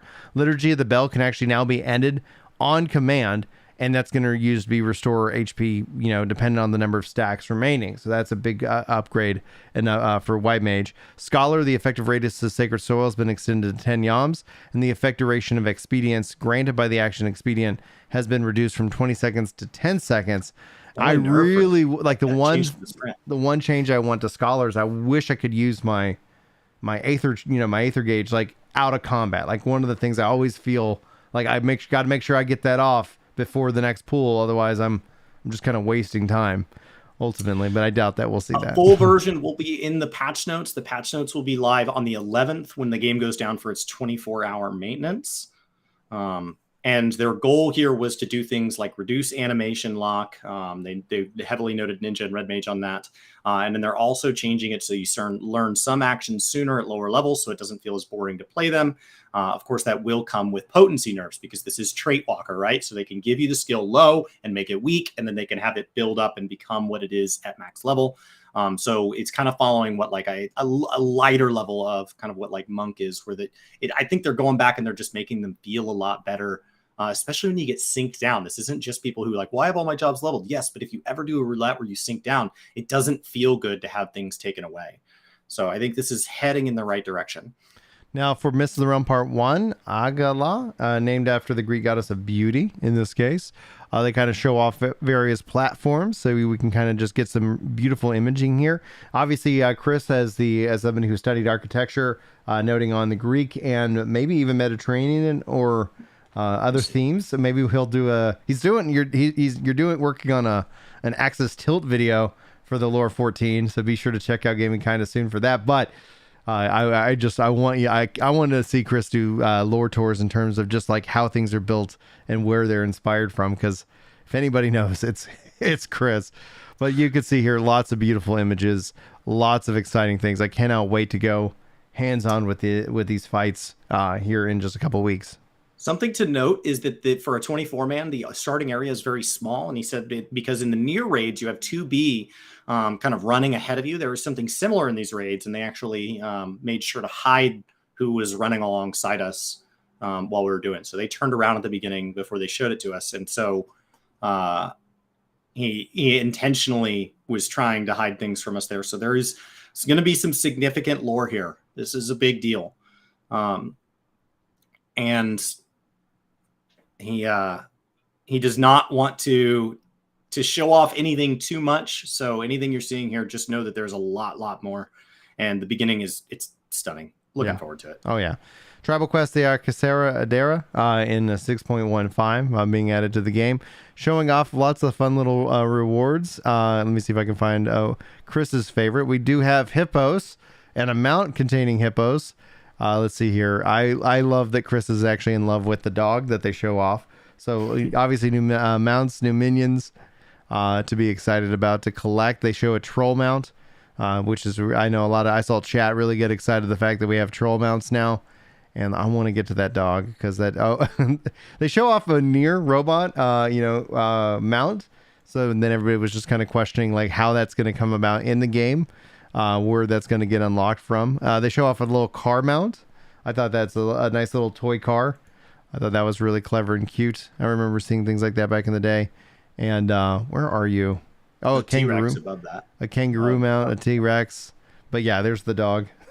This was tail wagging the whole time. Oh yeah, I think this was Chris's favorite mount, and it definitely draws the eye to it, showing off more parcels, umbrellas, glasses, and these glasses look like they were part of the PvP reward track.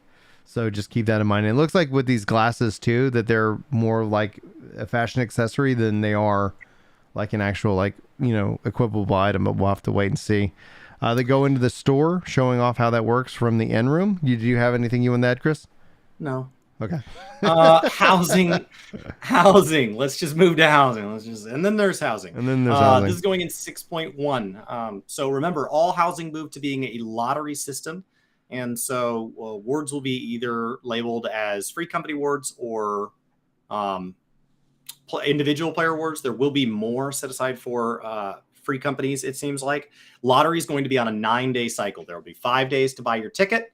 Once you buy your ticket, you're locked into that one. So if you buy it on day 1 and then a lot of other people buy into that one, sorry, if you want to wait till day 5 so you can kind of pick the plot that has the better odds, you do you. And then you pay the gil up front. Then there is it's the drawing, and then you have 4 days to go back and either get your money back if you didn't get it, get half your money back if you got it and no longer want it, or claim your house. Faster entry doesn't increase your odds, so just enter it when it fits your schedule. And so they're publishing an article, Lodestone. They've gone over this at every single live letter since like live letter 65 or something. So like we've been talking about this more and more and more and more. But just as a reminder how that's working, because ultimately it's still going to frustrate people because there's not enough houses. So even though the system is better, there will still be frustration. They did show off some of the gear tied to the Alliance raids, which Brian's going through all of those images now, as well as they had time for some new housing items. There's always new housing items. Let me scroll down to highlight some of this. I remarked that my kids have these building blocks. We have those in our playroom. You can see the bed, but where is the candied house? Yes, with complete with ice cream cone chimney coming out of it. I was like, everybody can, I guess, do a recreation of Hansel and Gretel's story now, if they've ever desired to have that option within it. Now then they hit their break point. This is kind of where they showed off some of their past, I guess April Fool's jokes that they've shared, and they were really, really cool to see. And then this is where he starts to get into the EX trial, where we're actually seeing in-game gameplay of it. So he highlights, let's see, get a good picture of these little planetary figures rolling around, and chat speculating. Yoshi P saying like he thinks he showed off too much. So if you've seen the little highlight video, maybe you'll have a little bit of an advantage going into the fight on the 12th. Let's talk about adventure plates. These are going to have kind of 3 sections to them. Basically, you're going to have your profile on the left. That's everything about like your job it is, what your standard hours are on weekdays and weekends, what 6 types of gameplay you're most interested in, your free company and all that. And then on the right side, you're going to have your portrait. This is like a little mini G pose. You're going to be able to save 20 of these at the start, but the 6.15, that'll expand to 100.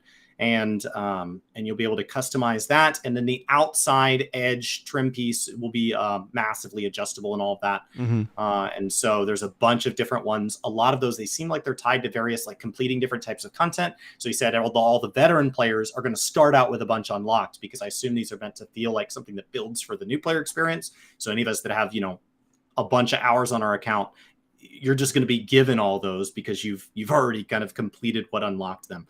We don't know what all does that. The default is just this plain black screen. You're going to go in and you're going to edit that. You can have like multiple saved and an active one. You can have one that just goes to your whole character. You can have ones linked to different gear plates, like you do glamour plates.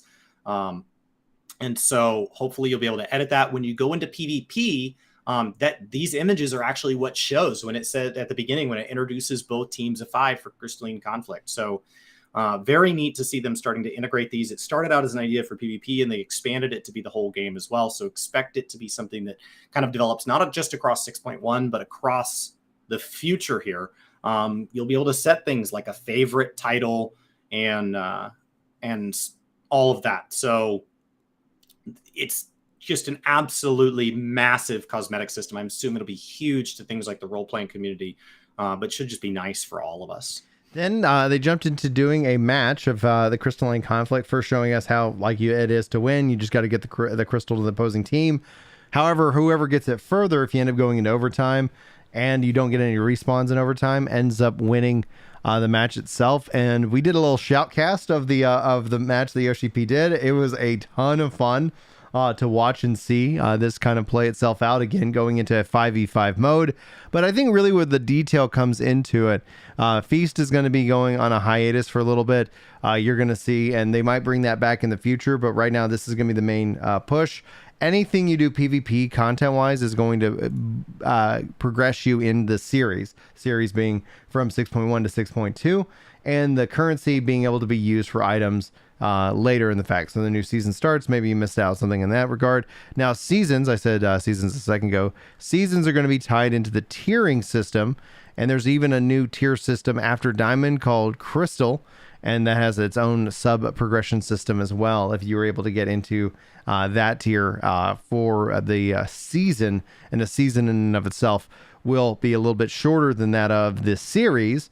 In this case, season 1 of the new of this new ranked crystalline conflict is going to run to 618, and so then they kind of show off the Gera rewards and more. I personally am very excited to see if this revitalizes PvP, because no role restrictions. I think it's like just get people playing, and we're gonna have to see how it builds from there. Chris, was there anything you want to highlight that I kind of jumped over as a? No, I mean, it's a lot of changes. They changed the PvP actions. They changed the way sprint works. They changed the way self-healing works. So just assume everything about PvP changed, and is all balanced around getting people into a casual mode. There's a ranked mode as well. And so it's massively different. They're bringing back Garo. There's new rewards tied to it. It's all very, very large. There is a Primals concert coming up that will actually, the reason I'm noting that here is that it will also be something that you can pay to watch a live stream of. And then there is a new art book, which will come with a mini Ragnarok minion. And then they're selling the wearable immersive speakers, and that's it. They got merch tied to the live stream, will be Japanese only, so that's not atypical. So just keep in mind that there will be job changes. There will also be jobs that maybe change partially or a little bit. There was a note here that said, they kind of said like, hey, like Dragoon and Astro, they're currently under discussion. So some of their changes may actually also slide into 6.2. So just because something isn't there at 6.1, there will be things we didn't hear about today that are there that'll still feel partial. It is an ongoing, this is a living game. And we'll just have to see. Some jobs at low level were deemed too empty will also be adjusted for 6.1, kind of fixing that leveling up experience, or that level synced experience. Yeah. And things like Dragoon and Astro, which are deemed currently too busy, the discussion is going on currently, so you can expect more changes still in 6.2, which is always to be expected. That's the thing about, while we advise, it's always good to have a job and at least another backup job in case something happens to your main that you're like, I just don't like it. You don't have to feel like you end up having to start over from scratch at that point. So at its core, that's the news. Like, that's the live letter. That's everything that was covered in live letter 70 covering 6.1. Yeah, I'm excited for the 12th. I think this is going to be a really interesting and new restarting point, and namely because I've been just itching and waiting to learn more about PvP updates. So I do thank you guys as we're filming this live for the likes and for the support over on Twitch now that Chris is back. Chris, why don't you tell people about your plans for the stream before we wrap up kind of the summary? So we have 1 week of streams between now and the patch, and then there'll be a 24-hour maintenance. On the 24-hour maintenance, I'll probably play Guild Wars 2, but for the rest of next week, my plan is to clear the rest of 2.0. I've been re-clearing 2.0. As we get into 2.x, we're going to get into stuff I don't know. I don't know any Heavensward and any Stormblood, so I'm enjoying that experience. I'm doing voices. I'm not very good at them, and I don't have that many, but we're having a lot of fun. And the goal is to push through that. I got through Hawk Manor last time, and so we'll be picking up from Hawk and going through Praetorium, and I'm going to try to stay ahead of the pace. They're reworking the game, so I was like, well, maybe I can clear the game at the same pace that the devs can rework it. So that feels like a good way to kind of get through this. And so I'll do all of 2.x and 3.0 sometime during the 6.1 cycle, and we'll keep that pace going so that by the end of Endwalker, I actually know lore. All right. It's going to be really cool to see Chris lore experts, and also like with the architecture, you'll find out why I don't take lore and MMOs seriously. I tend to dive a little too deep, and I tend to let things unravel and drive me nuts that I should probably just say it's just a game, let it go. Stay tuned for that. Anyway, guys, thanks so much for watching, for listening, whether you're here over on Work to Game or whether you're listening on the Crystal Core Radio podcast.